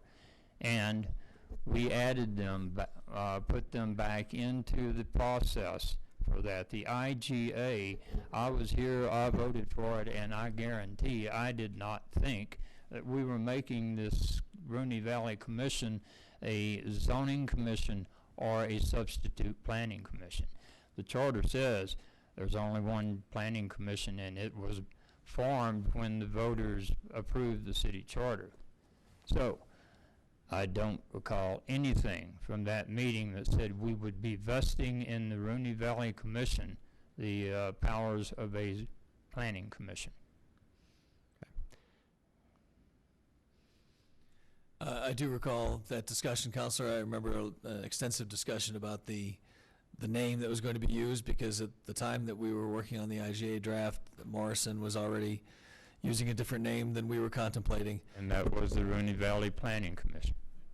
And I'm looking at our charter now, and I know you just referenced it, but the section we're talking about does call for the establishment of a planning commission, and then the provision that, however, the council may also establish a zoning commission by ordinance to assume the responsibilities relative to the review and the making of recommendations on all such land use matters as may be determined by the council. I understand. If we had appointed them as a zoning commission, I wouldn't have this complaint now, but we did not. If you will look at that ordinance, it does not establish them as a zoning commission. My recollection, and I don't have the IGA with me, I don't know if staff does, but my recollection was that we recognized that the zoning commission could be created, and that was going to be the function of this body, whether it was called a zoning commission or not. And that, as it is, we ended up with two different names between us and Morrison for what the commission's called even today. But perhaps if I could have just a few minutes. Yes, please. If we could read that ordinance. I'm sorry? If we could read that ordinance that created the Rooney Valley Commission. I've got the IGA, I don't have the ordinance. Well, you referred to the ordinance. I refer to the creation of through an ordinance. By ordinance, right. And you show me in that ordinance where it says that we call them a zoning commission. We establish them as a zoning commission.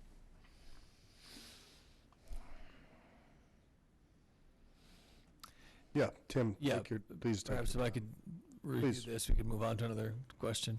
Counselor. I don't know if Mr. Parker, if you can take on the next question that had to do with page 7 in the report that we heard in public comment, the neighborhood meeting, and Sure, and I'll let Kara weigh in as well. Yeah, they did hold a required neighborhood meeting in August of 2017. There were many issues discussed. One of the responses to the issues discussed was the change in zoning that was proposed by the applicants. And there, yeah, I think they made those changes as a result of what they heard, in addition to many other changes. Is that fair? Yes. So the original proposal was for the R2 on the east side, which is currently still proposed. And then on the west side, they were only looking at rezoning the RMF piece to the RMF, which left the entire other western half still zoned PD MES, which would still allow for the single-family attached, multifamily only. And so in addition, what they'd heard was, you know, what about some kind of commercial uses? Are we ever going to see any commercial uses out here? As well as, hey, if you want to lower the density across, that would be even more preferable. So in putting in the M&S zone district, really it is development standards that are different as far as like setbacks, height, things like that. But for the most part, it still allows for single family and duplex. So the M&S, the RMF, and the R2 allow for the addition of those lower densities.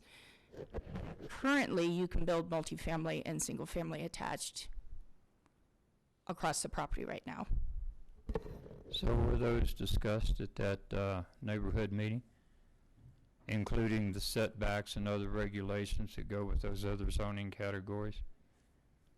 No, because the response to what was heard there was to re-look at the zoning classifications, and it was determined not to hold the next neighborhood meeting. Recommended, but decided not. Recommended by whom? Staff asked the applicant if they wished to proceed forward with an additional meeting. However, it was determined that they had addressed the comments. I thought you just said that those regulations weren't discussed in that neighborhood meeting. The requirements for the other two zone areas, zoning categories, were they discussed in that neighborhood meeting? No, they were not. Thank you. Councilor Wine? Thank you. Okay, first of all, the park fee that will be paid, will that be, and I'm not sure who to direct this to, so I'm just gonna face your way. Will that be the old park fee or our new updated park fee that they will be subject to? I'll ask that Mr. Williams with Community Resources approach to answer the parkland questions. Good morning, Mr. Williams. Yeah, good morning. Almost. What we were asking for this development, we were asking for land dedication. We are not asking for fees. As per your directions on the subdivisions larger than 15 acres, we are honoring that request and asking for the land to be dedicated in this particular case. No fees will be paid if they dedicate the land that's required. Okay, so it's not accurate to say that the old... What is being used, this application was put in place, was applied to the city before the new one became in place, so technically it could fall under either ordinance. In this particular case, and looking at this particular development, it was in the best interest to go with the old ordinance because it generated more land to be dedicated than the new ordinance would. Okay.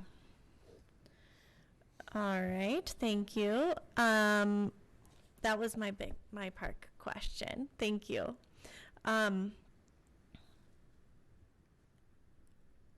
Question about the neighborhood nodes. This is something that came up a couple of times tonight. What are the plans for the neighborhood nodes, or the neighborhood node, I guess?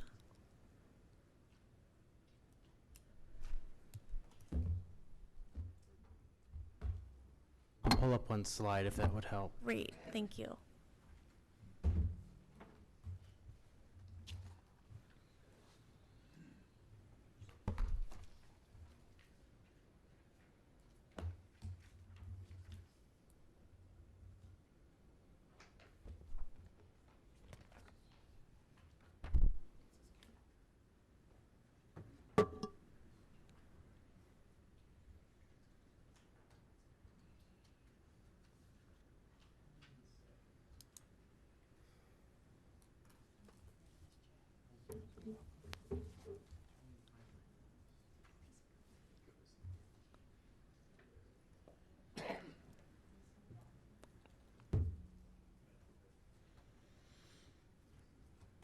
I'm trying to find my mouse on the two screens. Okay.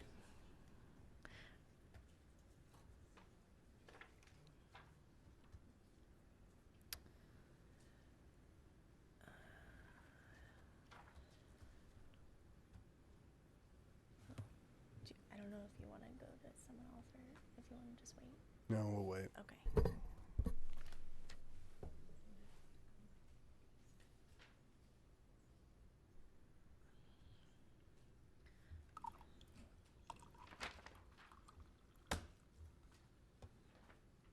Okay. Again, Ethan Whittel, Senior Planner with Baseline. The neighborhood nodes are something that are called for in Plan Rooney Valley. Kara mentioned them. They're on that map. There's one mapped at the corner of Yale and McIntyre. It doesn't denote which of the four corners of that intersection that, that neighborhood node would be on. It's just kind of a global thing. But I'll just read the definition of it real quick from Plan Rooney Valley. Include a broad mixture of neighborhood amenities, such as small-scale restaurants, coffee shops, pharmacies, bike shops, and pedestrian amenities, i.e. plaza areas, seating areas, places for gathering for special events, and farmers markets, entertainment, and community events. So that, given the odd shape of our eastern portion here, we have a very unique, angular intersection with McIntyre and Yale.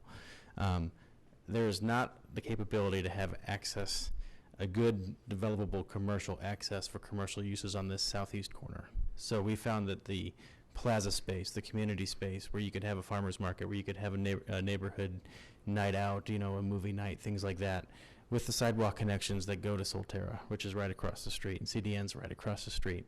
So this was just a little sketch we put together, the kind of idea that what Cardell was thinking was taking a few potential single-family lots out and putting this community space in to meet that development, the Rooney Valley guideline for a community node or neighborhood node. Great. I think that was at the time when we were discussing the Rooney Valley Master Plan, this concept of creating these walkable, livable communities. The neighborhood nodes are a critical part of that. So that's great. The question then is, and this is kind of an ongoing and overarching question, is that was raised a number of times this evening, is what guarantees there are that this neighborhood node will exist, and then that we will have that will happen. Sure. Plan Rooney Valley is where this idea comes from, which is a guiding document. It's not a regulation. If it were a regulation, it'd be easy for me to stand here and say we have to build it. We'll build it. But Cardell wants to build this, so that's the kind of thing, if we feel it's necessary, we can put in as a condition in the development agreement that there must be some sort of neighborhood node at the corner. We'd be open to that. So this is an ideal place for it, because across the street on our southwest corner of the intersection, you really start to get that slope going down Yale as you transition from the upper piece down to the lower piece, and that's why there's that bench, right? It's about a 20 to 30% slope in between those two pieces. So this becomes the ideal place for it at the intersection. There's no requirement that it's actually built anyway per the standards. It is just a guideline in Plan Rooney Valley, but it's something that these development standards need to be followed by Cardell or anybody who develops the site, because they are the development guidelines for Rooney Valley. Thank you.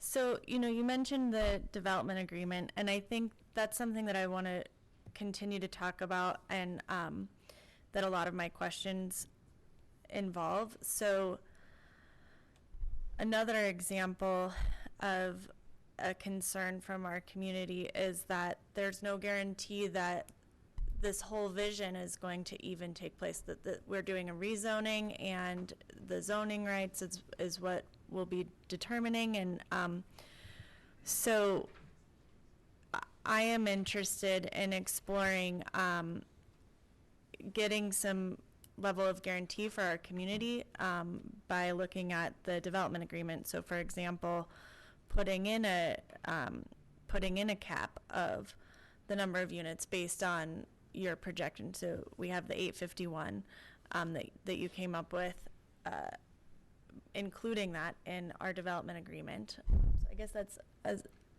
directed as well to the council, that I think that we should look into requiring that type of cap so that we can give our community some level of assurance that once the rezoning is complete, if Cardell sells, that they are still getting what they expect. Yeah, I'll concede that when it comes purely to the rezoning, there's no guarantee that it's Cardell or somebody else. But when it comes to the development agreement and the special district, those are certainly tied to Cardell as the developer. It's an agreement with Cardell. And really, Cardell is the one that is, taking the risk to bring the rezoning and the downzoning here today to say we don't think the allowed multifamily uses across the site at 60 feet tall are appropriate for that site. So even if Cardell goes away, if the downzoning is approved, it's still much less dense site than it was when Cardell rezoned it and leaves. But they wouldn't leave. They've invested a tremendous amount of money into this. But if the downzoning is approved, there's already this vast reduction in traffic, in density. I'll speak to, there's this notion that was portrayed today that even if you downzone it, change the zoning, the unit count is unlimited. And that's just simply not true. When you think we're taking these development standards and going down to these development standards, by reducing the height from 60 feet to 35 and to 40 and to 45, you automatically then lose a certain number of units you can build.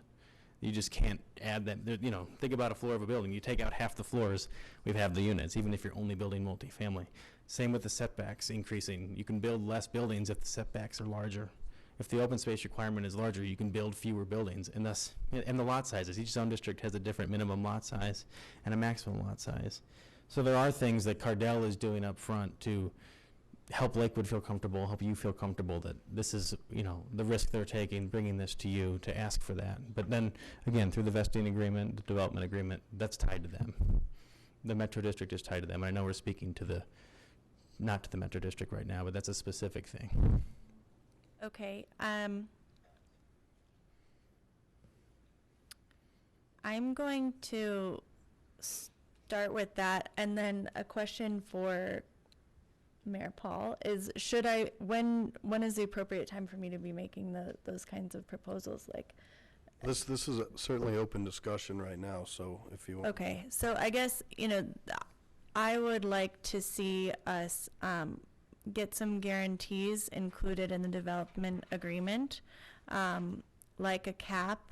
Another one that has come up in the past is that when we go from residential zone districts to mixed-use zone districts, there's different percentages required of green space or yards, and making sure that, I think some people have a perception that that's a loophole. I'd like to see us require that the mixed-use districts meet the 25% of the residential zone district, so that that's not a loophole, since it's not projected to be commercial at this time. That's open space requirements? Yeah, well, green space, so that's the yard requirement. Private green space. Is that For the adjacent district? yeah. I think I understand what you're saying, but I'm sorry, it is late, Yeah. and I'm drinking more coffee, so hopefully that will help us all get through this. Then I guess my next question is also about the guarantees about the school. It sounds like, from what I can tell, I mean, it's not a done deal yet with the other development that this 10, or the acreage that we're gonna get. That's not complete. You want to speak to the school? Is the question, is it a done deal? Yeah. Is the school site a done deal? No, it's not a done deal at this point because it can't be. I mean, if you, we need to know what we can do before we could actually buy the property. So there are several parcels that CDN has option to buy one of the parcels that we need.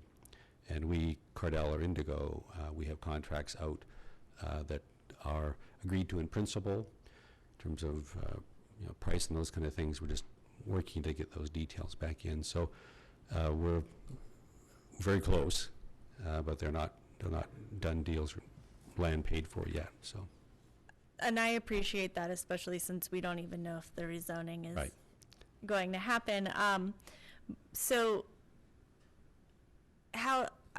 what assurances do we have? What if something falls through? What if the other developer, their plan falls through? What assurances do we have that our needs for our schools are going to get met? That's an interesting question. And I don't know. I don't know the answer to that question. If one party fell out, how the school district would require that to be changed. So I don't know if Bruce is here, or if you can maybe answer that for us, or somebody. We would have to meet the school district's requirement, whatever that requirement is on paper, whether it changes from what it is today. I think they would still want a 10-acre site. So in that case, I think we would have to find a full 10-acre site ourselves. Now, we'd like to do it with somebody else, but. The school requirement, those are enforced at site planning. So regardless of whether it comes to you for rezoning or not, we go through this process with every residential development, and we require either land or fee based on what the school district needs. Okay. Another issue that has been brought up and that is a great issue facing our community is and the Denver metro area is attainable and affordable housing. So that's one reason that ultimately, one of the questions is what does this bring to our community? And that's one of the big things that I see this bringing to our community is housing. When we desperately need it in the area. What are the current price points that you're looking at? And again, I recognize this could change. Yeah, I appreciate that. What we're doing now is preliminary. We currently have townhouses where we're sold, but we sold townhouses in Solterra, and they were priced in the high 300s. Those are the homes that had all the fancy Solterra things I spoke to earlier, big balconies and triple sliding windows and stucco, etc. So our hope would be to have a price point that would be someplace maybe in the low, maybe a little bit higher 300s. That would be maybe, the best case. Things are very expensive now, and prices are rising. So that would be a price point we'd like to try to hit. Okay.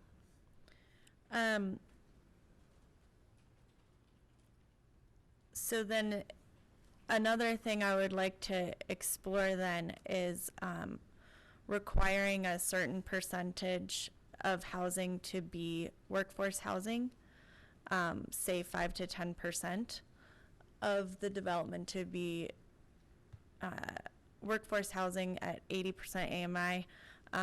As we talked about before, I'm not sure that our teachers and our firefighters even can afford a high 300s, and I think that if that's something that we really want to see as a community, that we need to be making those kinds of requirements. So that's another proposal I would like to make.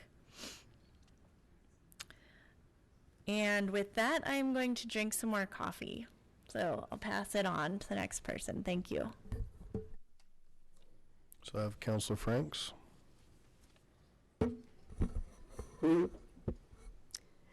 Thanks, Mayor Paul. I've got a couple questions more for staff, so I think I'm good at the moment. Going to the staff reports, one thing that jumped out at me was the fact that it says financial impacts. There are no financial impacts. And realizing that, you know, obviously each of these rezonings has a wide range, but I found it somewhat disingenuous to say there'd be no financial impacts. If we have less commercial, and again, I know that these are all variable, but it seemed like it would have been more accurate to say there are unknown financial impacts rather than there are no financial impacts. But can you speak to what those are when you start to shift? Because when we spoke about, I think it was more than a year ago, and I brought up some pretty good studies at universities for cost of services, commercial versus residential, and showed all of that data. That, in my view, should have ended up somewhere in here to say, if it was this would, because these are going to cost our community. No community is self-sustaining. You know, they're going to need services. And so I'd like to hear a little bit about the financial impact, and not that there's no financial impact.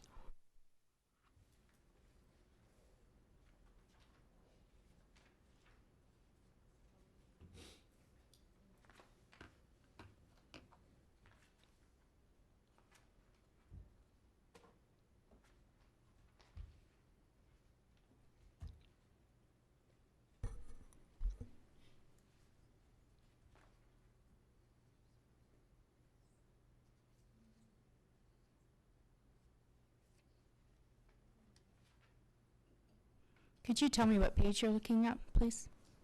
I am, in our packet, it's page 40. Does it have the page number on the staff report? Let's see here. No, it just says top of it revised 827, but there is no page number. May scroll a couple pages and see if I find one. It's right, the 2 pages before ordinance 2018-14, if that helps.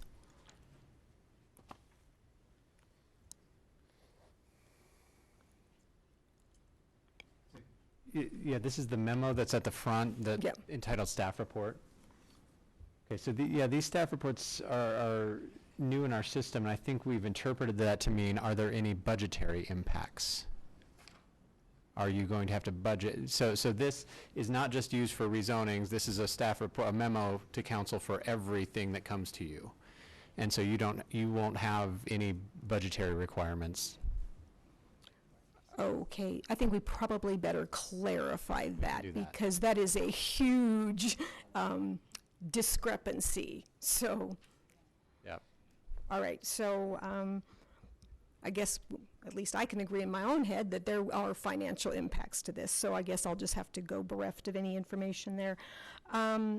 I did want to talk about the fact that we had a representative, a board member from Green Mountain Water and Sanitation District, who seemed to be indicating that potentially that letter was with an old director, or I'm not sure the position, but can you speak to that and tell me about that letter? And because he's like, I'm going to go away. Well, we have a decision to make tonight, and so I'm sitting here not understanding the water.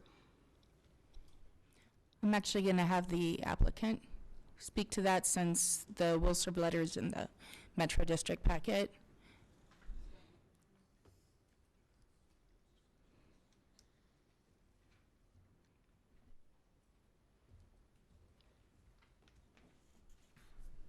I think the question was about, gentleman earlier was asking questions about the Green Mountains sewer, and he suggested that the will serve letter from last year was for 500 or 600 units.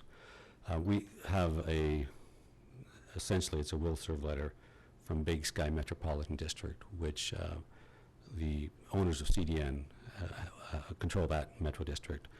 And a few months ago, Big Sky has an IGA with Green Mountain, and it is through Big Sky Metropolitan District that Indigo will be served for sanitary sewer services.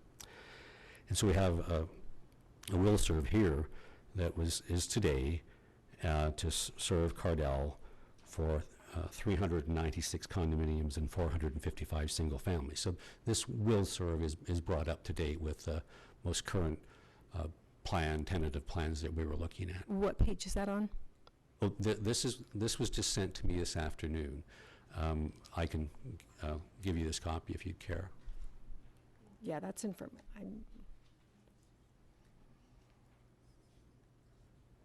I don't know how we handle that since it wasn't in the packets and we didn't get a chance to research it or anything, but It's many pages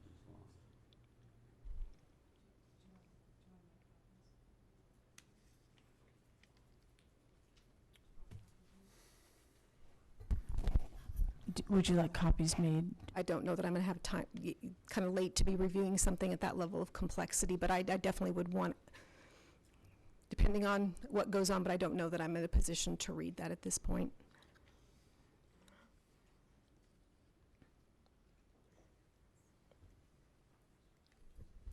But while you are there, I did want to ask about, I know that obviously we can't, price points are one thing, and you were talking about those for the units. Do you have any idea in your communities when they're for sale units, but we all know that investors come in, and so, because right now in Lakewood, we have about 50% rental, 50% home ownership. So do you guys have a feel for, and you may not, but over time, how many of those are converted, either directly bought by investors or converted over? Because then that certainly changes our housing stock for those types of purchases by people who want to invest in our community. It's a good question, and I may not know that answer. I know the answer is fairly modest in the communities we built in. We actually have our VP of Operations and Sales here. She might be able to speak to that. Sarah, are you able to speak to that percentage that we have generally at Cardell? I would say it's a very low number. It's almost negligible is what I think, especially in a place like Solterra or Rooney Valley. There are a few people who will buy for investment, but it's not a great matter at all with our company and what we build. Thank you, appreciate that. That's all for now. I might have a couple more. Mr. Cox, could we go to you for a second and have you follow up on Councilor Abel's question? Certainly, and as a starting point, let me reiterate that I don't have the ordinance. We could recruit the city clerk to go dig it up, but she's got other things to do at the moment. So I'm looking at the IGA itself that was adopted a couple of years back. And if you'll bear with me, I'd like to start again with the reference from the charter, because that provides sort of the groundwork for what we did with this IGA. So as Councilor Abel said, this is section 9 of Article 9 of the charter, begins with, "There is hereby established a planning commission which shall make and adopt a comprehensive master plan," and so on and so forth. And then planning commission shall review and make recommendations to the city council on land use matters, including zoning, rezoning, platting, annexation, and subdivision. So there's the establishment of the planning commission, which of course we've had for many years. Provided, however, that the city council may also establish a zoning commission by ordinance to assume the responsibilities relative to the review and the making of recommendations on all such land use matters as may be determined by the city council. So clearly the city council has the authority by ordinance to create a zoning commission that can assume some or all of the responsibilities of the planning commission. And I remember we were looking at the time and thinking that could mean particular types of cases or particular areas of the city, such land use matters as are determined by the city council, assuming the responsibilities of the planning commission. So in this case, a zoning commission could be created to handle the job, assume the responsibility of making review and recommendations of land use matters within a particular area, such as the Rooney Valley. Now, we go to the IGA itself, and there's a definition of Rooney Valley Planning Commission. And I would point out, as you read this, May I point out that we did not enable a Rooney Valley Planning Commission. We changed the name of it after that IGA had been put out as a proposal, and we did not go back and name this zoning commission. And I appreciate that. I would have to see the ordinance in order to be persuaded. Well, and we can certainly arrange for that. I would point out there are references in the IGA to the Rooney Valley Zoning Commission, whether those are stray references from the earlier draft. But this is the IGA that got adopted. It defines the Rooney Valley Planning Commission, and then and it's defined as by its membership, 6 members, 3 from the Board of Trustees of the town, appointed by the Board of Trustees of the town, 3 appointed by the City Council. And then we have, and bear with me for just another couple of minutes because there are a couple of sections that are relevant here. We have a section entitled the Rooney Valley Planning Commission. There shall be a Rooney Valley Planning Commission, which shall be composed of the same 3 members from each town, each community that we talked about. And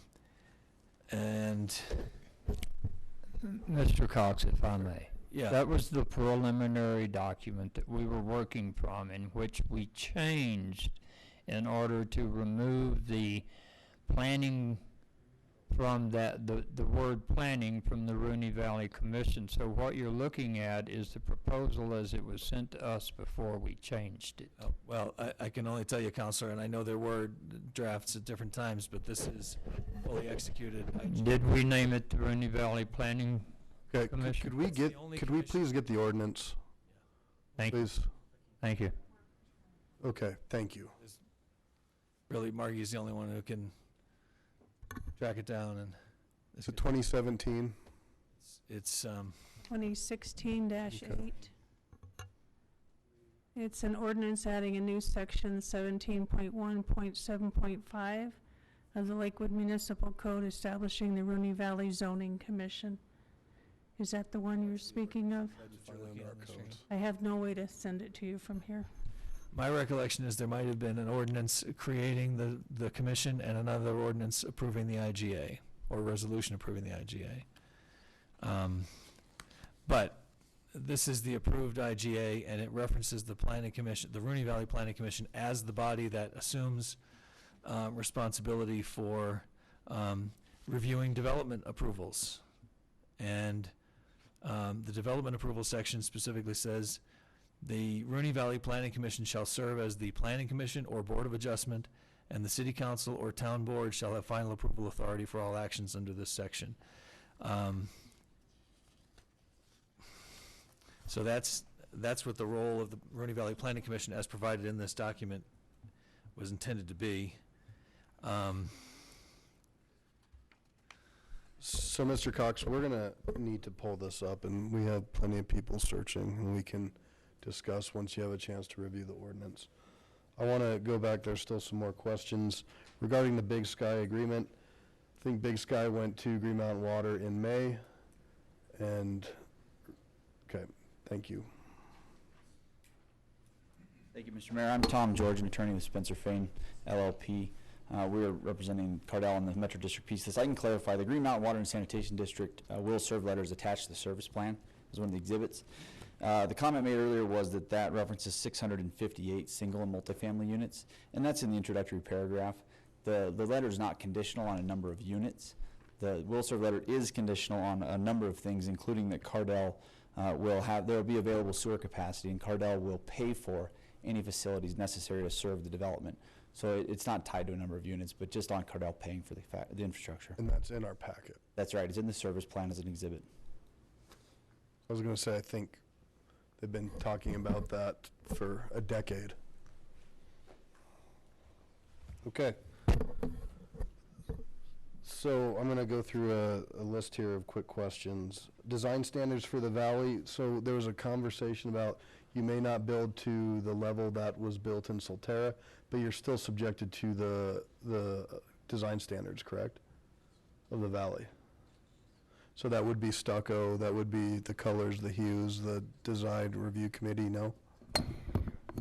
So what you're speaking of is the design review board or committee, since they've changed it since Solterra was developed. That's within the ODP. So there are certain design standards, intent that it would be a Tuscan European hillside village. That's tied to the Solterra development. That's that vision. So any other development that does come through would need to meet the city ordinance requirements for residential in Article 6, and then also we would look at then the Rooney Valley development standards. And then there was a comment about 10 units per acre in Solterra, and that's 3 times the density, as well as the planned units at 4,277 versus 344. So that was brought up a couple times as to the numbers and that they may not accurately represent what is in the Rooney Valley plan. Then while you're looking that up, the impact study, that is something that will be done. Is that accurate? Yes, the impact study per one of the action steps within Plan Rooney Valley requires that an impact study be done when there's site-specific development. That's a major site plan and plating level. So as they go through, they're going to need to look at those impacts, and those are going to change over time as well with each phasing or piece that comes through. Go ahead. Margie left us. She's getting the ordinance. I'll just speak to that. That overall maximum unit count, that must be some sort of guideline recommendation in Plan Rooney Valley. I'm honestly, I'm not familiar with that, but Solterra is not part of the IGA and part of Plan Rooney Valley. There are small portions of it, but the old Springfield Green and West Wind portions, but the majority of Solterra is not part of the IGA. Just to speak to the comment that the approval of this rezoning would tip us over the max number of units allowed. The proposed density that Cardell's proposing is less than the plan recommendation of Plan Rooney Valley, which is just what I want to show real quick in a slide, that if we've got 90 units and 682 units, that's the 851. We've got 4.3 dwelling units per acre on the east, 8.8 on the west. Plan Rooney Valley is the third column. That's what the plan recommends, 3 to 7 and 8 to 12 respectively. So we're on the lower end of both of those of density ranges of Plan Rooney Valley. Plan Rooney Valley is, if you go with the max number of density and the acreage of the site, it'd be between 146 units max on the east and 934 on the west, just based on Plan Rooney Valley. And then 2 legal questions. There was a comment that somehow will serve or a vesting is a takings on public utilities, which certainly these folks were referrals, and whether this is vested for 15 years or vested for 3 years, there's still intent to serve. And when you look at either the Denver Water Hardline, which is the reason why Consolidated Mutual serves water, or Consolidated, they're set to serve whether this development happens as is or whether the next development has is. And I would say the same would go for the sewer. Your outfalls are either going to go through Green Mountain Water and Sand or through Morrison. So to vest based upon the fact that you have will serve letters, there's no correlations to any kind of takings there. Yeah, first of all, I'm pretty sure if one of the utilities thought they were having their property taken, we'd hear about it pretty quickly, but I don't think there is a connection between the two. I think vesting simply protects the zoning and the standards that are approved by the city for a period of time to avoid subsequent changes being imposed upon the owner of the property. The will serve letter is really a function of the service plan, not the zoning. So we have granted in the past, not only in the valley, but CCU, potentially at Belmar, we've granted vesting, and there's been no issue with some sort of takings. Not that we've seen, no. Yeah. And then the last question is, within the purview of our decision-making tonight, you heard that you should postpone based upon the development dialogue and what could potentially come. But because of the narrow path that we have, that's not relevant, because it's not fair for the applicant to come forward and say, we want to do this, but we should probably wait. That they're not on our timing, essentially, is what I'm saying. Well, a couple of quick thoughts on that. One is, right, if this application came in and was deemed complete and is scheduled for action and being acted upon now, if the development dialogue continues and results in some changes in zoning regulations, they wouldn't be applicable to this application that's already that far into the process. If you're going to change the zoning regulations for a particular zone district, now that they're here in front of you without a moratorium on the application of certain zone regulations while they're being revised, they would be difficult to impose those changed regulations, which may be months from now, on this application. But I'm not so much saying the imposing of it, but in our decision-making for tonight, that can't be because the city's in a process at looking at something else. That doesn't matter tonight to the decision-making process. Well, and that's, I think we're saying the same thing in that if there were to be a delay for the purposes of the development dialogue to be completed, presumably it would be with the notion that the applicable regulations may change in some material way.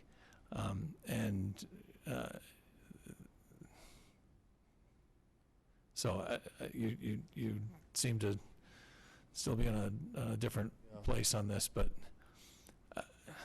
you can postpone or delay or continue zoning actions for a reasonable period of time as needed to address issues. The fact that changes in zoning regulations are being considered that may or may not be applicable to this proposal, I'm not sure that's a reasonable reason to continue a matter. Yeah. Thank you. Councilor Johnson.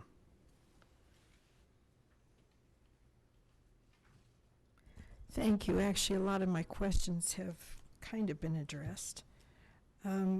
Kathy, I think you're getting us a copy of the Big Sky letter. We are. We're making copies of the first 3 pages of it, which kind of summarize the additional will serve. Thank you. However, it's in the service plan as well, though, which is in our packet, correct? I'll try to clarify that. So the will serve letter you have is from Green Mountain Water and Sanitation, which will provide sanitation services to the district. One of the conditions in the list of conditions is that Cardell will comply with the IGA between Green Mountain and Big Sky, because Big Sky has constructed the outfall line. So what you have that was agreed to today is an agreement between Cardell and Big Sky to comply with the Green Mountain Water and Sanitation will serve letter. So it's not, in fact, a will serve letter, but it's part of this requirement for Green Mountain to serve the district, or the property within the district, if that. Okay, thank you. The impact study for the entire city has been talked about, but I am concerned that that seems to be absent. Could you please talk to that a little bit more, Kara? Because City Council voted on that in February of 2017, and that's actually a pretty big deal. So on page 33 of Plan Rooney Valley, action step 11, from goal 1, is prior to any specific development plan approval within the city of Lakewood in the Rooney Valley, an impact study on how the development proposal affects the entire city of Lakewood must be completed. A specific development plan would be a site plan or a plat or a full layout where we actually know where lines are going and how things are affected, so we can actually track back and see what's happening with that, not necessarily at the big picture rezoning. So the specific development step, the stage for that would be when we have more information on layout and function between the uses that are allowed within those zoning classifications. It's late, and my brain's getting muddled. How long ago was the permit pulled, or did they have this plan in place? This plan was approved and adopted February 2017, and this is one of the action steps that's within it. Okay. Also, it was stated by Mr. Huxley that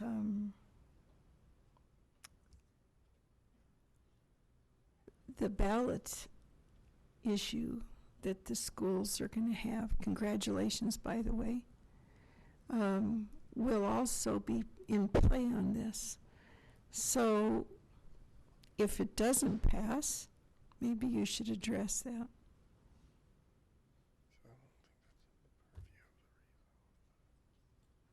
Yeah, as you know, the Board of Education voted last week to place a measure on the ballot this November. And part of the opportunity to build these facilities that we're looking at will come from that measure if it passes. We have other mechanisms of funding if that does not pass. We would prefer to use the bond funds to make that happen, though. So we have certificates of participation, general funds, underspend, and other options to build facilities if we need to. Excuse me. Does that answer your question? Yeah. And it's been brought up about the development committee. That's actually the concerns that led us to having a development committee have been out there, frankly, since the rewrite of the ordinance in 2012. And I'm a little concerned that we would go forward with something like this when we're trying to address a lot of issues that they're frankly of great concern to our community. And the amount of people, the amount of density. We're talking about Indigo, but when you throw that in place with Red Rocks and start adding up all of these developments, and Salterra is not built out yet, right? Totally. We're looking at quite a bit of numbers there, aren't we?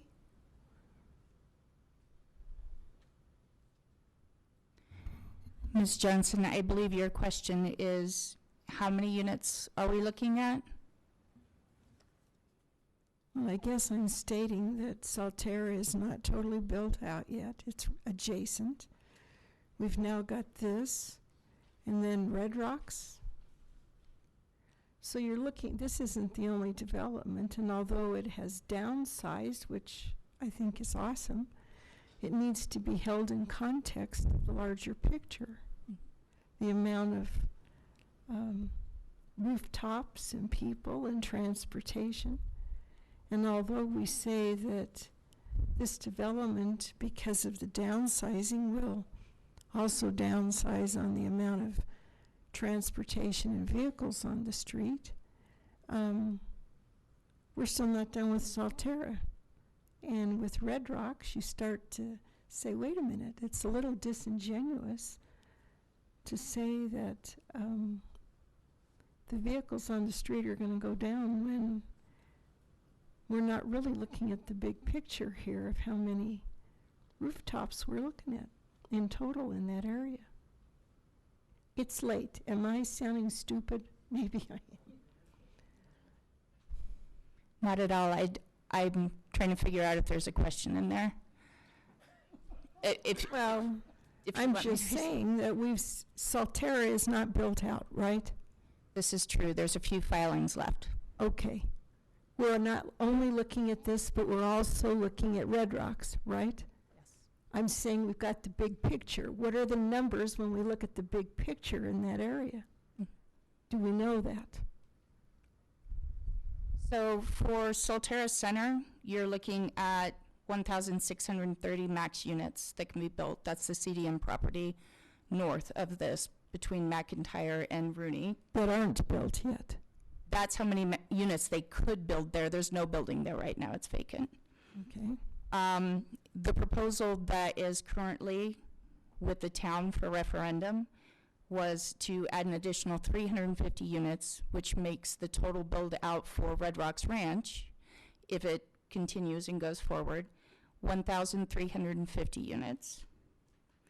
This proposal, if Captain built at 851, then you have approximately 452 units that could be built on the Springfield Green, which is actually the mining property, so we may never see anything built there. And that's really just dependent. And then you probably have approximately 170 additional units out at Solterra, pardon me, to be developed. Where you could have built about 2,200, they're looking at coming in less than 1,400 for the total acreage out there. And that would be the total counts. When I put those together, give or take that we don't know if any of these maxes will actually be hit, you're still looking at 3,642 units. And that's given if they build out to pretty much full capacity. If this zoning goes through, if this zoning doesn't go through, then there is no max cap on the density on the property right now. So that's impossible to say how many units you're really looking at.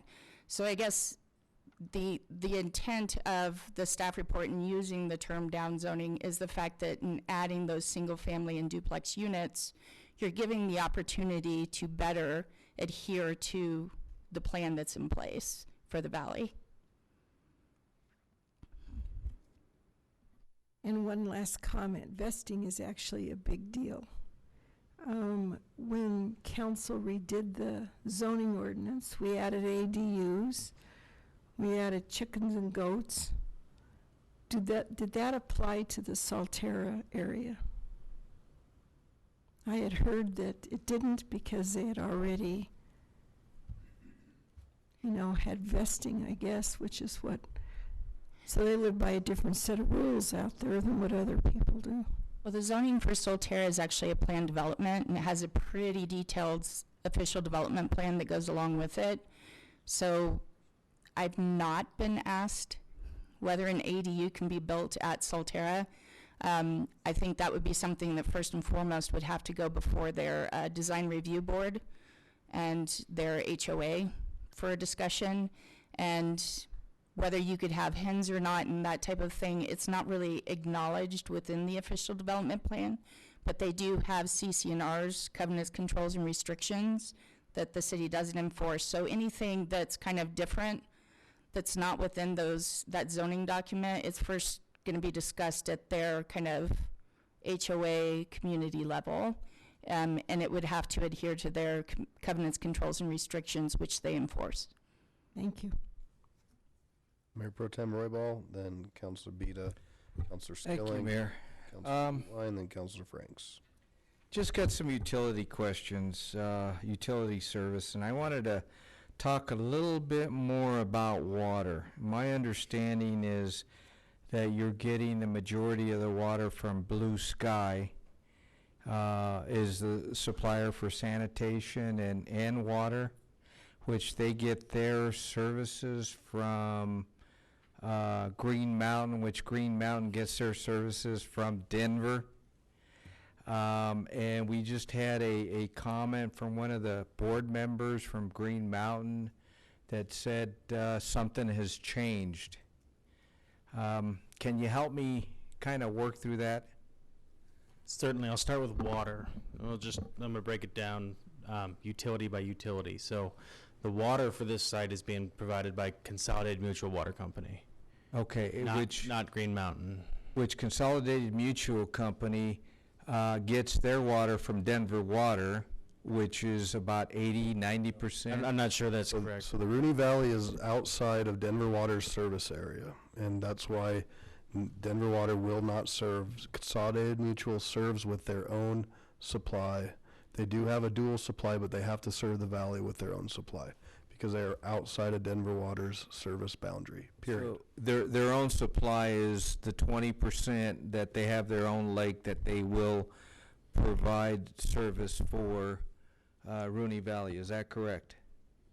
Yes. Yes. Yeah. Okay. I'm trying to get the Down from bigger the north. picture. Okay. Same thing with sanitation. Sure. Does that go through the same? So the sanitation is ultimately goes to Metro Wastewater. Well, let's back down the chain. Metro Wastewater, Green Mountain, Big Sky, Cardell.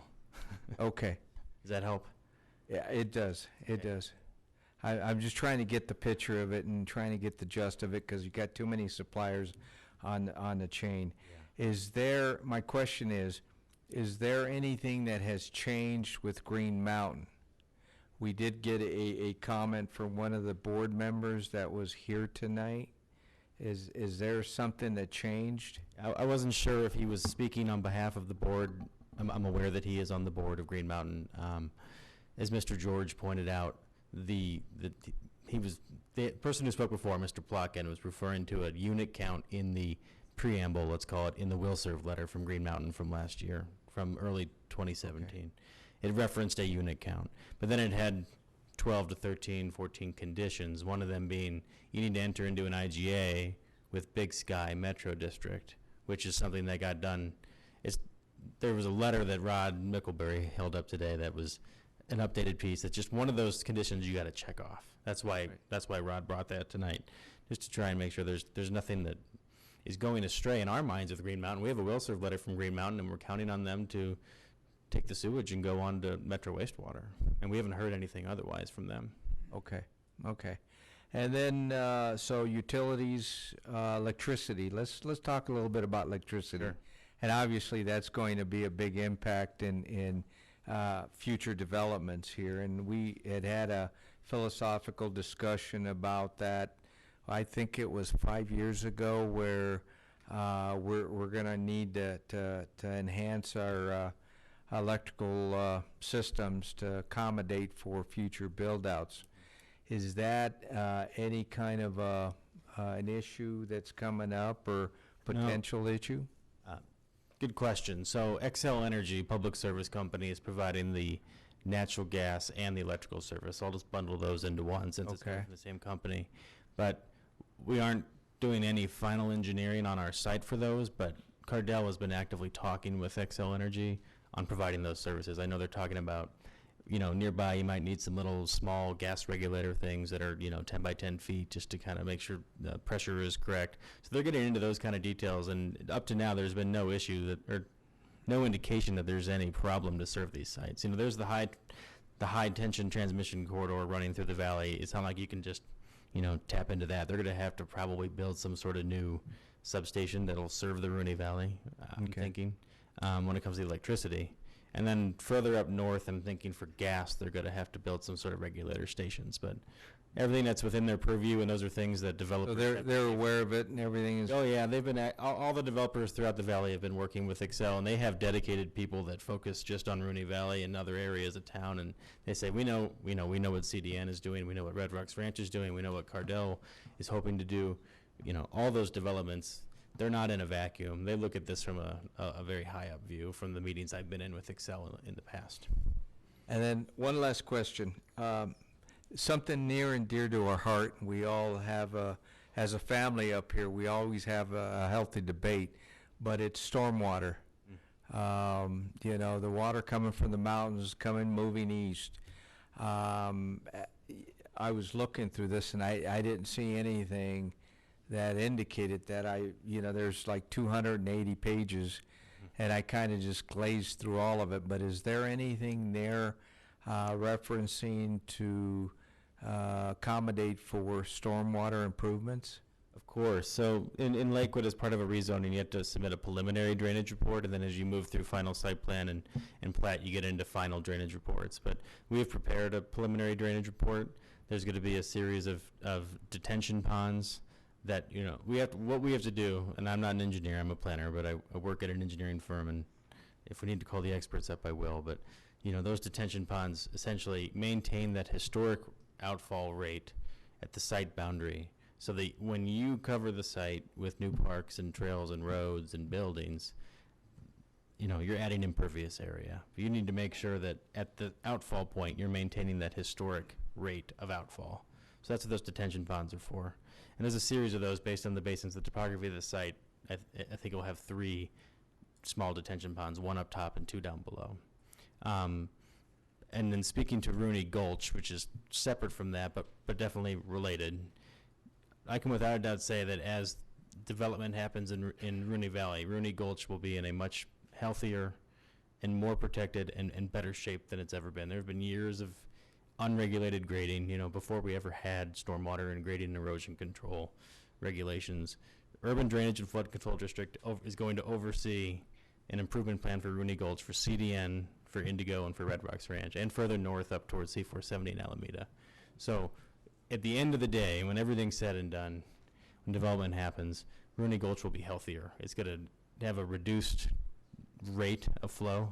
That reduced rate of flow makes it so erosion doesn't happen as fast and things don't sink in. So that's related to your detention question, or drainage question. Just wanted to make sure you. That's that was all I have spoken for to during now. the public I'm gonna go ahead and I reserve my future questions down the road. Thank you. But I'm done for now, Mayor. And as a follow-up, I think there should have been a letter within the last year from Preston Gibson of Excel Energy stating that to the council, stating they have plenty of access and willingness to serve the valley with electricity and gas. Councilor Beat it? No questions. Okay. Councilor Skilling?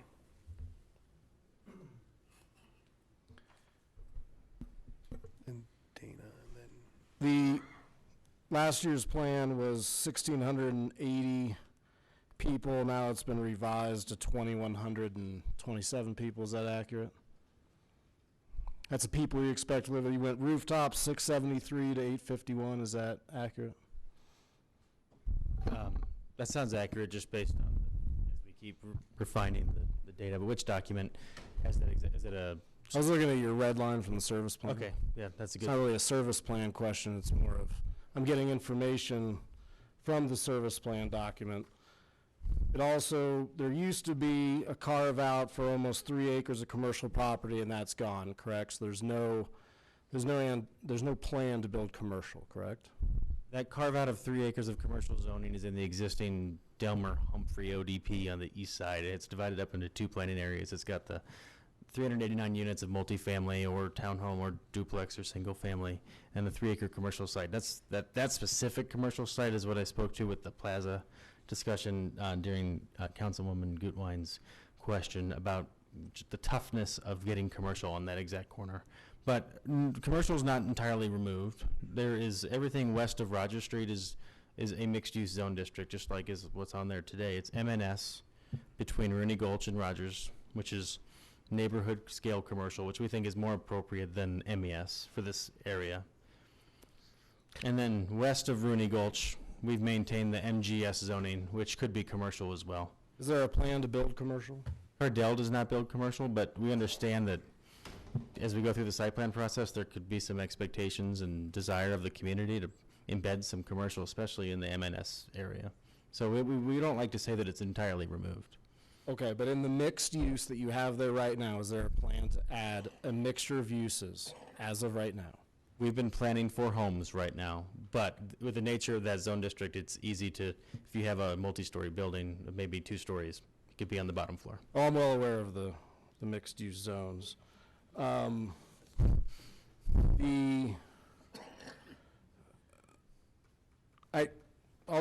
don't have a whole lot of questions other than the neighborhood meeting I'm reading about in our packet is page 85. There is a minutes, there's approximately 9 questions. It specifies there's 40 some odd citizens in attendance and that it lasted approximately an hour and a half. So that's the community outreach that we've had on this project, correct? Or is there other meetings that I'm missing? And I understand the requirement. So there's a requirement, and then there's some guys that go out and have 20 meetings. Sure. I don't know. So I'm wondering, I mean, did you guys really learn anything from this hour-long 9-question meeting?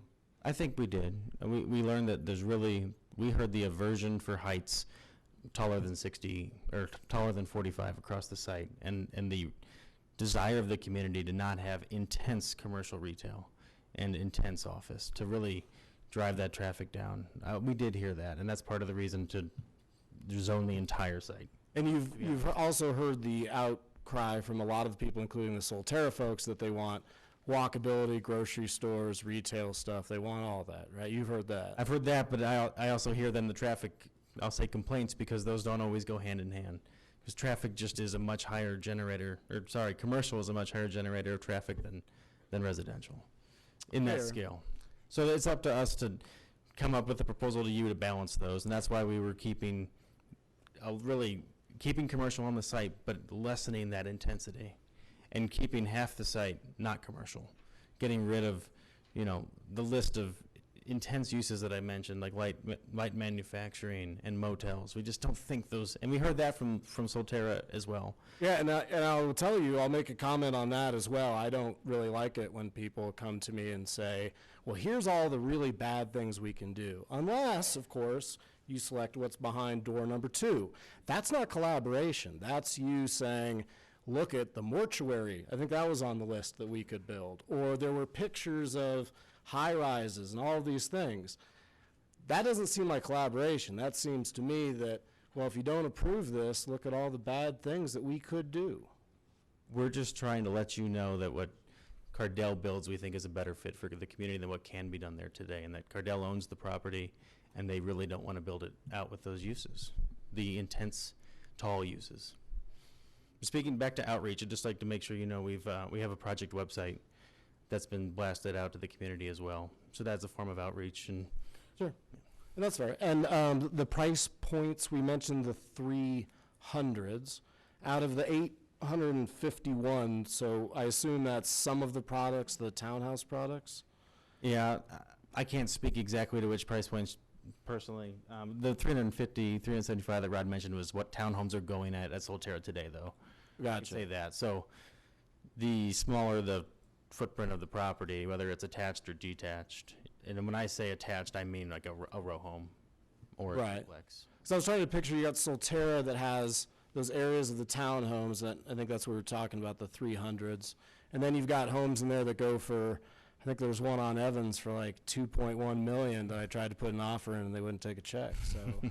So, so there's a wide, so by saying that some are going to be 300 and some odd thousand, that may not really mean that there's much in there for sale for 400 or 500 or. I don't think there'll be many that expensive, especially the larger lots are going to be on that east side where we have the R2 zoning where the minimum lot size is 5,000 square feet.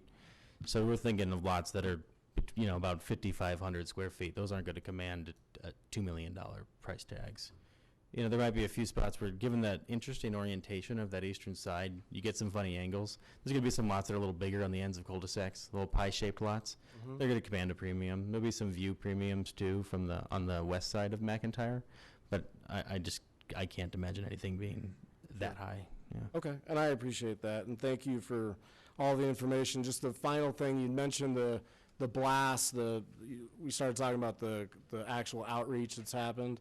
Were there any other meetings, though, that I'm missing?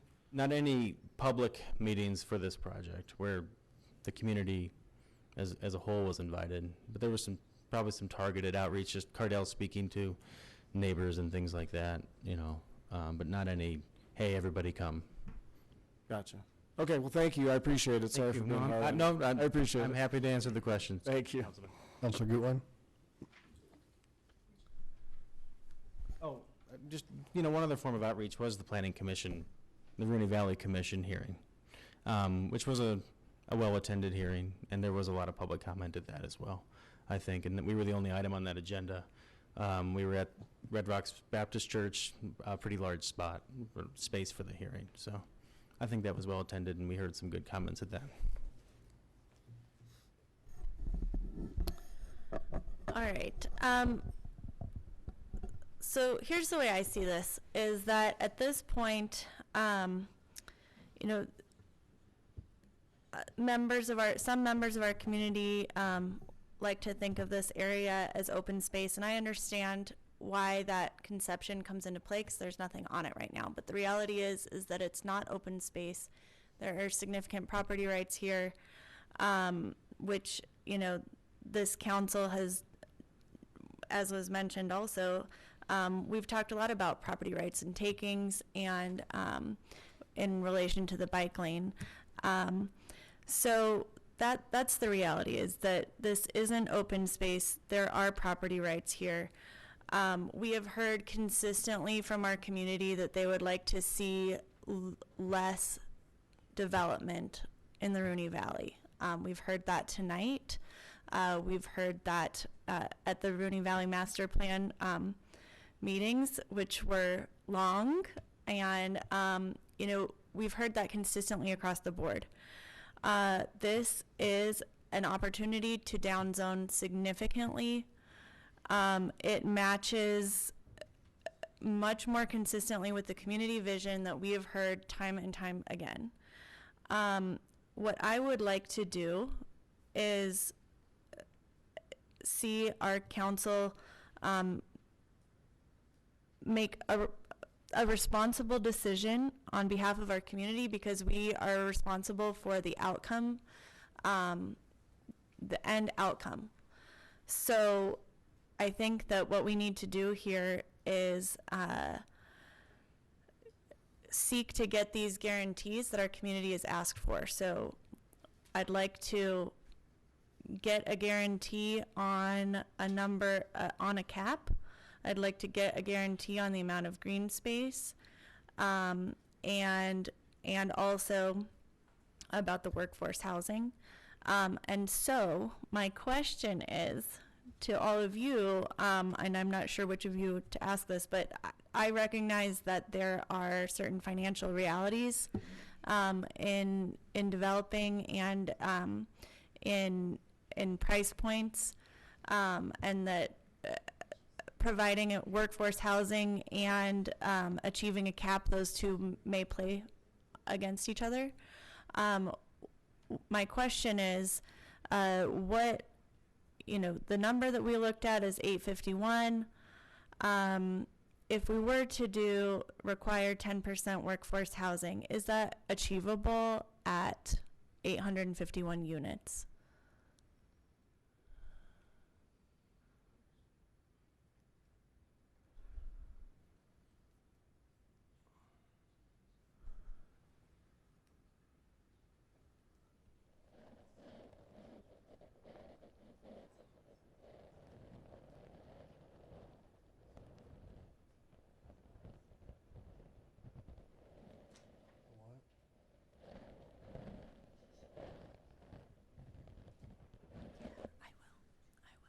I think it's already in there. No, I will, yeah. Okay, go ahead. When you're asking about workforce housing, what are you asking? What are you describing there? Yes, looking at 80% AMI.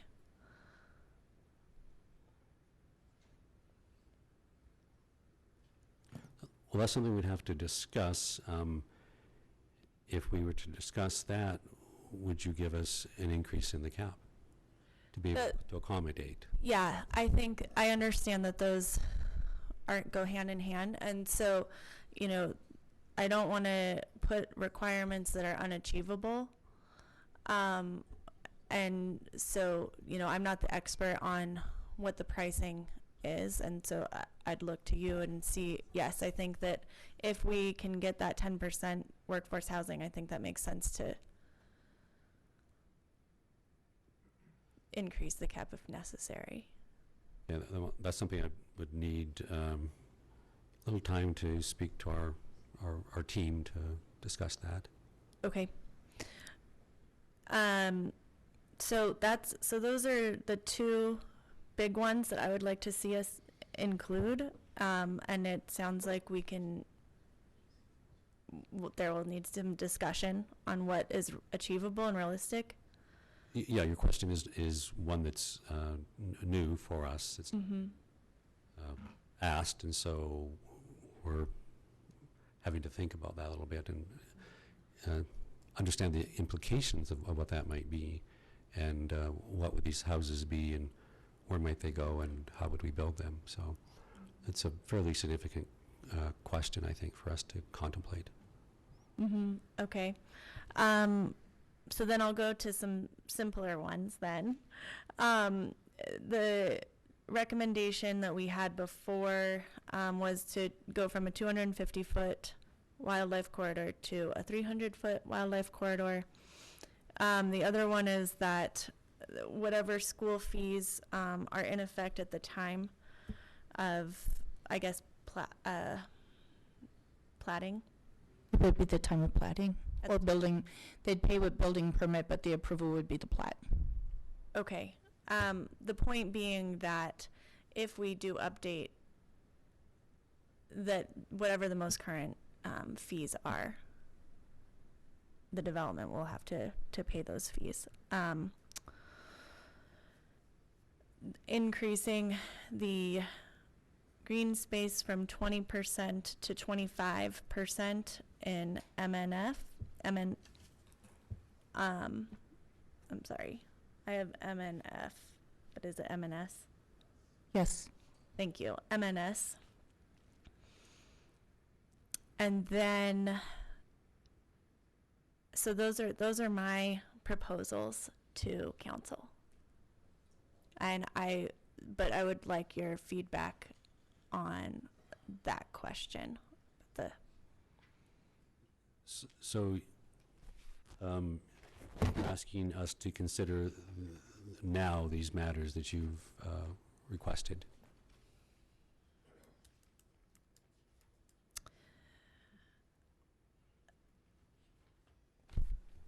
Yes. They're significant. I understand that they are significant. Yeah, but yes, I mean, if we need, yeah, if that is a totally unrealistic and an unachievable, impossible request, then I guess that would be the answer. If it's not, and it's, there needs to be wiggle room of a couple hundred extra units,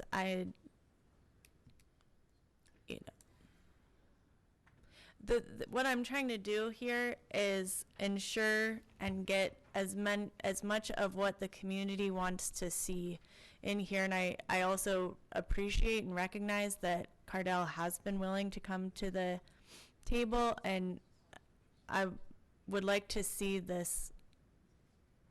us achieve a agreement. Right. Well, I would need to speak with our group for a little recess here on this. Yeah, there are a few things I know that are not a matter. So I'll let Ethan speak to those then. Did you want to say something, Mr. Mayor? Yeah. I was going to say, let's take a break. It's 12:55. Let's take a 5-minute break, please. Thank you. Thanks. In the Lakewood City Council meeting of August 27th, we're reconvening on August 28th at 1:07 a.m. Gentlemen.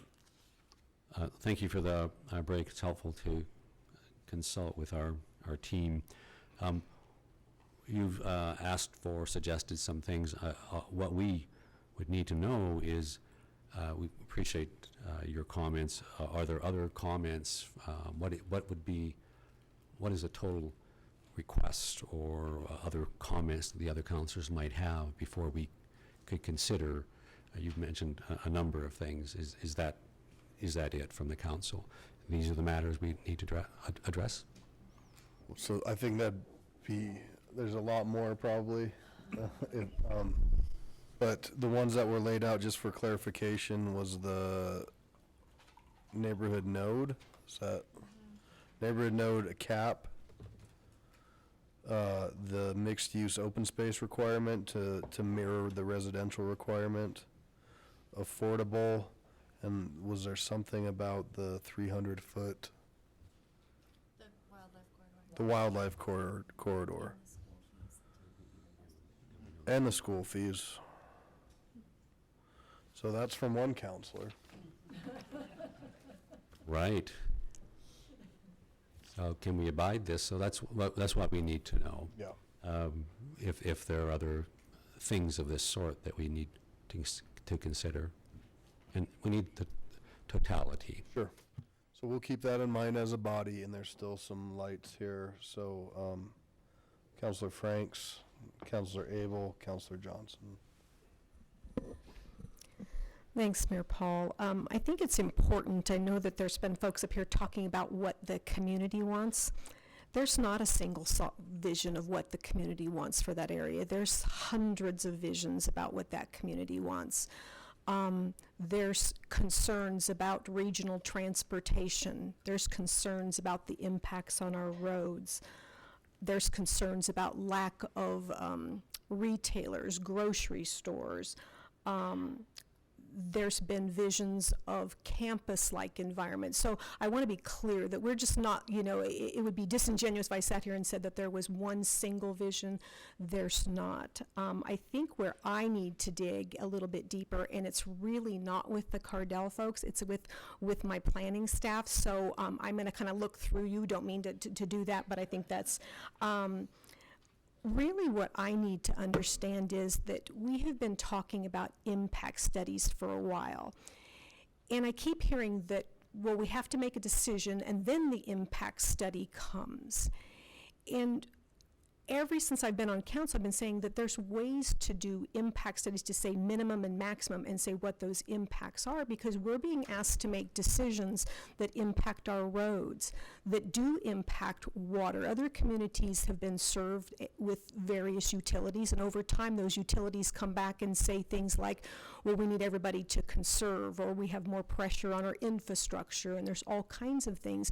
So help me understand this impact that only comes after something is all the way approved. Walk me through that and say, okay, you get something, you do an impact study, and say my neighborhoods, I live right off of Jewel. So now my roads, what is that then going to happen? What's the outcome of that? Because the impact study wasn't done beforehand, so we have to go back and try to retrofit or think through those. So help me work through that process.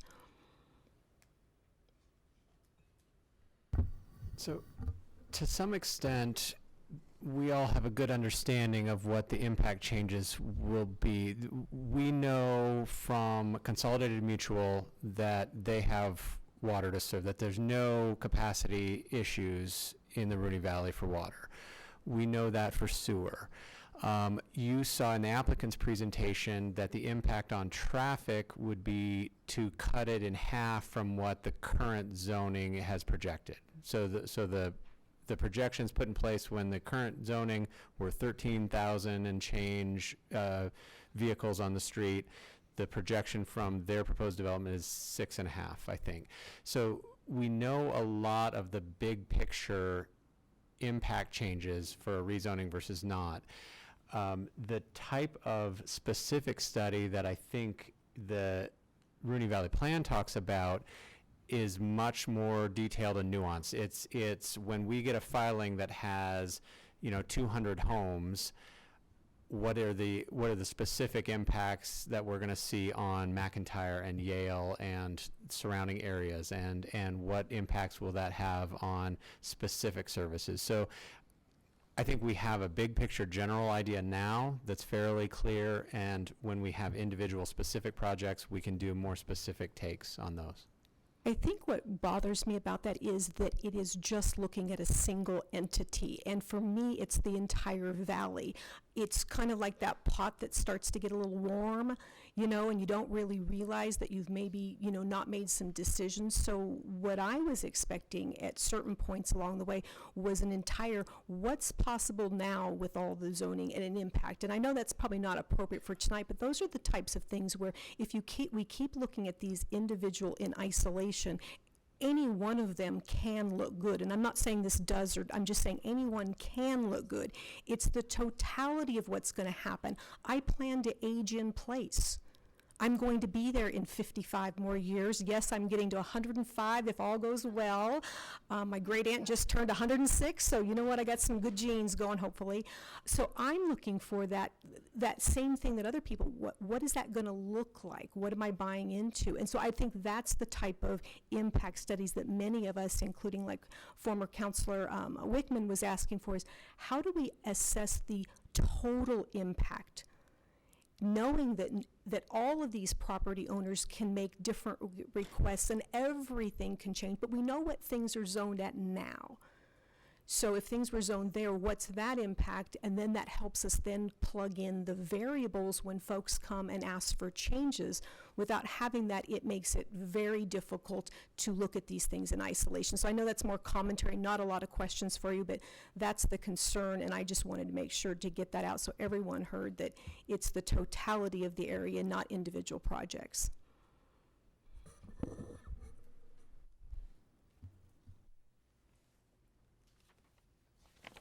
Okay. Counselor Vincent Abel Johnson.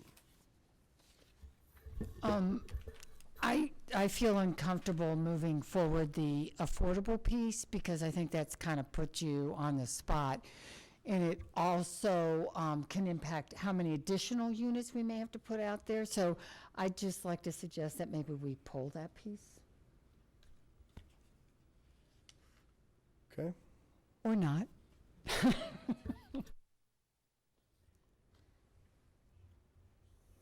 Counselor Abel? Shall we go ahead and make comments about the service district, or questions? Ask questions about that?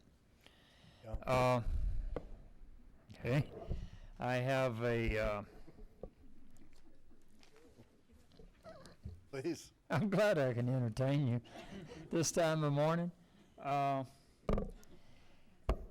notice under disclosure, one of my biggest concerns about service districts is that instead of having a price set when you walk in and you say this is what it's going to cost you and this is the sum total.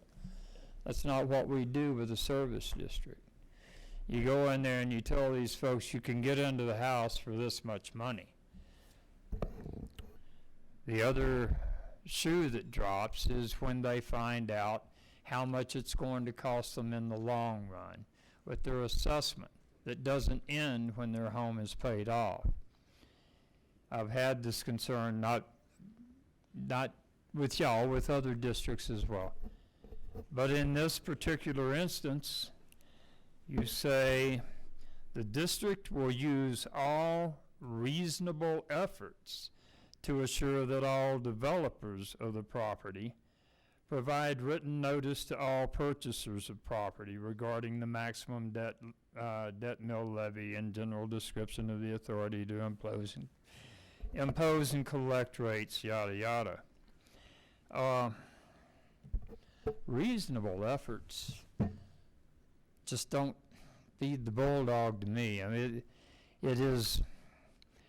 When you go into closing and you have hundreds of pages in front of you and you're going over them and the fellow's telling you, well, this is that and that's this and this is that, and you get to that disclosure sheet, how long do you look at it? How well do you read that? How much do you really know about what you're going to wind up owing in the long run? And when I read you'll use reasonable efforts, that doesn't sway me. Especially where in the very next Roman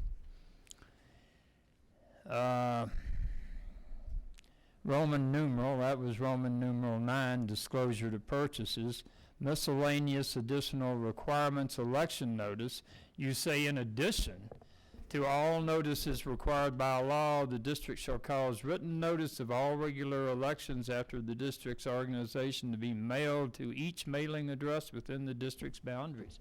Can't you make that kind of guarantee about disclosures? And it would certainly make me feel better if I knew that those disclosures were going to be made definitely with the same diligence that y'all promote elections. I may have an answer coming. Yes, sir. Councilman, thank you for the questions. And if you'll recall, about a year ago, we had similar discussion about disclosures and notice, and that election one was a big one. It might have been you, Councilman Franks, that talked about it. So let me take those out of order. Second question first. For election notices, you'll recall, maybe this is a Solterra example, is by statute, you're only required to publish notice of the election. We added this provision since you saw this last year to say that they'll mail notice every time to every home. It won't be just nailed on a door in Greenwood Village. It'll be published as required by law. Then it'll also be mailed to every resident in the district. Notice as required by law could be posting it on the door of the agent's office in Greenwood Village instead of, in fact, we had a promenade district out in Denver West that was done that way. So I think maybe you're mixing meeting notices and election notices. I'm talking about a Tabor election notice. Yes, sir. They notified the people, their residents of a Tabor election by putting a notice on the door of the attorney that represented the district, and that door was in Greenwood Village, and the district is in Denver West. I can't, I don't. Okay, I'm just using that as an sure. example. I would just point out in Roman numeral 9, disclosure to purchasers, there's two big pieces to this. That first portion that you read is the reasonable efforts to assure that developers notify buyers. That's the district just doing the best it can to tell any developers operating in there, which in this case is just Cardell, that they will tell buyers.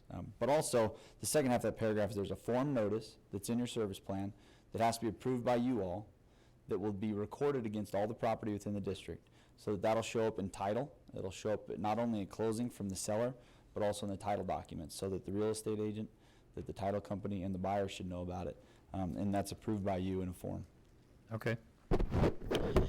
The water comment about Consolidated Mutual guaranteeing water for the valley. Consolidated Mutual told me last summer, Mr. Boyles and Mr. McCaskey told me there's a set amount of water that's available out there. It will not water the entire Rooney Valley. It has, I forget whether they said 1,700 acre feet or 17,000 acre feet, but whichever it is, first to be served is the build-out of Solterra. Whatever's left over after that, they will serve. Now, I understand that there was a letter of commitment. When we last met on Indigo, the letter of commitment from Consolidated Mutual was to Berkshire, or Brookshire, whatever the successor company was out there. Consolidated Mutual hadn't been told that a new company had taken it over. So they are apparently on board with this, but let's not make the mistake of assuming that Con Mutual is going to water the entire valley. So you mentioned the view lots. Are y'all guaranteeing those view lots will be view lots forever? The reason I ask is there was a subdivision out that way some years back that sold view lots, and then 2 years later they came back and got a new ODP for a second phase of their building, and they sold lots that blocked the view from the view lots they had sold at premiums before. So, do y'all guarantee that view lots will remain view lots?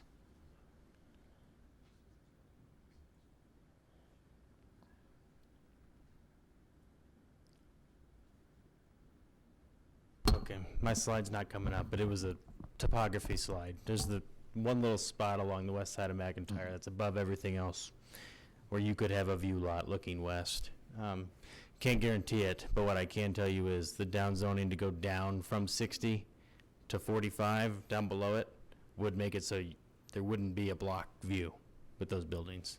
It topographically would not work out to block those views. Given the slope of that site, the ridge down from the power line at McIntyre down, it's 40 to 50 feet. So if you put a 40-foot, and really they're going to be 35-foot tall building at the bottom of it, you're not going to block it. But to Cardell's point, from a marketing standpoint, she's not going to let me guarantee that.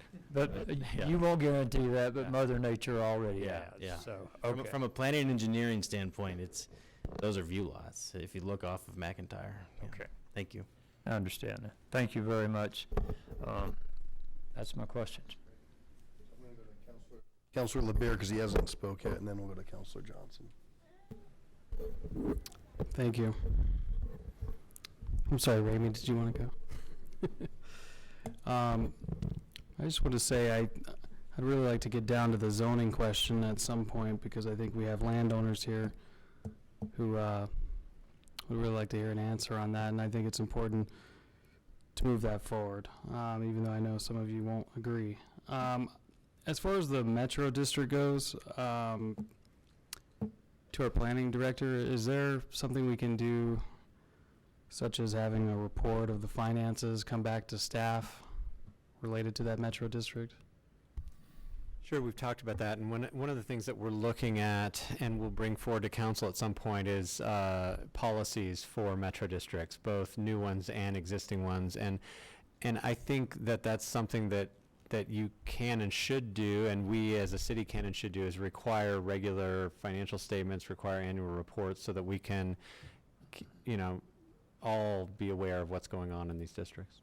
Great. Yeah, I think that would help get to the transparency issue that some people are concerned about. And if that's something that council can review too, I think that'd be great.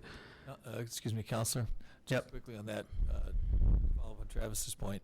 Even without the policies which we have discussed in draft form, the statute currently provides for annual reports, and the city can request that we receive those, and I think that's already accounted for in the documents. But that's something that we can absolutely require as part of our oversight. Great.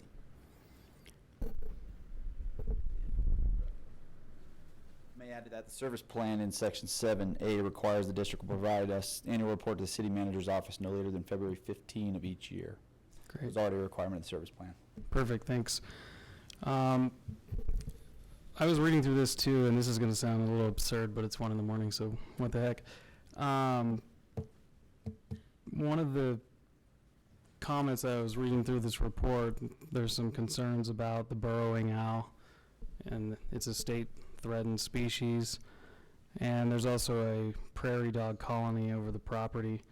It mentions here that there's some recommendations to move the prairie dog colony, to relocate them or humanely euthanize them. One of my desires would be that you commit to seriously trying to work to relocate the prairie dog colony as opposed to euthanizing them, which I think is a simple relative request. And that'll help get the ornithologist off my back. So, thanks.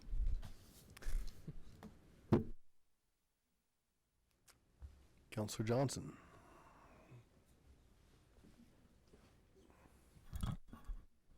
Thank you. Councilor Brew, we can relocate him to Ward 2. How's that? I'll take him. Okay. I would just like to remind us folks that we have a development committee because in 2012 we didn't get it right. And we've got some things that we need to be addressing. Let's not continue going forward with more developments and not get it right. Also, when we voted on in February of 2017 regarding citywide impact problems, it was supposed to be done prior to a rezone, okay? I'd like to know how this is bouncing off of what Councilor Frank said. How's this going to affect Union Boulevard, Alameda, the intersection there? This can spill out into a lot of ways in a lot of areas, okay? And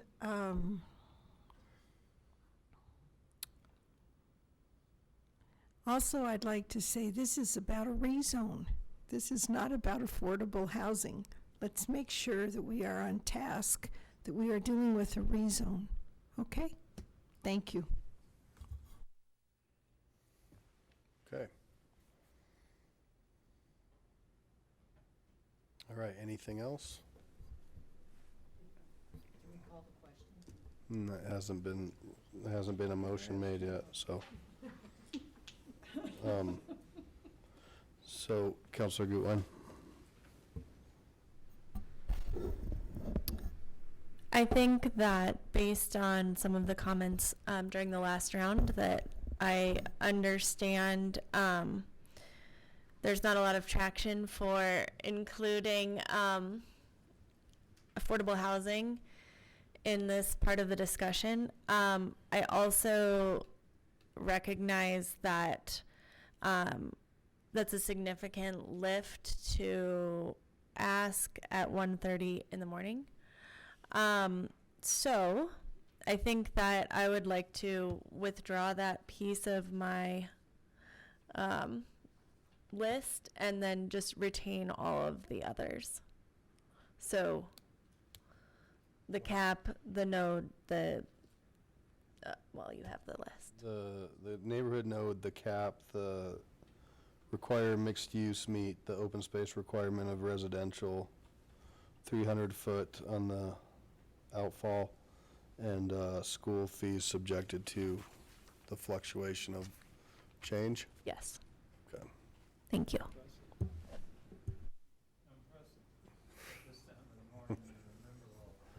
So with that said, I think before we go into decision-making, are those acceptable? And is that it? Councilman Abel, did you have one related to the district as far as changing the language from reasonable to? That's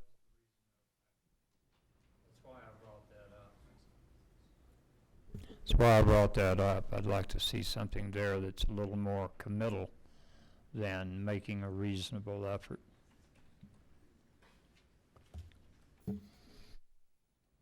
So that would be another condition, potentially. Mr. Mayor, Yes, sir. just to clarify, 2 of the items on that list that you just recited are in the draft development agreement. The wildlife corridor and the school fee language. Those are both in the existing development agreement. So I think they've already been accepted by the applicant. Okay.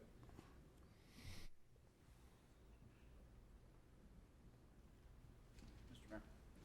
Yes, sir. If Councilman able to make a recommendation or suggestion that could go into the motion is in that language, we could just strike. We'll use reasonable efforts too, so that it would read, the district will assure that all developers property located provide written notice to all purchaser. Strike it like that. Okay.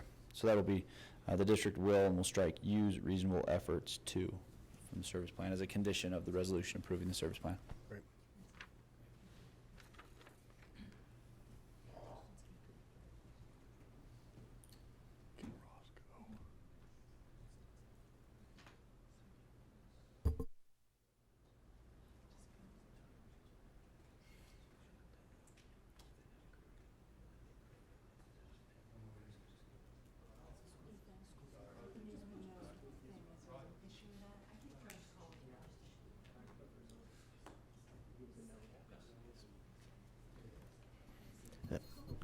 Good morning. As Mr. Cox said, the 300-foot Rooney Gulch requirement and the school fee requirement are in there already, so we're okay with that. There's the neighborhood node, we're fine with that. The cap on the 851 units, we're okay with that. The everything in MNS being 25% open space, we're okay with that.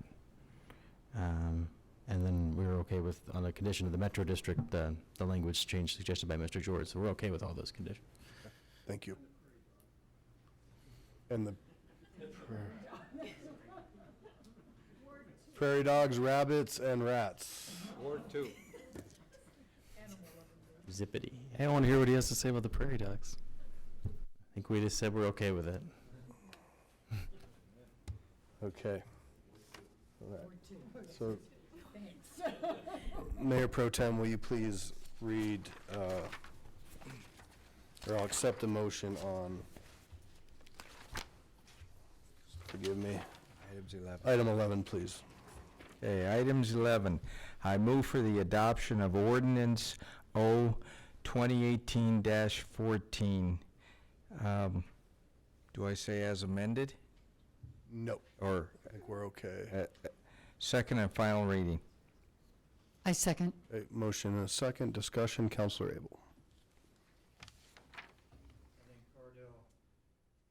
I think Cordell Holmes has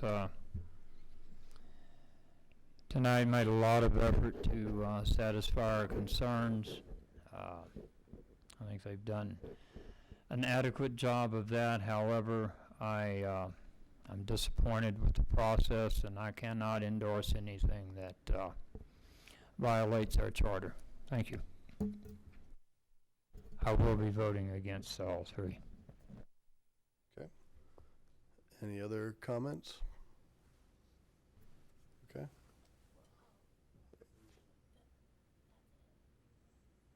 Well, I mean, does anybody want to speak to the motion?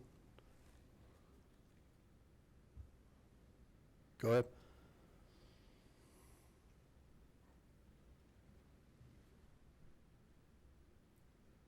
I guess I've already said this, but I will say it again, and I also kind of feel like what was the point of sitting through 3 or however many hours of this conversation and reaching these points if we can't come to a decision. I really appreciate the willingness to meet what our community is looking for. I think that we have really addressed the significant concerns in our community, including the uncertainty of how many homes we're going to get built there. Am I not addressing the question at hand? Aren't we voting? Yeah. So I really appreciate that effort. I will be supporting this motion. I think that we have, it meets the community desire, and I recognize what Councilor Frank said, that there is not one vision for the valley, and there's never going to be an entire community of 150,000 people that are going to agree on everything. But we came up with a plan with a vision for getting a mix of housing types and a mix of housing price points, and we're doing that, and it's going to include walkable amenities, bike amenities. It addresses our housing need. I hear a lot about wanting to, we might lose economic development opportunities, but the reality is that we've put in 3 jobs for every 1 house in the city. We don't need more jobs at this point. We need more houses.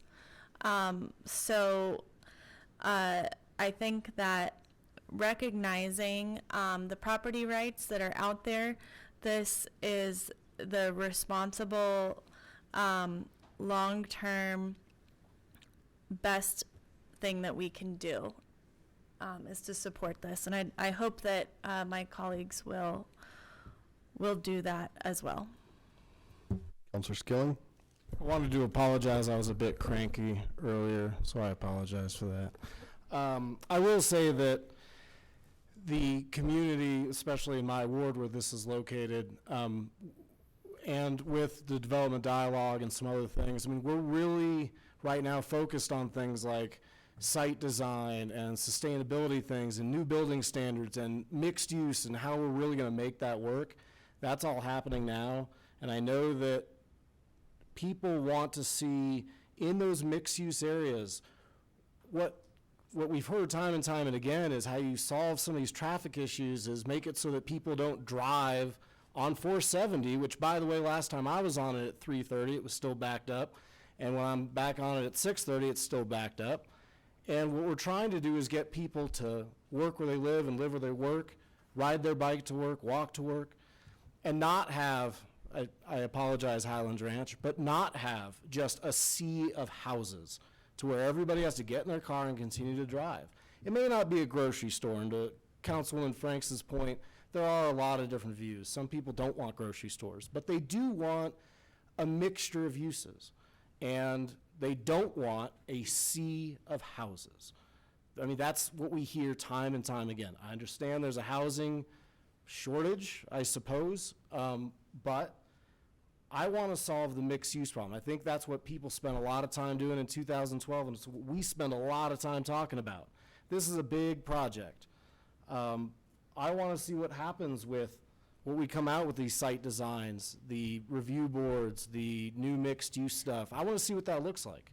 And it might be exactly the product that Cardell's excited about building. Maybe they won't build mortuaries. Maybe they'll build some of these things. So with that, that's my long-winded comment, but I did want to apologize because I was cranky earlier. So, Councilor LeBeer? Yeah, I would just add that I appreciate your company coming to the table and requesting this rezone. I think this is one of those sort of decision points that I think we're going to look back and people are going to, depending on how we vote, people are going to have some serious opinions about what we could have or should have done. And I would hate to see us not move forward with the rezone and look back and say, oh, that reminds me of the Fed Center when we had this opportunity and then we almost had a big incident where a lot of people got much less than what they wanted. Or Mississippi, when people could have offered up a potential rezone behind the Safeway a long time ago, and they didn't do that. So I think this is a great opportunity to have an area of town where people can buy a home, and we can address a lot of the concerns that a lot of the people have articulated in that part of town. So I just appreciate your willingness to come here and go through this process, because I know it's not easy. So thank you. All right, so, and I guess nobody else is light on, so I'll just close and say a couple of different things. I think Mr. Bandemir said it pretty well. For a gentleman who's been in the valley for so long, and that change is inevitable. And to what Councilor LeBeer just said, I think you can look at Dino Ridge to go no further to look at what these types of consequences may have on our community. And I certainly know and understand that there's a love for the valley. And I can tell you, after 41 years of living in Green Mountain and then riding my bike and learning to ride my bike where Miss Hauser's house is currently, I've never felt such a closed-door attitude in my life about new development, and I don't quite understand. It's always the last people in just want to shut the door. And I'm sorry, that's tough to say, but it's factual. And be careful what you wish for. I mean, these are property rights that go back into the 80s. I've looked at these records. I've seen former mayors from 5-6 terms ago, that were the Lindas that participated in this. And, doing these sort of things only ensure that our community will become more exclusive, more expensive, and less diverse. And I don't think that's what our signs say when you come into the city of Lakewood. They say we're looking to build an inclusive community. So I certainly, there is not a one perfect vision. It's challenging when people move into a new area, but my experience is I've been working on development in the Rooney Valley for almost 14, 15 years. So I've had that opportunity, and maybe that's where we've failed to communicate what these visions are and what these things are, but we have a plan. We followed that plan, and it's unfortunate you've taken a lot of time, and you still have property rights. Regardless of how this vote goes tonight, you still have property rights, and you have the ability to develop. But I think a yes vote tonight is a vote to really listen to what this community has said they want. They want to see less density. They want to see more options. And a no vote is for high profile, high density, multifamily. And it's as simple as that. And people say, well, we want retail. There's it's economics. You have to have a certain amount of rooftops, and it's just not there yet. And I go to my King Soopers, I say it's my King Soopers on Union and Alameda, and people are saying, when are they going to build a grocery store in the Rooney Valley? We're sick of everybody having to drive all the way down to Union. Well, until you get more rooftops, I'm sorry to say, you're just not going to have it. So I hope that if anything comes out of this, it'll create a better opportunity to have an honest conversation, not to send out mass emails to the community misrepresenting what this is about. This is truly about what you heard presented tonight, and people have the opportunity to vote yes or no, and I always will support that. But let's have the opportunity to hear the facts and make it based upon that, and not rile up a community. So the other thing I need to touch on is this idea about development and impact fees. The City of Lakewood development pays for itself, and I'm sorry if you're in Solterra and you're upset that you're paying those impact fees, but that's just the price of building in the City of Lakewood. We don't pass upon the extra fees, the extra costs of widening roads and building infrastructure onto our other residents.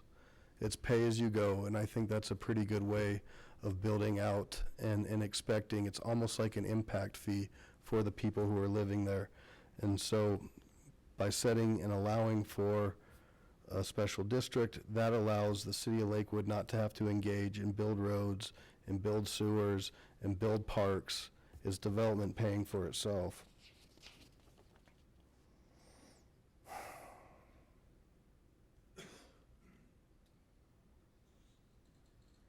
I think, and I could be wrong, but I don't want to be in this position a year from now and see the regret of potential development and this idea that somehow by a no vote tonight, we're not going to see any more development in the Rooney Valley.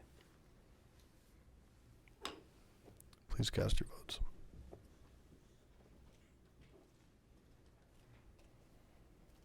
And that fails, 6 nays, 4 yeas. The nays being Johnson, Beta, Franks, Roybal, Skilling, and Abel. So I imagine that you probably don't even want to proceed with your other two.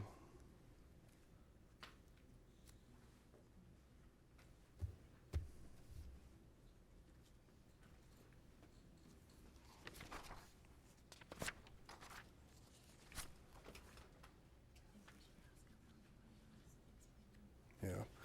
While we're taking the time, I would encourage anybody to explain their votes. Especially this, because this could be part of a record.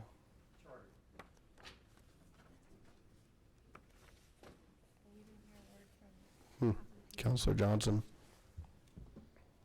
I would be happy to. I've been concerned when I heard about the lack of neighborhood and community participation.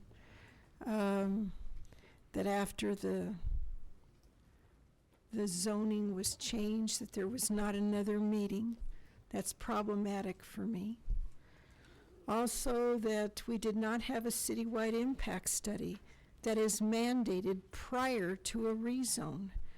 This is going to have impacts on Union, on Alameda, on 6th Avenue.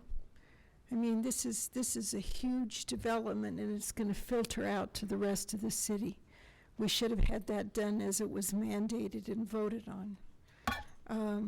And this is actually about a rezone. This has nothing to do with housing and some of the other issues that were brought up.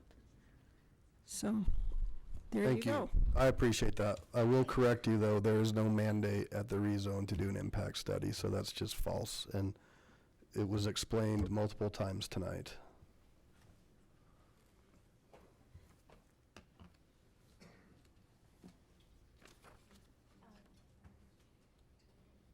Councilor LeBeer. I voted the way I did because I support home ownership, more open space, less traffic, and less density in places where it makes sense. Councilor Gutwein. I would just like to hear from the remainder of council who has not spoken yet tonight on this important issue. And I just, having sat through, I know I'm one of the, I am one of the younger people on this council. However, I have had experience in seeing so many projects where development was stopped or fought in order to try to achieve less, and the result was more. And I just personally feel that this body is responsible for whatever develops out there. Councilor Vincent. I've told people, and I've made kind of no bones about it, that I will always usually support a down zone. It's worked well. I mean, I know not all neighborhoods are the same, but wherever it's gone in and you have the ability not to have rentals, not to have 6-story apartment buildings, and have home ownership with wider lots, etc. I'm a little confused right now, I'll admit, but I will probably always support that. Okay. If nobody else wishes to speak. Ms. Hodson, is there anything from the applicant you want to hold the remaining two? They actually are interested in having a vote on the Metro District, the resolution. Obviously not the vesting. Okay.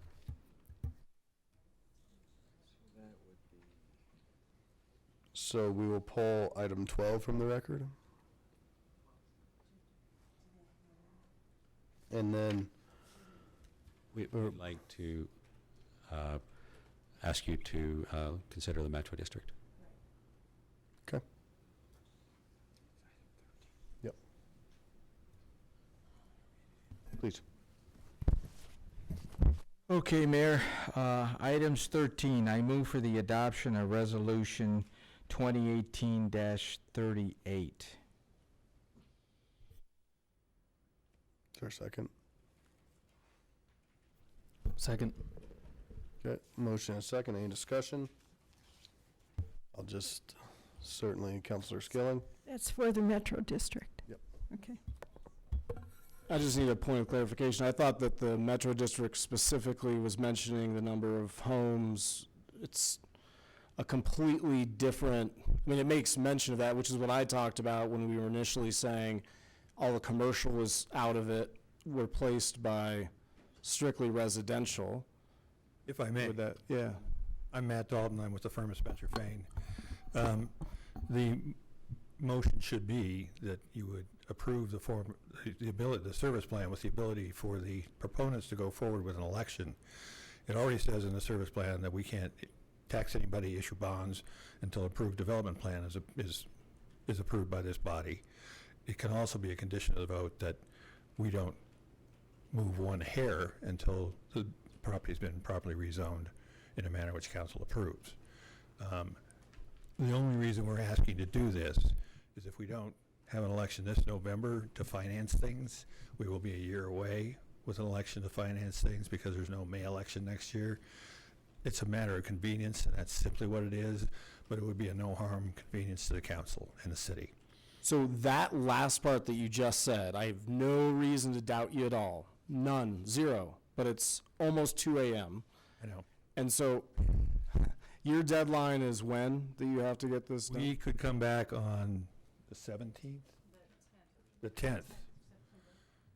I know this isn't the time for it, but that's what I would suggest coming back for it. And if that's a discussion, then that would make sense to me, but. Okay, then let's wait. But it's not my motion. It's not probably the proper place, but I'm just, I think there's a lot of questions in light of whether that service plan, whether there's any amendments you would make to it, whether there's other discussions that need to have happen with that.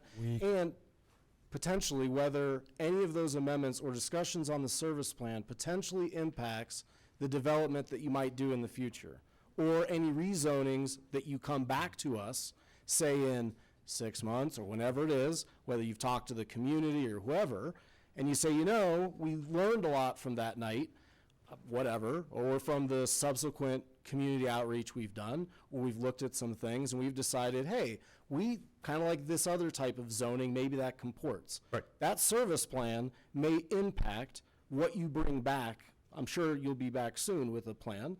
It'll probably impact that. And I might be wrong, again, it's almost 2 a.m. So would it be better to come back on the 10th and have that conversation? And I'm so speaking out of turn when I say that, but I'm just asking you. That's fair, and I think it gives us time to actually craft a service plan that says exactly what I just said it would say, and I think that's fine. We'll withdraw for the moment.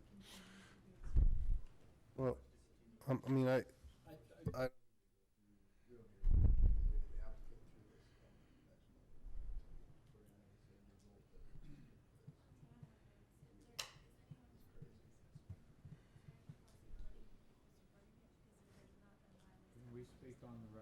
Yes, speak on the record. So the concern is, much like we just spent the last few hours going through and talking to you and asking you what you would do in concessions, I mean, you certainly don't want us to waste your time. And we want to be respectful of the community and their time. So if this council's not going to give it consideration, then I think we need to be honest. Understood. Yep. Excuse me. Vince Harris, and good morning. I think we would request that you continue this item for the 2 weeks. Give us some time to update maybe the plan that would come before you with what could be probably a new version of development on the property. It could be accommodated through the new the Metro District. Thank you.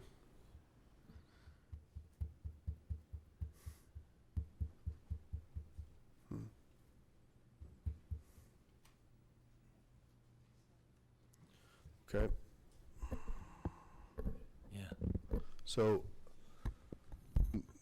probably need just an amendment to continue to September 10th with the notation that public comment is closed, and it'll be they'll come back like that.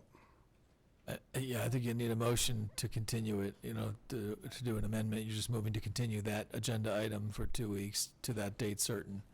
And I think it's worth mentioning that the applicant will make such revisions to the plan as are necessary to reflect the status of the proposal.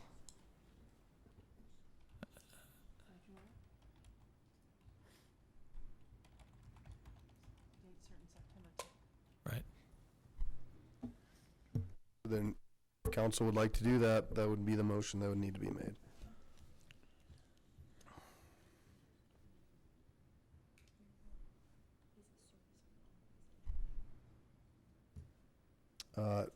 Mr. Cox, is the service plan quasi-judicial? No.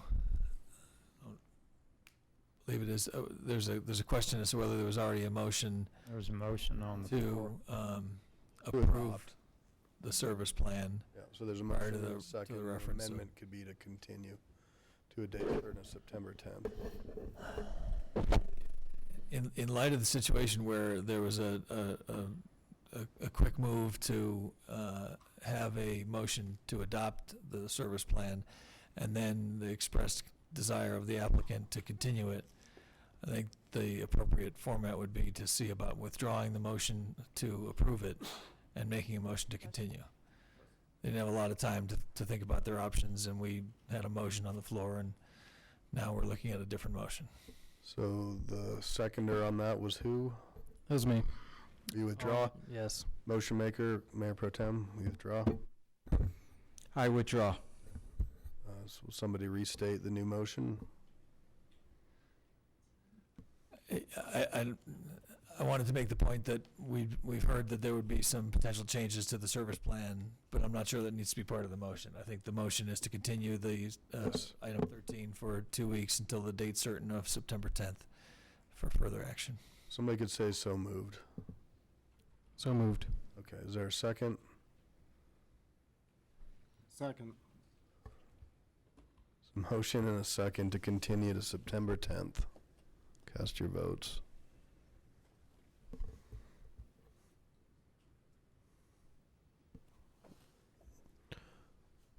Somebody's locked. Who's locked? Passes 7 ayes, 3 nays. The nays being Johnson, B to Abel.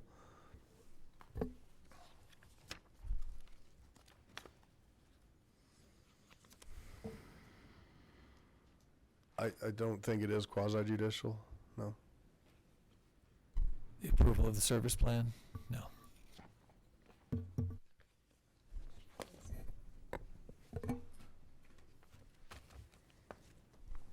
Just to put it in context, the types of questions that I'll have are,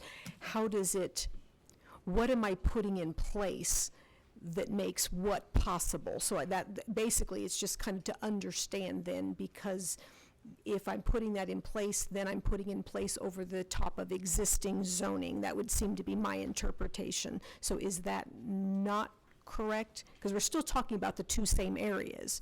It's just they don't have, at this point, they don't have the different zoning. They may have different zoning at some point, but I'm putting a service plan across something with its current zoning. Okay, just wanted to be sure.